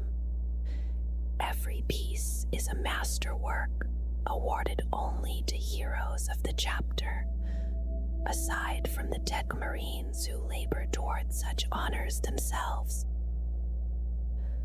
Always master crafted, this armor carries all the strengths of standard power armor and more. Its advanced helm may house a mind impulse unit akin to those used by the Masters of Titans, allowing an even deeper communion between warrior and machine. Some suits possess remarkable self-repairing qualities, with fibers that reweave themselves after battle, reducing the need for traditional repairs. Such marvels are born only through countless hours at blazing forges, under the hands of dedicated artificers and tech marines. Though it cannot wield the heaviest weapons reserved for Terminators, Artificer armor is said to offer protection nearly equal to them, standing as a testament to devotion, skill, and the long memory of the Adeptus Astartes. The chapters of the Space Marines each carry with them a fleet of starships and voidcraft, shaped by ancient dictates and long-standing limits imposed after the Great Civil War that scarred the Imperium. These fleets are meant to serve close to planets and within star systems, carrying warriors to war and delivering them directly into the heart of invasion. By custom, only the smaller vessels are shaped as true gunships, crafted with naval battle in mind, while the greater ships exist first to endure, to transport, and to strike worlds from orbit. Some chapters have never fully accepted these boundaries, especially those who live forever on crusade or who possess no home world and no fortress beyond their ships. Such fleets grow powerful powerful and self-reliant, and this often brings quiet tension with the Imperial Navy, which guards its control over ship-to-ship warfare and watches the strength of the Astartes with unease. Rather than following narrow ship classes, most chapters describe their vessels by purpose alone. Though rare exceptions endure, such as vast relics from older ages or unique warships claimed and reshaped for their own use. At the heart of these fleets stands the battle barge, the greatest warship the Space Marines command, immense in scale and terrifying in resilience. Only the strongest chapters hold more than a small handful of these ships, each built to survive the most brutal fire as they drive directly into the storm of planetary assault. Their armor and shielding allow them to close with the enemy, while their weapons, heavy and devastating at short range, support the descent of warriors, thunderhawks, and drop pods toward the surface below. Few vessels can face such a ship at close quarters, and fewer still can endure the fury of its crew once boarding begins. Alongside these giants move the strike cruisers, swift and adaptable warships designed to answer threats with speed. They carry entire companies of Space Marines and deliver them with uncanny swiftness, striking where resistance is weakest and order must be enforced. Smaller still are the rapid strike vessels, escorts, and patrol ships that guard the larger hulls, prowl the edges of battle, and slip quietly through the void to deliver small forces deep behind enemy lines. Fleet-based chapters also rely on a web of supporting ships, from survey vessels to forge ships, and even vast mobile fortress monasteries formed from converted cargo haulers. These chapter parks shelter gene seed and relics far from the front, preserving what cannot be replaced. Among them travel vanguard cruisers, altered strike cruisers that roam far from support, watching, exploring, and fighting where needed. Their weapons tuned less for planetary assault and more for the silent dangers of deep space and close boarding actions. The sacred artifacts of the Adeptus Astartes are rare beyond measure, each one bound to long ages of war and remembrance, passing from one Space Marine chapter to another across the vast reaches of the galaxy. Within the armories of these warriors rest relics shaped by master hands, weapons, armor, and symbols that carry the blessing of the Emperor's spirit and the weight of countless victories.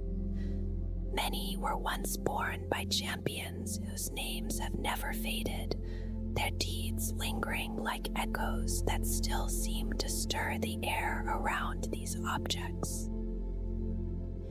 Each chapter holds only one such relic at a time, for every artifact is unique, without equal anywhere in the galaxy. The burning blade, immense and impossibly dense, is said to have been recovered from the wreckage of Horus's battle barge, untouched by the corruption that surrounded it.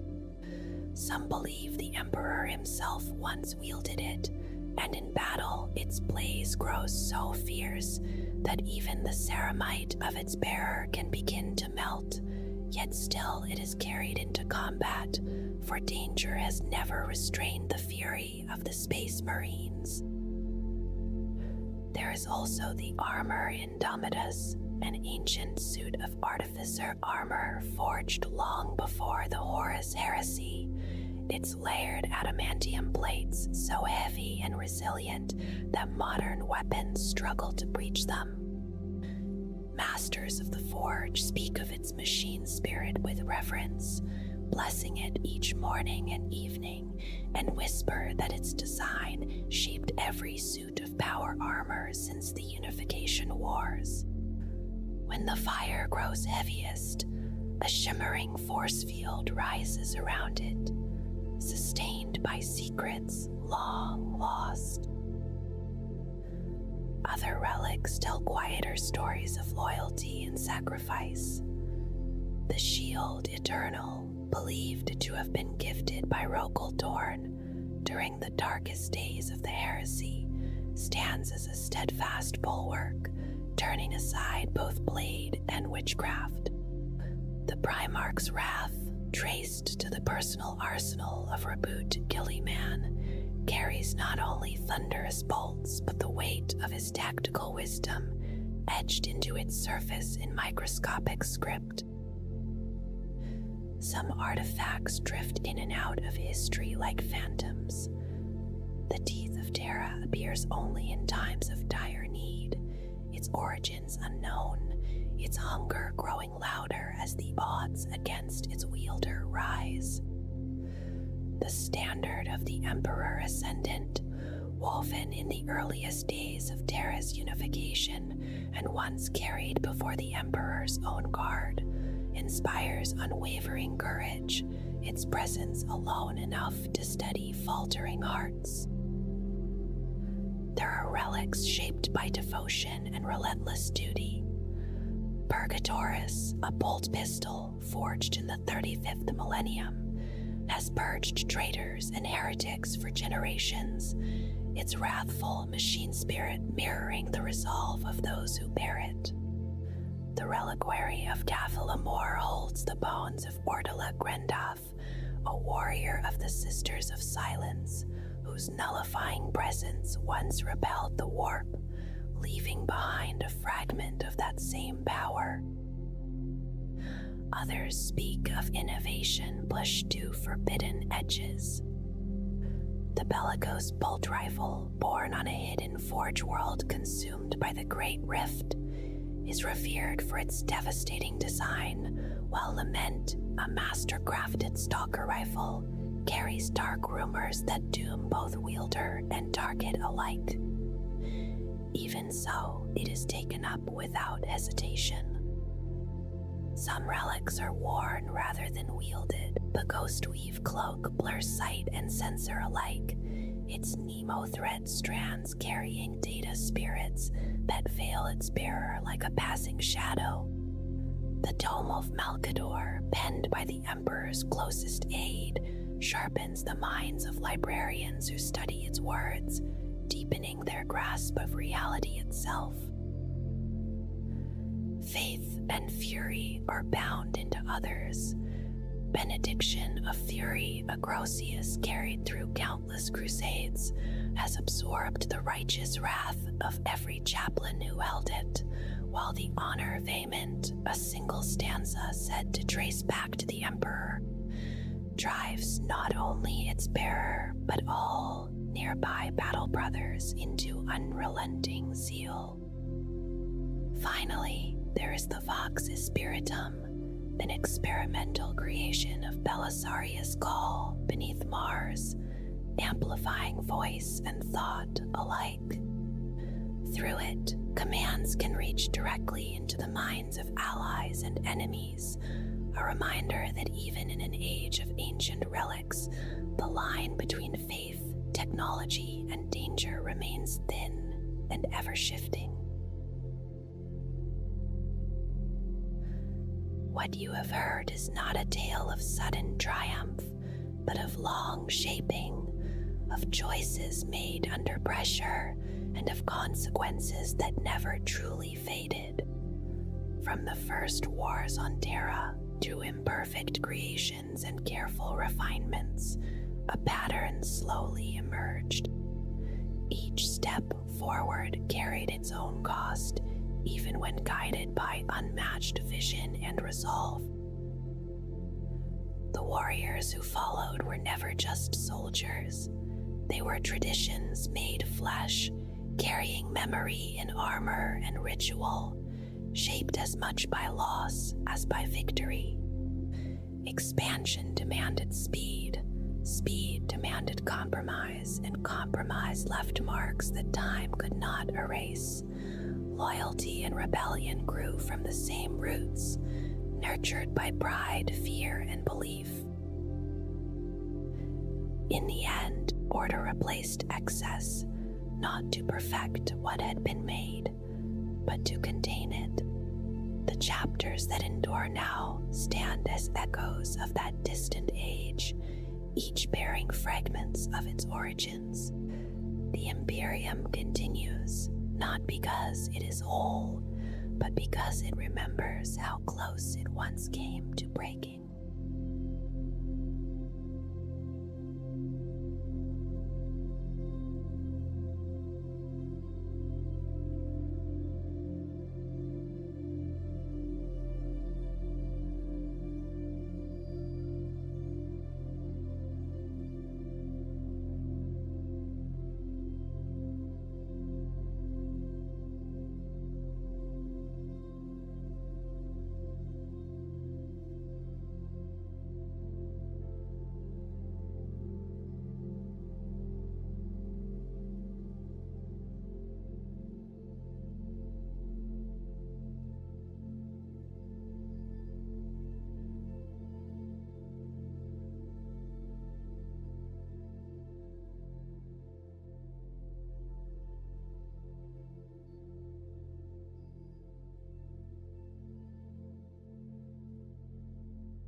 Long ago, the webway was shaped by the Old Ones, an ancient and gifted species who ruled an interstellar empire tens of millions of standard years before most other self-aware beings had even emerged.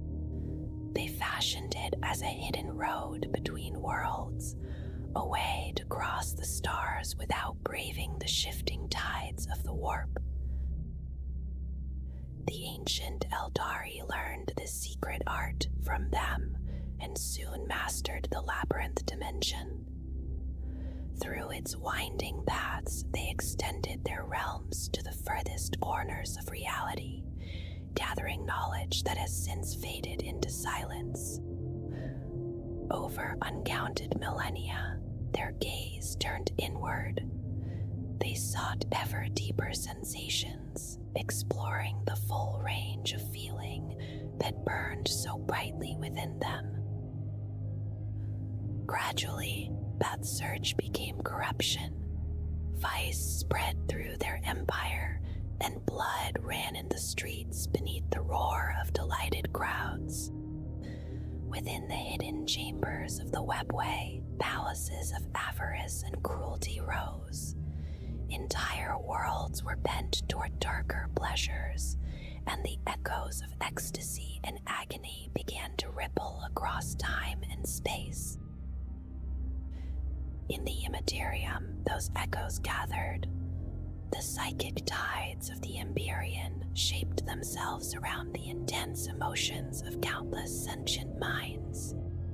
A presence formed slowly, silently, a nascent god of excess growing strong in the depths of the warp. Thought and feeling fed it, until the corruption of the decadent Eldari became a vast and terrible consciousness.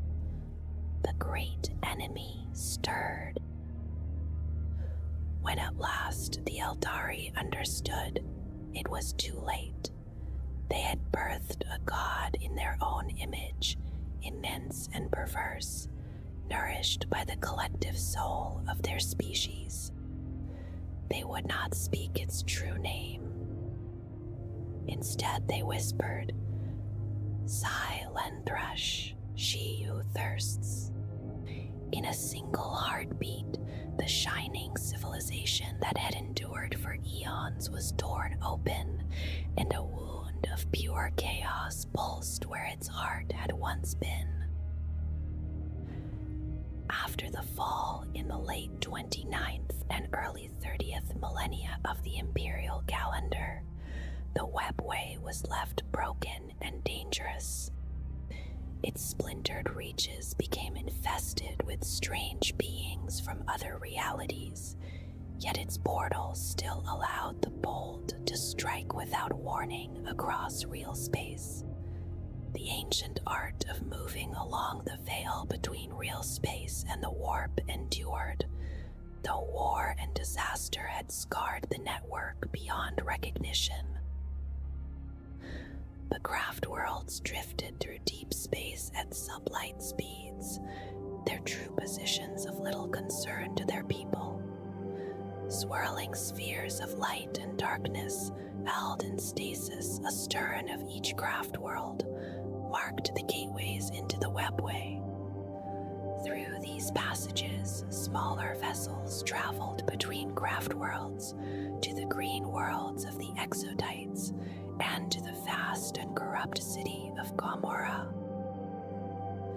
In that twilight realm between matter and warp, survivors who had hidden within their palaces of excess continued their debauched ways. The Drugari mocked those broken by the fall, even as they knew in their hearts that she who thirsts would one day claim them all.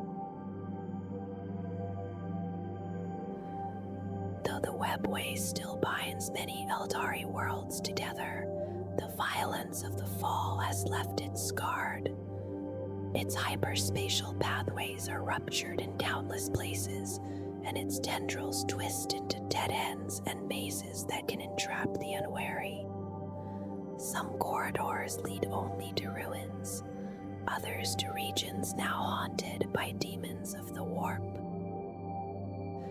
Many doors are sealed with runes of psychic power, barriers raised to keep unknown horrors at bay. It is said that hidden routes wind not only through space, but through time and reality itself, and that only the elegant and deadly Harlequin know their true course. Far within its depths lie the port cities of the Drugari and the nests of wasp-like warp entities called the Psyche-Nuin, yet the most secret of all its domains is the hidden craft world known as the Black Library. Even the Eldari of the present day do not fully grasp the shape of the webway. Each craft world's place within it is known only to its seers, and that knowledge is guarded with care.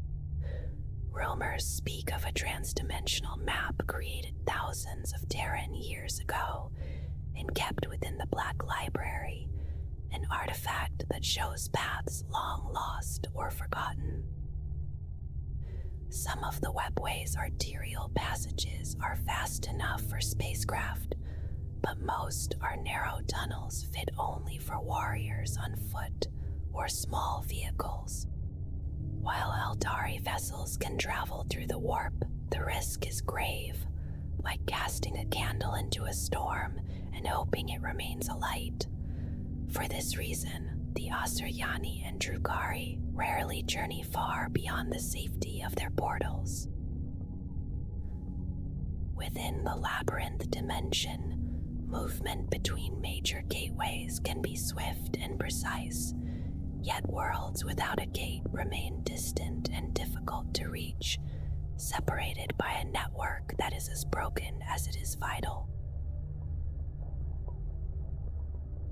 When the Dathodian came, known in the Imperium as the Cicatrix Maledictum, or Great Rift, a vast surge of warp energy tore across real space.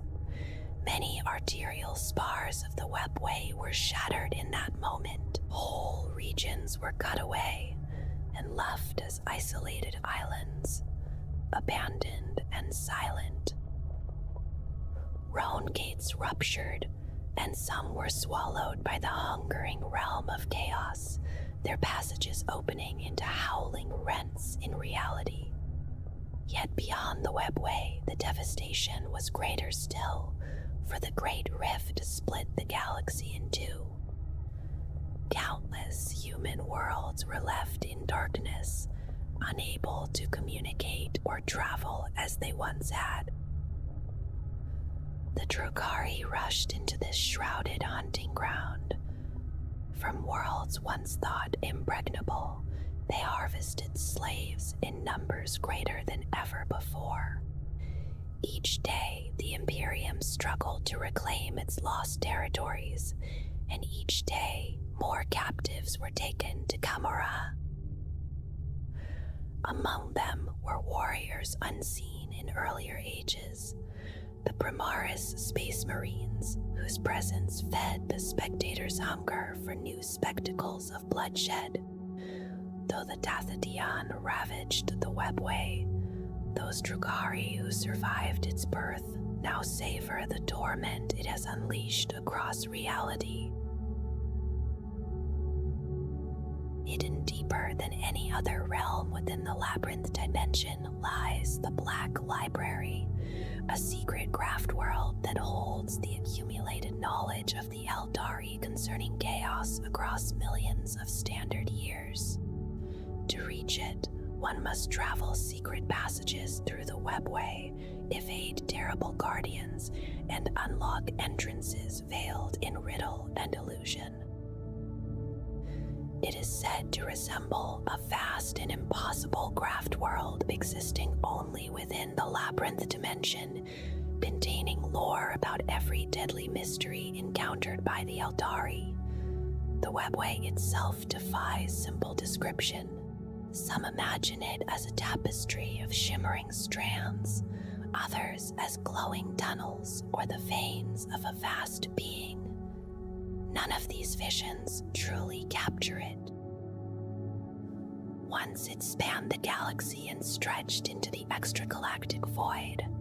Now it is ravaged, many tunnels torn open or severed, many entrances sealed by the Eldari to deny their enemies. They no longer share its secrets with humanity, for those hidden ways are vital to their survival. Within the Black Library rests a rumored complete map of the webway, an ancient imperial dome known as the Atlas Infernal.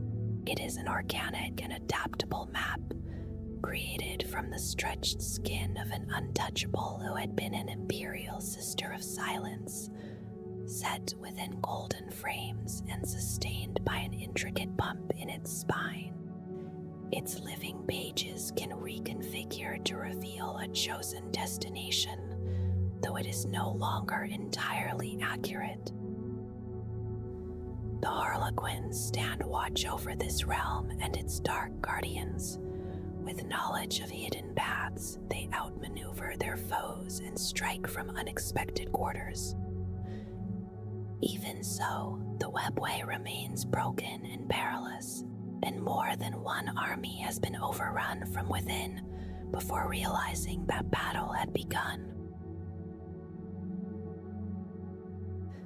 As the ancient Eldari sank deeper into decadence, many among the aristocracy pursued excess without restraint. The leaders of hedonistic cults grew obsessed with their own power and withdrew into the webway, seizing hidden ports and nodal strongholds from which to continue their debased pursuits. These realms were often linked by portals to Kamara, once the greatest of the webway's port cities. Vast beyond measure, it could dispatch fleets to the most vital worlds of the Eldari Empire through its many gateways. Because it lay outside the jurisdiction of the ancient councils, it became a refuge for those who wished their deeds to remain unseen. Those who sealed themselves within the webway did not escape the fall untouched. Instead of losing their souls in a single moment, they felt them slowly drain into the warp, consumed over time by she who thirsts. In response, they learned to sustain themselves on the suffering of others. Where the craft world Eldari relied upon spirit stones and infinity circuits, the inhabitants of Kamor-A fed upon agony. By steeping themselves in extreme acts and drawing psychic emanations from sentient victims, they nourished their withered souls and became immune to time's passage. Thus were born the Drukhari, dark and parasitic, living upon anguish to stave off the death of their immortal spirits. Kamor-A itself appears as a composite urban realm of impossible scale within the webway. Thousands of starships dock at its spires each day, and countless alien mercenaries and human renegades risk their souls to trade there, hoping to grasp some fragment of the Dark City's terrible wealth. In the late 30th millennium, during the unification wars on Terra, the Emperor of Mankind uncovered a portal beneath the vast desert on the Terran continent of Asia. It led into the ancient tunnels of the Webway, constructed by a Xeno species older than the Terran sun. There he found the core of the psychic amplification device that would become the heart of the Golden Throne. Over centuries before the Horus Heresy, he directed thousands of Adeptus Mechanicus tech priests to adapt the throne into the nexus of his secret great work, the Imperial Webway Project. Through it, he intended to open the Eldari network to humanity, creating a portal from Terra that would allow instantaneous travel between the worlds of the newborn Imperium and free mankind from reliance upon the warp and astro-telepathy. The gate, the conduit, and the alien tunnels were both physical and psychic in nature. The alien structures generated their own shielding, but the human-built portal required the Emperor himself to maintain a constant psychic sheath, sealing it against demonic intrusion. When Magnus the Red sent his sorceress warning of Horus's treachery, that psychic sending pierced the Emperor's defenses and shattered the protective shield. Rifts opened within the Terran Webway tunnels, and creatures of the warp poured through. The war within the Webway followed, and through the sacrifice of the Legio Custodes and the Sisters of Silence, Terra was spared direct assault. As long as the demon horde pressed against the gate, the Golden Throne became the Emperor's prison. During the siege of Terra, Velkador the Sigilite briefly took his place, giving his life so that the Emperor could confront Horus aboard the Vengeful Spirit. The Horus was destroyed, the Emperor was mortally wounded and interred upon the throne in permanent stasis. For over 10 standard millennia, the Golden Throne has preserved his ravaged body and sustained his will, which guides the Astronomicon within the warp. Whether his protection of humanity is tied to the ruined Webway portal or to the alien device within the throne remains unknown. In the 18th millennium, Kamor-A established itself as the primary nodal port of the Webway, growing larger with each passing solar decade. Built within the labyrinth dimension and beyond the reach of ancient councils, it drew those who wished to avoid scrutiny. From the 18th to the 20th millennia, the Twilight cults flourished. Leaders of pleasure cults claimed vast domains within the Webway, powering sub-realms with stolen suns suspended by advanced space-time alteration technologies beyond the understanding of the Adeptus Mechanicus. Worlds left in darkness withered, while Kamor-A became synonymous with decadence, and the forefathers of the Drukhari emerged. Between the 25th and 30th millennia, excess deepened, and a force stirred in the warp. The fall followed in the late 29th and early 30th millennia, when a new god's birth scream tore the heart from the Eldari Empire. Trillions perished, the Eye of Terror was born, and the survivors became Drukari, Exodites, and Craftworld Eldari, beginning a long struggle against extinction. In the 32nd millennium, the followers of the Laughing God vanished into the webway. Centuries later, in 641 of the 33rd millennium, the Harlequin mask of the Midnight Sorrow returned at Layan Nuad to strike Slaneshi demons. In the 37th millennium, Astruba El-Vect revealed hidden portals and forged the Great Gates, expanding Gamor-A through centuries of civil war until only Shaddam remained autonomous. In 579 of that same millennium, a ritual by Thousand Sun sorcerers breached the webway, trapping combatants in a shattered pocket reality. In 514 of the 38th millennium, Craftworld Ulthwé and the Jade Knife Cabal clashed within the broken spars, ending in uneasy truce. In 1998 of the 41st millennium, Ahriman led Thousand Suns warriors toward the Black Library, only to be driven back by Harlequins and allies from Craftworld Ulthwé and Craftworld Lugganath. The breach was sealed, but a section of the webway was lost forever. The webway stretches through hidden dimensions, its arterial passageways vast enough to bear voidcraft in silence, while narrower tunnels guide small strike forces and light vehicles along their winding paths. Through this hyperdimensional construct, the Eldari of every kindred move across the galaxy, slipping between distant worlds to wage their wars. They could cross the warp itself, yet they seldom choose that road. The depth and range of their emotion burns brightly within the Empyrean, and such a psychic presence would draw a great demonic host to their vessels. A journey through warp space would become perilous, crowded with unseen predators stirred by their thoughts and feelings. So they keep close to their portals.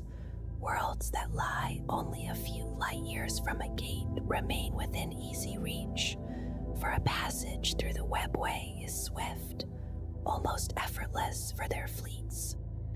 Between its major gateways, movement feels fluid and assured. But planets without a gate, or those that drift beyond that narrow span of distance, remain frustratingly distant, as though set behind a veil that cannot easily be crossed. It is said that Sigora, the Laughing God, alone knows every path woven through this labyrinth. Perhaps that is why his disciples, the Harlequins, move with such quiet certainty along its twisting routes. They walk without fear, appearing and vanishing as if the corridors themselves bend to their will. To many among the Eldari, such mastery seems almost supernatural. These same Harlequins keep watch over the Black Library beside its dark guardians, drawing upon its guarded secrets in their endless struggle against chaos. By tracing hidden passages known only to them, they outmaneuver their foes and strike from quarters never expected. Entire masks can wait in stillness within the folds of the webway, poised in ambush, certain that surprise will be theirs. The webway can be imagined as a vast and tangled network of doorways, each one linking fixed points in real space. Through these hidden paths, the Eldari are able to travel farther and faster than most other starfaring species, slipping between worlds with a quiet certainty that others cannot match. Yet this passage is not always simple. If there is no warp gate near their intended destination, or if the gate that stands there is too small to allow the necessary forces to pass, the Eldari find themselves at a disadvantage. Their movement, usually so fluid, becomes constrained by absence or limitation. Over time, much of the webway has fallen into obscurity and disrepair. Many sections were destroyed or left uncharted after the fall of the Eldari, and the once seamless routes now demand detours. Travelers are often forced to make connecting stops, discovering that no direct path remains open to them. The knowledge required to create new gates has been lost. Because of this, intact webway gates are among the most treasured artifacts the Eldari possess. These warp gates, which grant entry into the labyrinth dimension, vary greatly in size. Some are meant for a single traveler on foot, while others are vast enough for entire craft worlds to pass through. Their rarity gives them immense value. Both the Asuryani and the Drukhari will stop at nothing to claim such gates for themselves, or to deny their use to an enemy. In the quiet corridors of the webway, control of a single entrance can shape the fate of many worlds.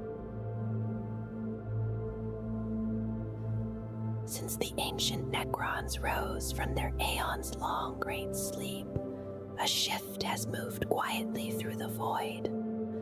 The Khatan, known as Niadrasatha, the Burning One, who had long yearned to carry his eldritch fires into the webway and beyond, has at last shown them how to breach its hidden boundaries.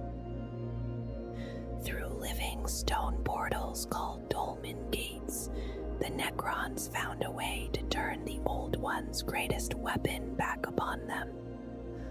With that sexus, the end of the long war in heaven was hastened, its course accelerated through corridors never meant for Necron passage. The Necrons, a species without psychers, cannot travel the warp. Without the webway, they would be left to slow stasis ships, drifting through darkness, bound to isolation within the galaxy. The Dolmen Gates offered another path, though it was never a gentle one. These portals are not as stable nor as controllable as the natural entrances to the webway. In some unknown manner, the labyrinth dimension senses when its realm has been pierced by a Dolmen Gate. When that happens, the network attempts to seal the wounded spur, cutting it away until the threat has passed. Necrons who enter must move swiftly, or the webway itself will close upon them. Long ago, during the Great Sleep, many of these gates were lost or abandoned. Others were destroyed by the Eldari. Those that endure open only onto small portions of the vast network, and much of that space has already been sealed by the Eldari to prevent further contamination. Yet the webway stretches beyond measure. Even these broken skins grant the Necrons a means of travel that surpasses that of the younger species, allowing them to cross distances with a cold and ancient efficiency that echoes the wars of a distant age. Deep beneath the deserts of ancient Terra, during the unification wars of the 30th millennium, the Emperor uncovered the core of a device whose origins lay hidden in the forgotten dark age of technology. It rested in sunken ruins beneath a vast and hostile desert on the continent of Asia, long before the Imperial Palace rose in the Himalayan mountains. Around this mysterious core, the Golden Throne would one day be built. During the Great Crusade, another device known as Dark Glass was discovered and restored, likely used to test the same arcane technologies. The Emperor learned that the throne was more than a relic. It was a powerful psychic amplifier and a portal into the labyrinth dimension of the Webway, rooted upon Terra itself. Before the Horus Heresy began in the early 31st millennium, tens of thousands of Mechanicum tech priests and Terran laborers worked in secret to reshape the throne. It would become the heart of the Imperial Webway project, a hidden endeavor meant to open the Eldari Webway to mankind. Through it, humanity would travel instantly across the galaxy, freed from the dangers of the warp. The worlds of the newborn Imperium would be bound together without distance or delay, forming a unity unlike any before. The Emperor believed such unity was essential in a perilous universe. By abandoning warp travel, humanity would no longer depend on psychers such as navigators and astropaths. The threats of warp entities and the Immaterium would fade. Devices called Oculum test stations would identify latent psychic genes among the population.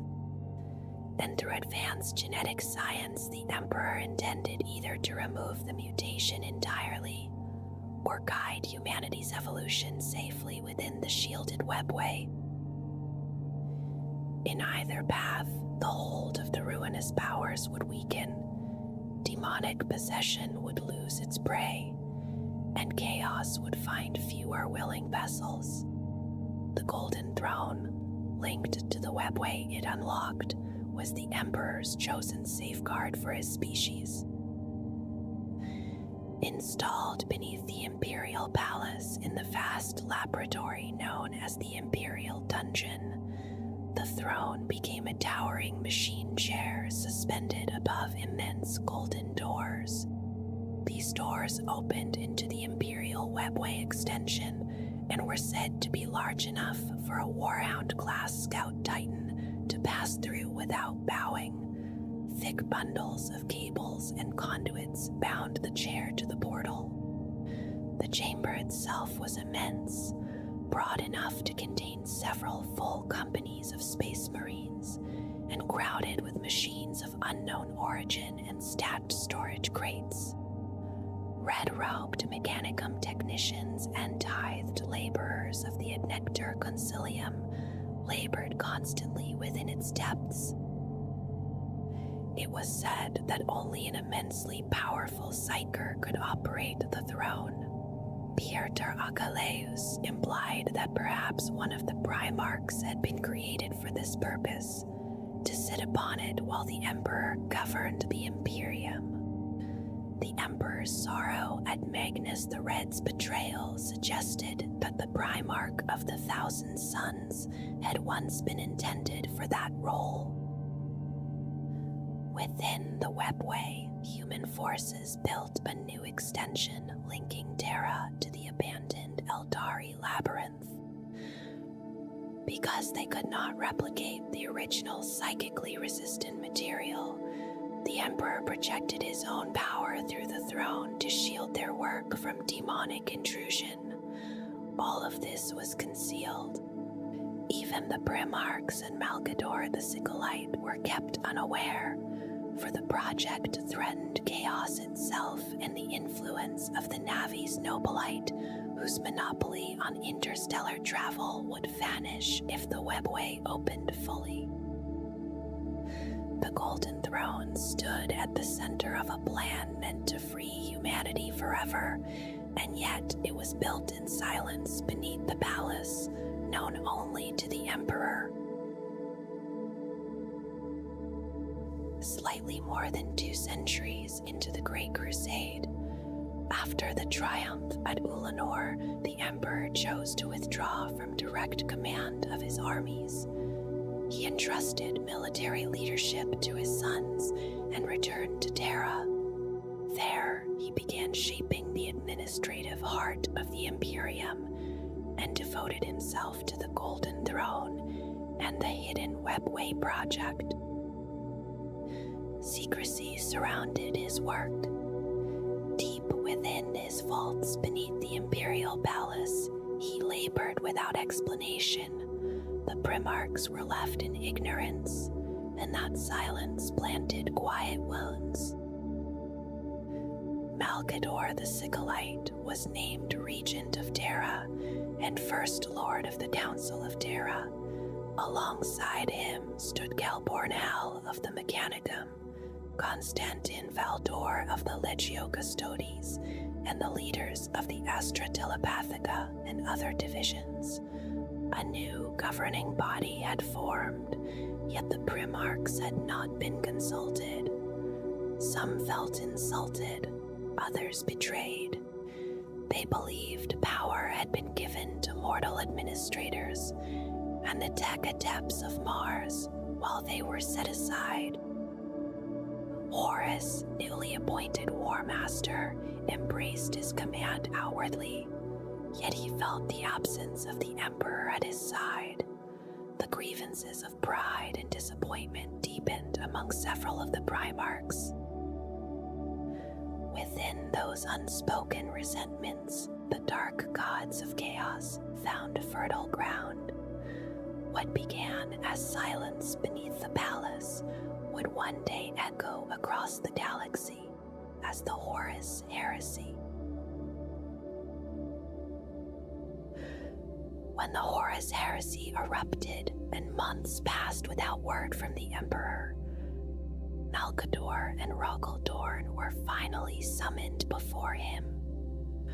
News of the drop site massacre had reached Terra, and at last the Emperor revealed the truth of the Imperial Webway project.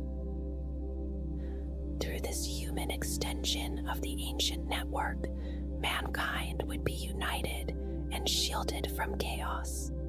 Yet the warp gate and the short passage beyond demanded constant psychic effort to repel the entities pressing against it. At first, the burden had been light. Over time, it grew. The Chaos Gods moved to interfere. They tempted Magnus the Red with a vision meant to warn the Emperor of Horus's betrayal. In his attempt to send that warning, Magnus and the sorcerers of the Thousand Suns shattered the delicate psychic shielding around the Webway construct. Demons flooded into the human-built passages, slaughtering Mechanicum workers. The Legio Custodes and the Sisters of Silence fought desperately to prevent the invasion from reaching Terra. The war within those alien conduits was relentless. Though many demons were destroyed, more always came. Imperial defenders fell one by one, while the enemy seemed without number. Assaults drove deep into the defenses, at times nearing the conduit to the Golden Throne itself. A mighty bloodthirster forced its way to the gate, and only Sister Celia Haroda stood in its path. Her presence chilled the air and dampened the creature's power. With swift strokes of her frost blade, she banished the beast, but the effort claimed her life upon the threshold between warp and real space. As days passed, the defenders were driven back toward the throne. The Emperor's psychic presence burned like a star within the Webway, holding the demons at bay long enough for survivors to retreat. Tech priests and workers were evacuated first. Then the Silent Sisterhood and the Custodian Guard withdrew into the palace. The gate remained sealed only because the Emperor sustained it. From that moment, the Golden Throne became his prison. Only his power could keep the portal closed. Without it, Terra would be consumed. Later, Vulcan installed the Talisman of Seven Hammers within the Sanctum Imperialis, a final safeguard that would destroy Terra itself should the throne fail. The Webway project lay in ruins, and before it could ever be restored, the heresy brought war to Terra. 9 years after the first betrayals at Istvan, as Horus prepared his final assault on the Sol System, Malcador returned from gathering 12 individuals who would one day form the Imperial Inquisition. Through careful psychic concealment, he brought them safely before the Emperor. The Emperor told Malcador that he must take his place upon the Golden Throne while he confronted Horus aboard the Vengeful Spirit. Magnus had once been intended for this duty, but that path was lost. Malcador alone possessed the strength required.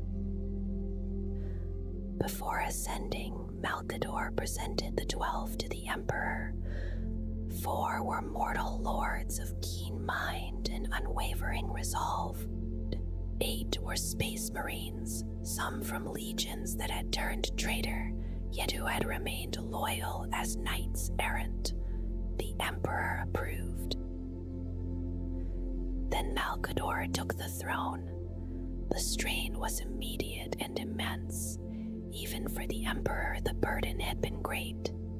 For Malcador, a powerful but mortal psyker, it was overwhelming. Within hours, the task consumed him. At the height of the siege of Terra, Horus lowered the void shields of the Vengeful Spirit as a challenge. The Emperor accepted and teleported aboard with the Legio Custodes, Sanguinius, Rogal Dorn, and veteran space marines. Chaos scattered them through the ship. Each fought alone until silence fell at last. Rogal Dorn reached the chamber where the Emperor and Horus had clashed and found his father mortally wounded. He bore him back to the Golden Throne. There, Malcador sat wasted, psychic energy tearing through his frail form as the webway collapsed around him. The tech priests removed Malcador as they modified the throne to sustain the Emperor's shattered body. As he was lifted away, Malcador's life faded to dust. Yet in his final act, he offered the last fragment of his power to strengthen the Emperor. The Emperor awakened briefly. He spoke of Malcador's loyalty, of his own binding to the machine, and gave final orders to Dorn and Jagatai Khan. He told them that though the head of the serpent was destroyed, its coils still threatened mankind. Then his voice fell silent. From that moment, he remained interred within the Golden Throne. Through it, he sustained the Astronomicon, a psychic beacon in the warp. The webway dream was gone, replaced by a fragile light sustained by sacrifice. By the late 36th millennium, as the Eye of Terror and other warp rifts widened, the demands upon the throne increased. Tech priests required more psychers each day to maintain the Astronomicon and feed the Emperor's growing need. The black ships multiplied and sailed more often. Records tell that 4 times as many psychers were sacrificed daily compared to the years immediately after the Emperor's ascension. The Golden Throne endured, but it hungered. After his mortal wounding, the Emperor's ravaged body was placed within the Golden Throne. Modified under Rogal Dorn's direction, to prevent his death. It became a fast life support engine, preserving his decaying form and sustaining his will within the warp. He guides the Astronomicon and is said to hold back the ruinous powers so humanity may endure. Whether his protection of individuals arises from the shattered webway portal or the device at the throne's heart is unknown. Some believe that the faith of humanity empowers his spirit within the warp. Few behold the throne. Most who see it are soon sacrificed to it, or belong to the Adeptus Custodes who guard the Emperor's body. The Astronomicon demands countless psychers each day. The black ships of the Adeptus Astra Telepathica travel the galaxy, collecting their tithe. As centuries passed, the mechanisms of the throne began to fail beyond the skill of the Adeptus Mechanicus to repair. After the 13th Black Crusade, its deterioration became clear. Some believe the Emperor's death would doom the Imperium, others that it might save it. Expeditions were launched into the webway, including a Xanthite war procession that reached the cold oubliettes beneath Camorra, where a dark bargain was struck. Later, Shield Captain Heraclast Vitarian, with the approval of Captain General Trajan Valoris, set out aboard the cruiser Scion of Argo toward the Lost Forge world of Morvain, seeking a way to preserve the failing throne. And so the webway and the golden throne endure, bound together by a dream that was never meant to fracture. The hidden labyrinth between real space and the warp still wins through the darkness, scarred by ancient decadence and the birth of a god, haunted by sealed gates and forgotten wars. Its tunnels remember brilliance and ruin alike. Within its shadowed arteries drift the patient graft worlds, rise the lawless spires of Camorra, and stand the guarded halls of the Black Library, where knowledge is hoarded against the coming night. Beneath the Imperial Palace, far from alien vaults and shattered portals, the Golden Throne hums with a different kind of memory. What was once conceived as a bridge into that labyrinth became instead a final barricade. The webway that might have freed humanity lies broken and contested, and so the Emperor remains bound to the machine that sustains both his life and his vigil. He does not stride among his sons, nor command from the front lines. He endures, holding closed what would otherwise bore through damaged paths and forgotten doors. Across millennia, breaches have opened and been sealed. Realms have shifted beyond mortal maps. The Astronomicon burns where a gateway once promised liberation, its fragile light sustained by sacrifice beyond counting. Around the throne stand silent guardians and tireless attendants, while the black ships continue their solemn passage through the stars, feeding a fire that must never be allowed to die. Thus, the webway remains a road between worlds, swift and perilous, fought over in secrecy and shadow, and the Golden Throne remains its unintended anchor, a prison and a shield binding the fate of humanity to an ancient network it could not master.